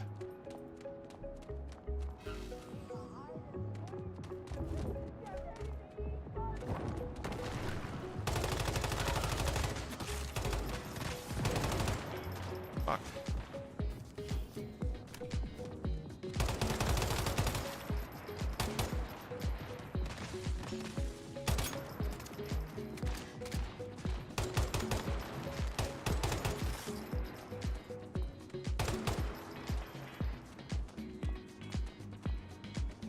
And what am I dying? Oh.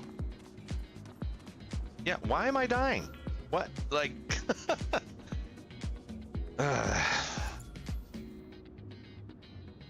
for a second, I thought I was actually dying because I was on fire, but then I remembered being on fire doesn't actually do damage to you, which is the dumbest thing I've ever fucking seen.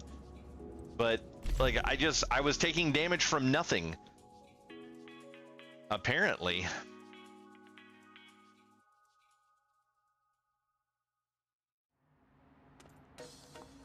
I mean, this game is just, like, so stupid with this shit sometimes.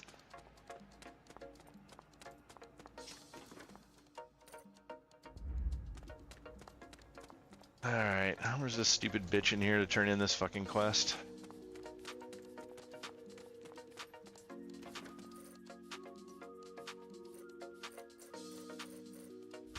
What?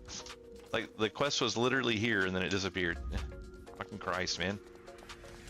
Can you make any more of a shitty game? Is that possible? I don't think it is.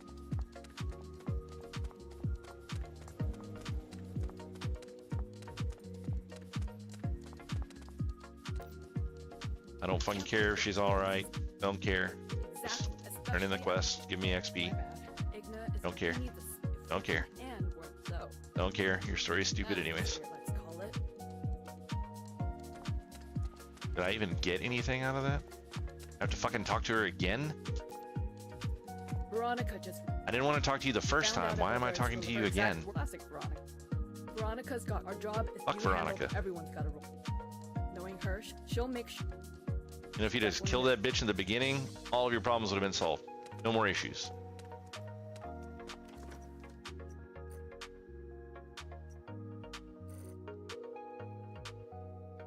Oh god.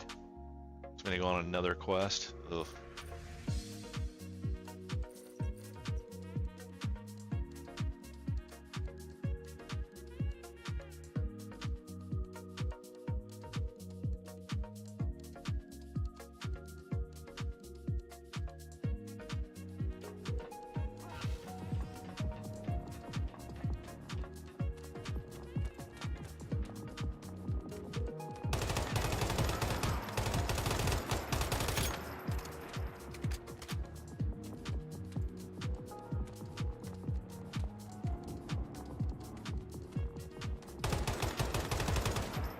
Are you fucking kidding me?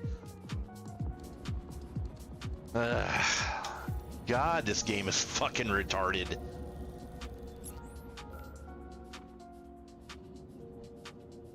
$9 billion fucking bullets to kill enemies. This is the most retarded shit I've ever seen. God, this game is so fucking stupid. I am wearing the max fucking armor in the fucking game, and I get one shot by one little bitch-ass fucking punk motherfucker.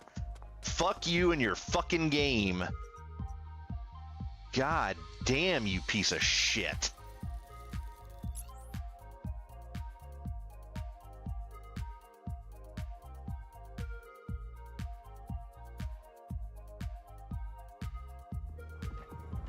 Fucking move.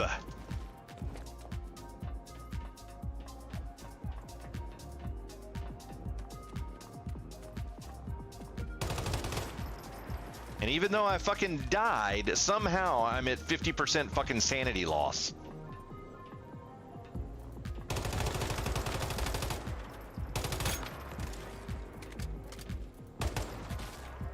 Fuck you, cocksucker.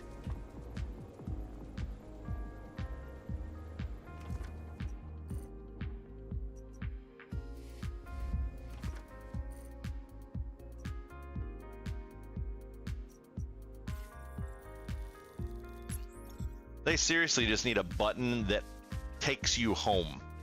Like having to fucking zoom out and scroll all the way across the fucking map to find your house to go to it is fucking stupid. Give me a fucking button, I press, poof, I go home. Why is that so fucking hard?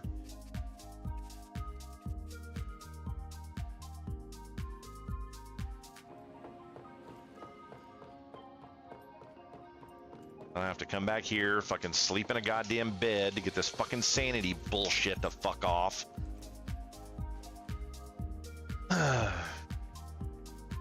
I love how they keep sending out the fucking surveys for this game, and they don't really listen to anything people are saying.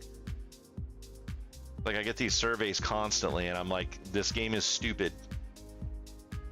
This sanity shit needs to fuck off. It's like, this is fucking dumb.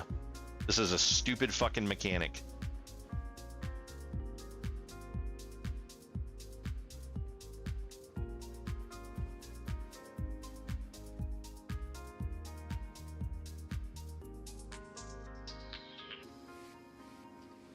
I don't mind the temperature when the temperature fucking works. But like that area that I was just in, I shot up to 70 degrees Celsius the last time I came here, and my screen was turning red, shit was going all kinds of fucked up, but it wouldn't kill me. And it was all because the temperature system in the game was just fucked. And then like this here, laying in this bed, I'm in my house, I'm safe, I'm laying in a bed. Why do I have to lay here for fucking ever to get this shit to go away? It's like, this should not fucking take this long. What part of playing a game do people think is fun? Sitting here, waiting for a debuff to fuck off so that I can go on. I get it if I'm out in the middle of nowhere and, you know, you're trying to make things hectic. I'm in a fucking base. You're basically making me do nothing but sit here with my thumb up my ass just fucking because. It's like, you can't just throw these beds down anywhere. If I go to a base and get into a bed, 2-3 seconds, boom, shit's gone. Let me get back to fucking playing. What are you fucking doing here? It's like, why is this necessary?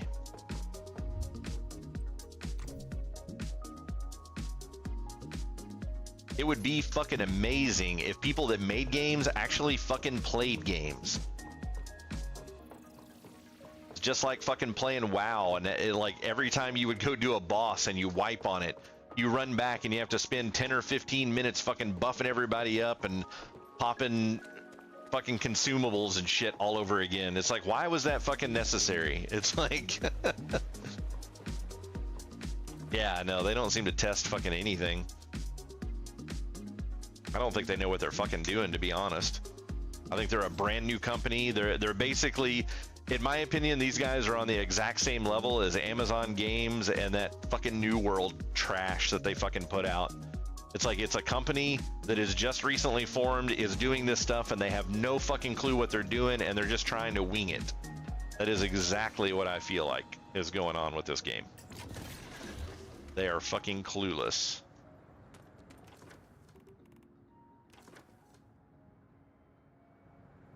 That be enough? No, let's get some more, whatever. What's the worst thing that can happen, right?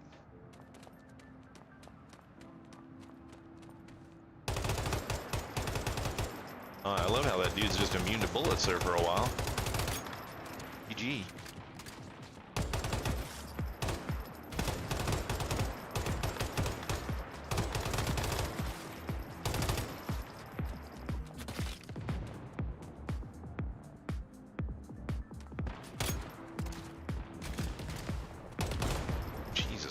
Man, fuck off with that shit.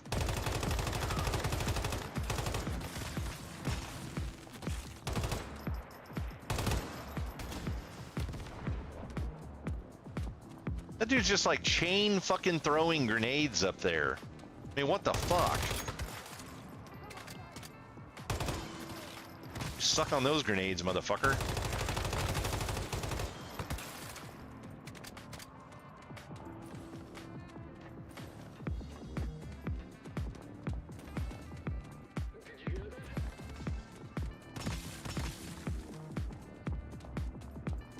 Where's this fucking cocksucker at?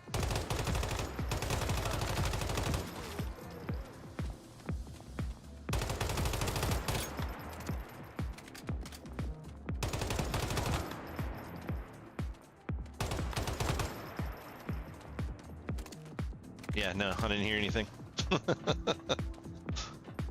I wish you could talk to the NPCs in this game, just like fuck with them. You're like, yeah, I heard that, I think he's over there.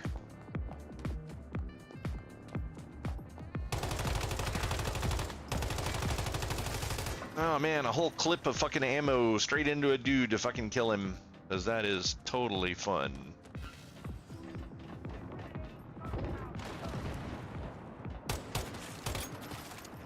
Don't fuck with those exploding barrels, though, man. That shit'll kill you. Bullets, not so scary. Explosive barrels, you're fucked.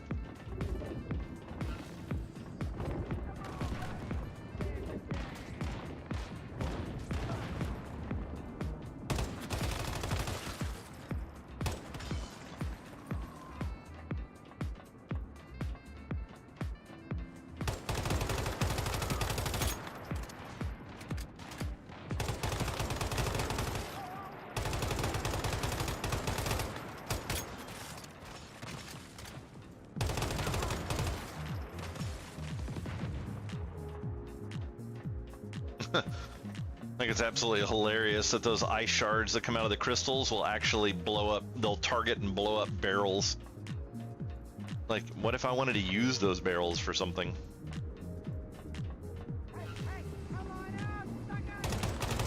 Yeah.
Alright, so I gotta get back over and grab that flower. Get my shit back.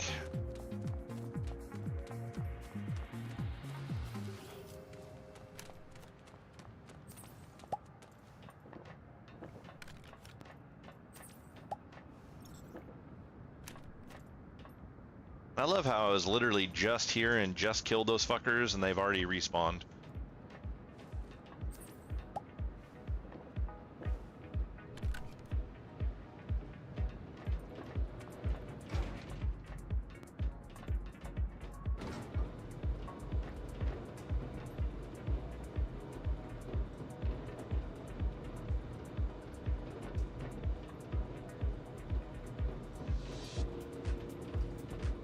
Well, at least my shit's right here.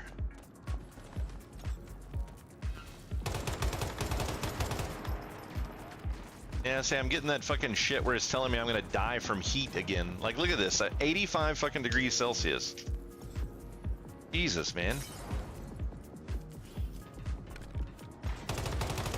And that was from that stupid fucking Chaosium lantern turning itself off again.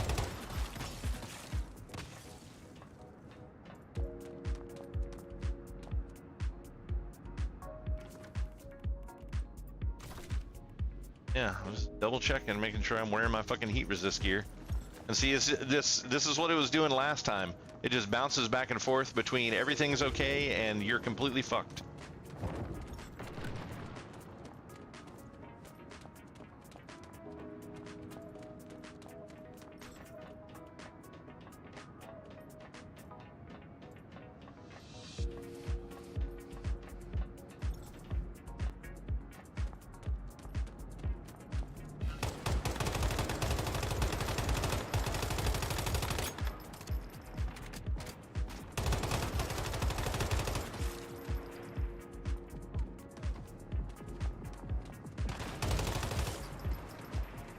bitch.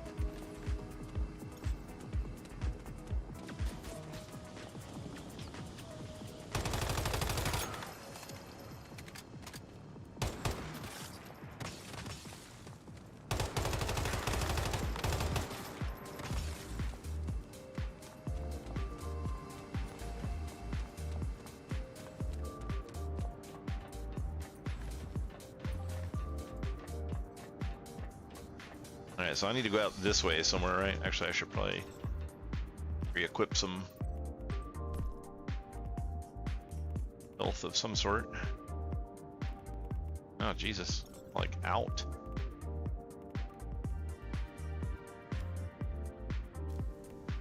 Got one heal over time left, and then I'm fucked.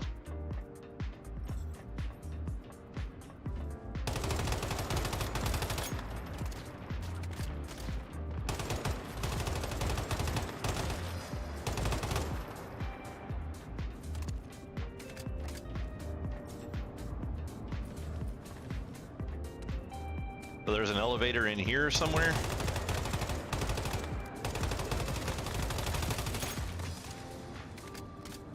Yeah, I'm fucking overheating and going to die again. This is so fucking ridiculous.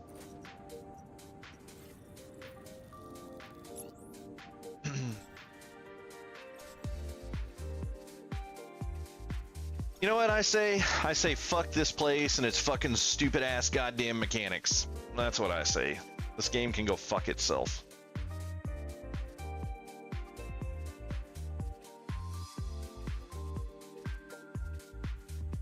I'm tired of busted ass fucking bullshit.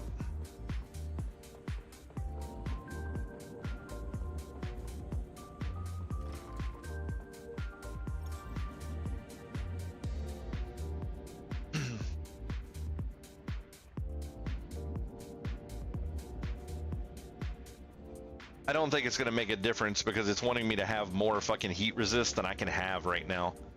Like, I don't have the... I'm not aware of any food that I can make that makes me colder. I don't think I have anything that does that. So... I'm basically just fucked.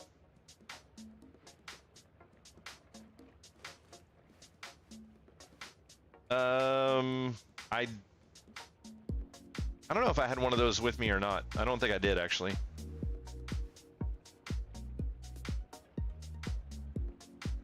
But I mean, even that, I don't think is going to make that much of a difference. I mean, I'm shooting all the way up to the maximum fucking heat level.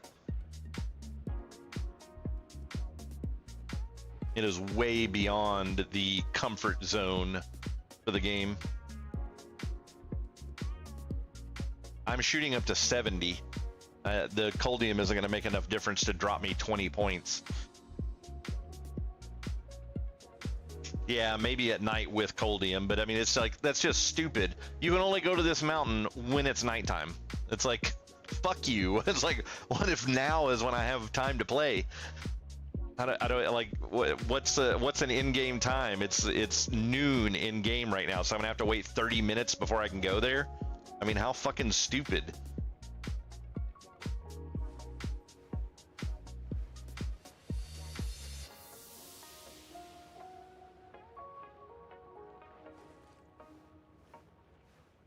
Alright, well, while I'm sitting here for a half an hour waiting on this stupid bitch to get rid of this fucking sanity stuff, I'm going to take a little commercial break and hit the restroom. I'll be back shortly.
See if we can get another shot at some more of these fucking crocodile skins.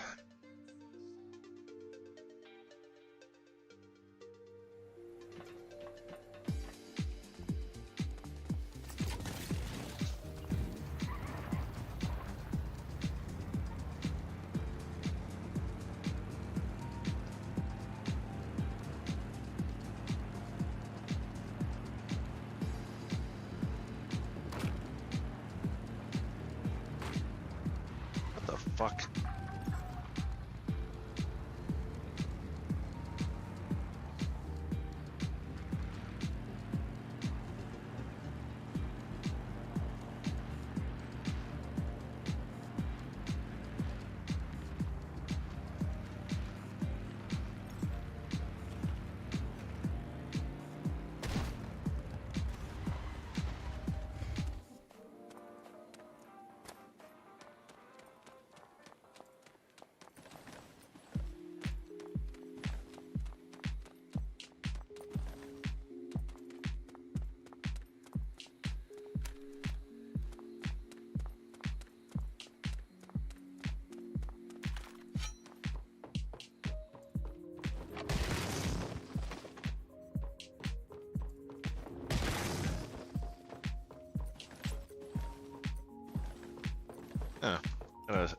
Got a simple sink, just what I always wanted.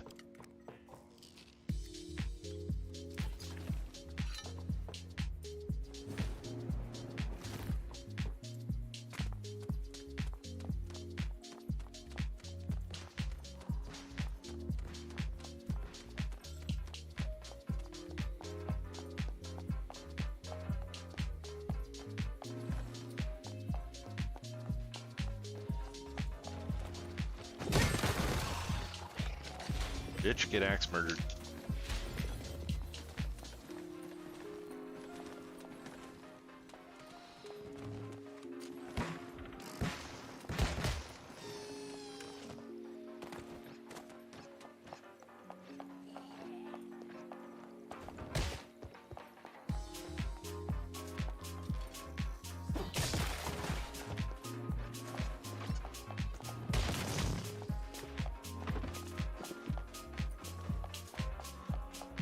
Actually, it's surprisingly easy to farm acid just by coming here and just mass slaughtering this whole place.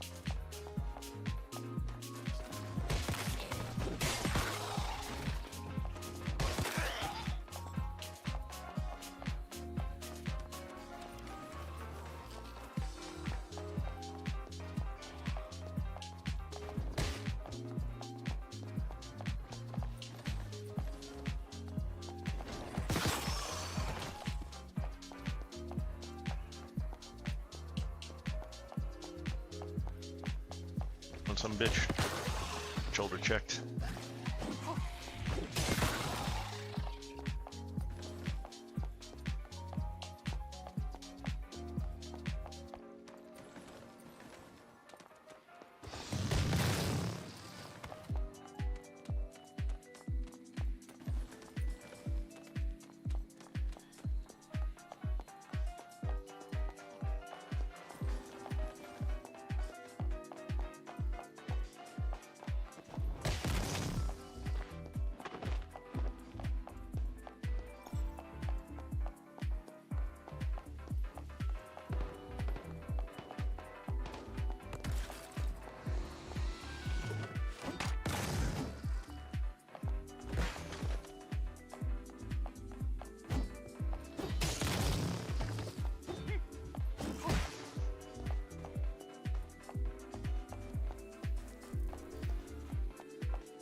I finally got some of those eels fluid. I spent like 3 hours fucking fishing those things the other day. Well, yesterday I got 8 of them. Not a single one had higher than a 2 in a stat. Like, what a fucking waste of time.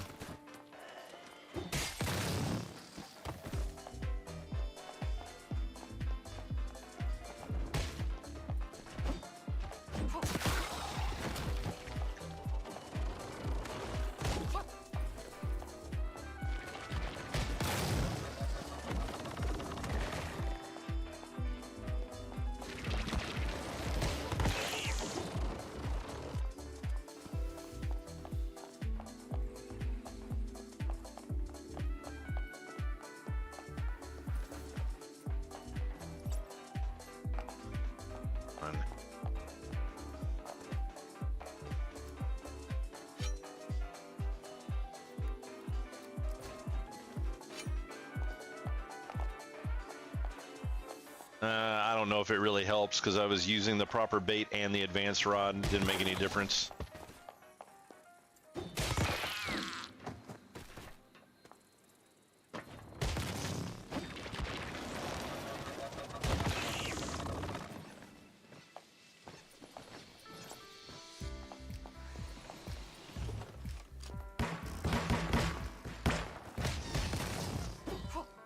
Bitch, get fucked.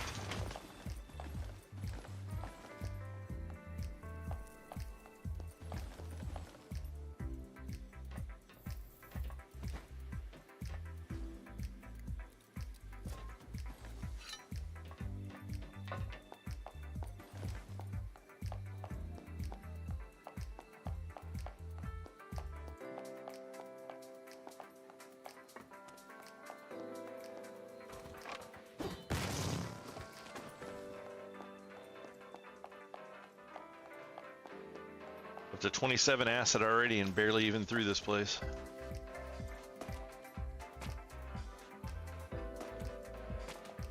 Go up the fucking ramp. Jesus.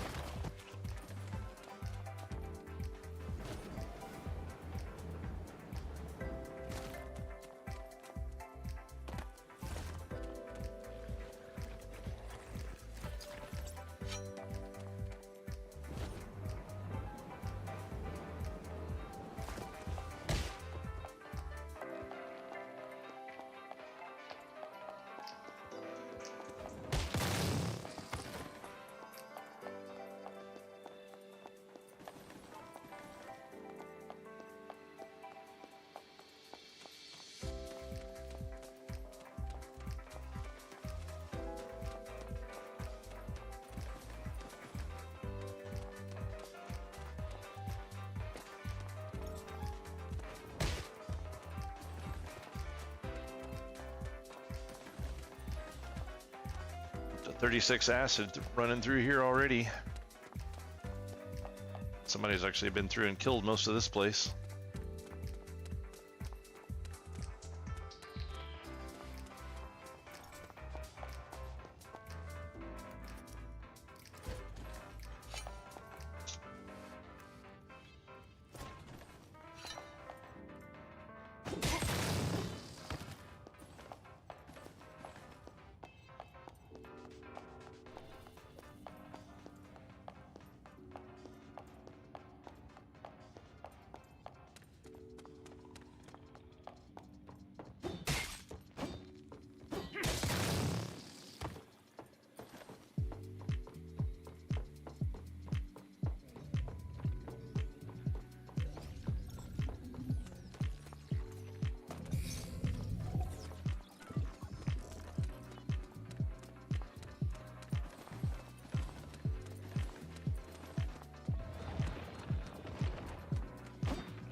Flamingo had it coming.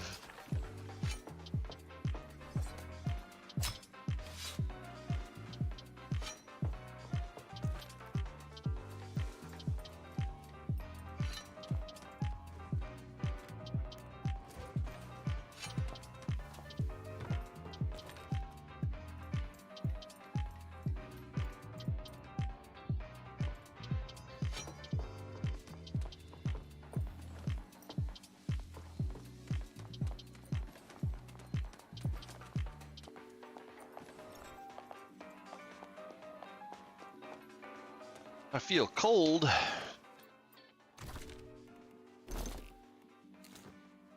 I playing Valheim?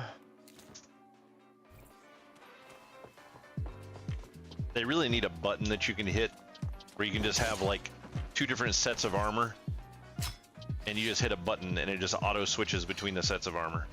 Like having to go in and fucking manually change your armor every time you go between hot and cold is so annoying. Quality of life, people. Make the game fun, not a chore.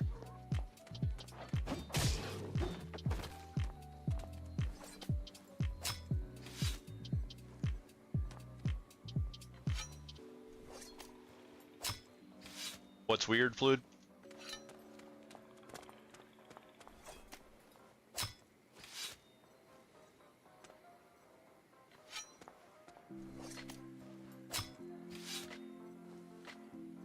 Yeah, you're a wet, you're a cold. Oh, fishing RNG? Yeah. I was finally able to fish in the lava, but of course I went through like 40 or 50 bait or something like that, never got a single deviate for the season thing. It was like the main reason that I was doing it. I want to play with you, go away. Stupid fucking bears.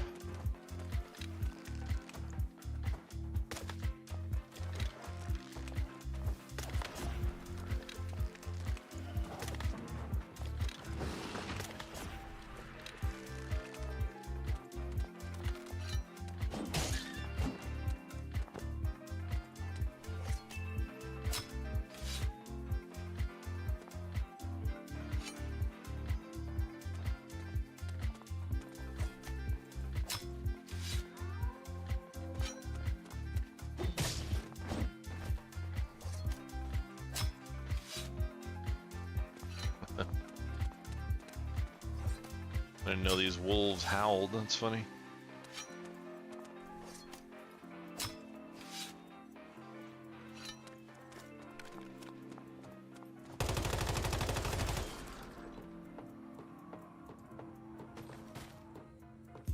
Is it a rare bear skin here, maybe?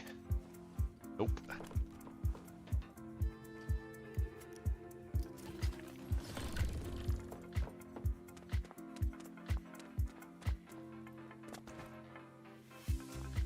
What was it that you got?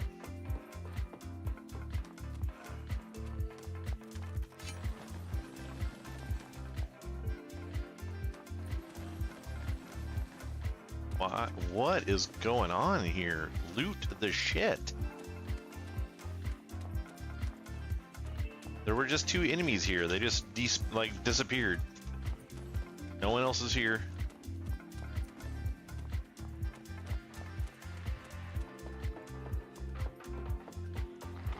Fire toad? Yeah. I was definitely not that lucky.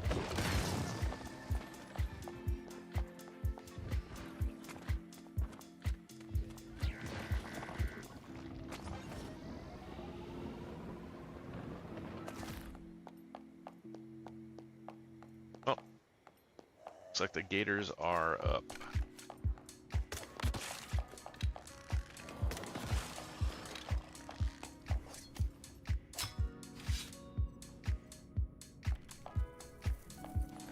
Hide off of that one though.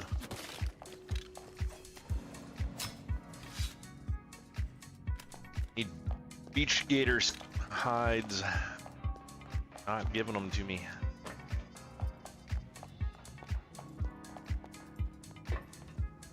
Oh, and somebody killed the pack of 4.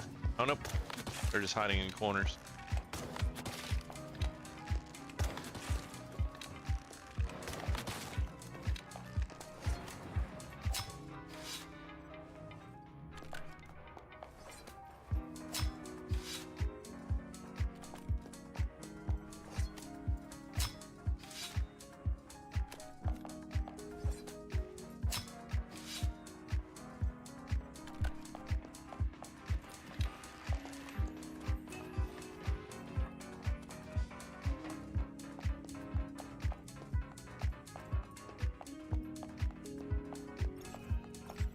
About it for the clear through this place.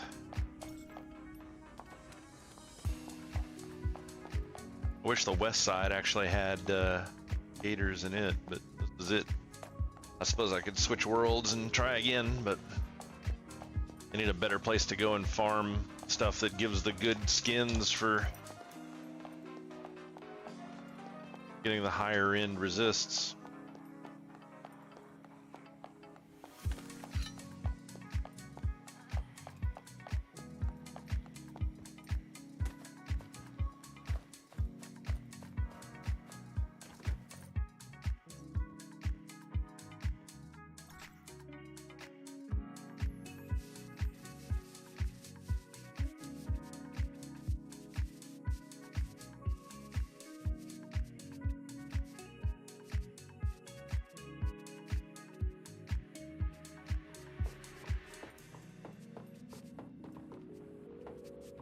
Jesus, can't even load my own base. That's...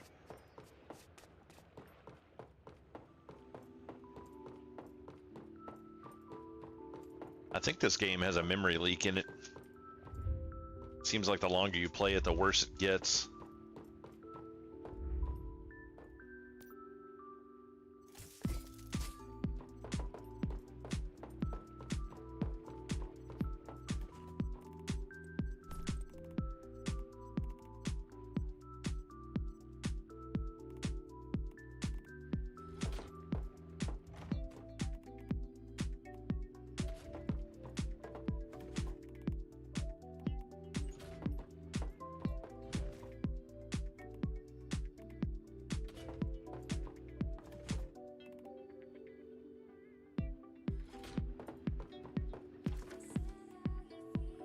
$1,600 Chaosium from running that place earlier.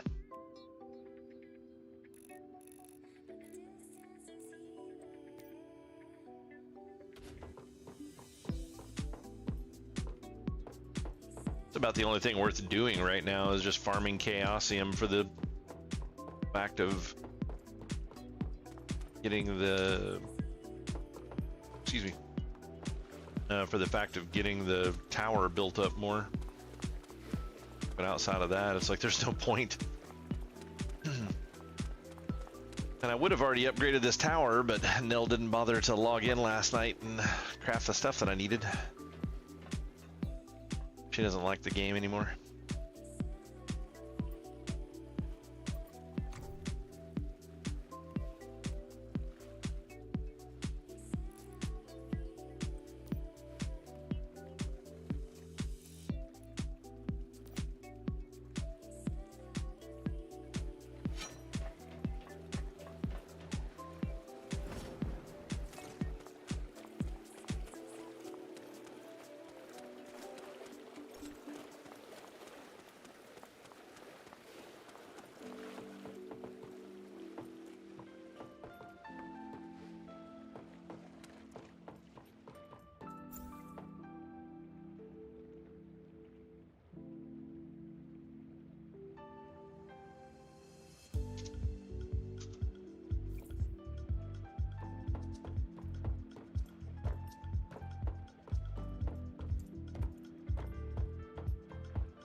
Oh, hey, I got some silver ore.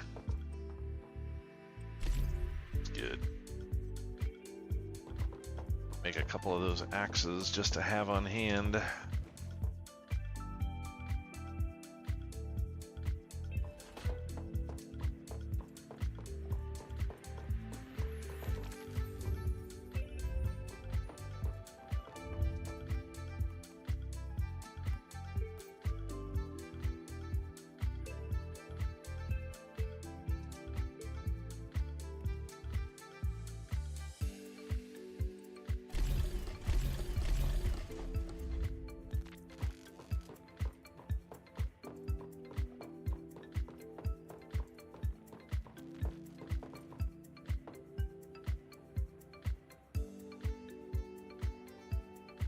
So you actually playing anything right now, Fluid, or are you just still catching up on classwork?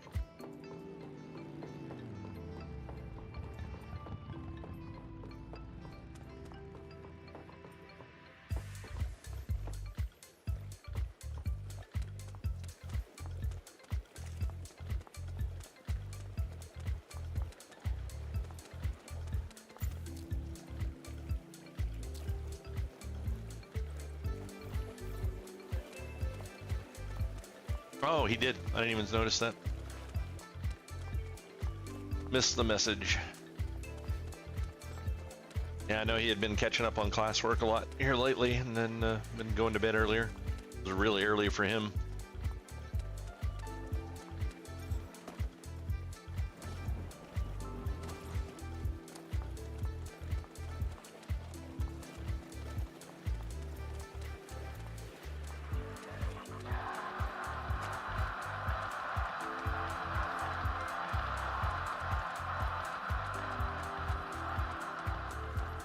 It's almost like these guys stopped building over here. I haven't really seen their places change much recently.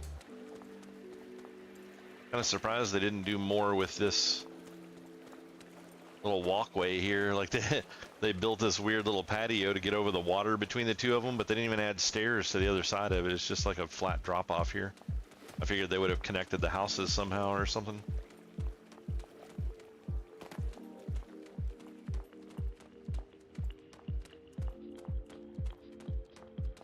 They've redecorated a few things on the inside, but not much.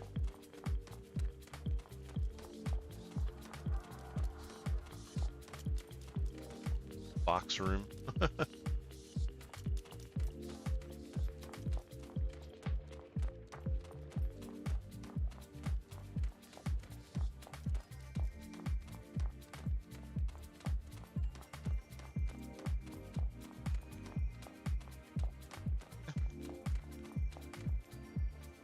Still think that hole there is hilarious, being off-centered like that.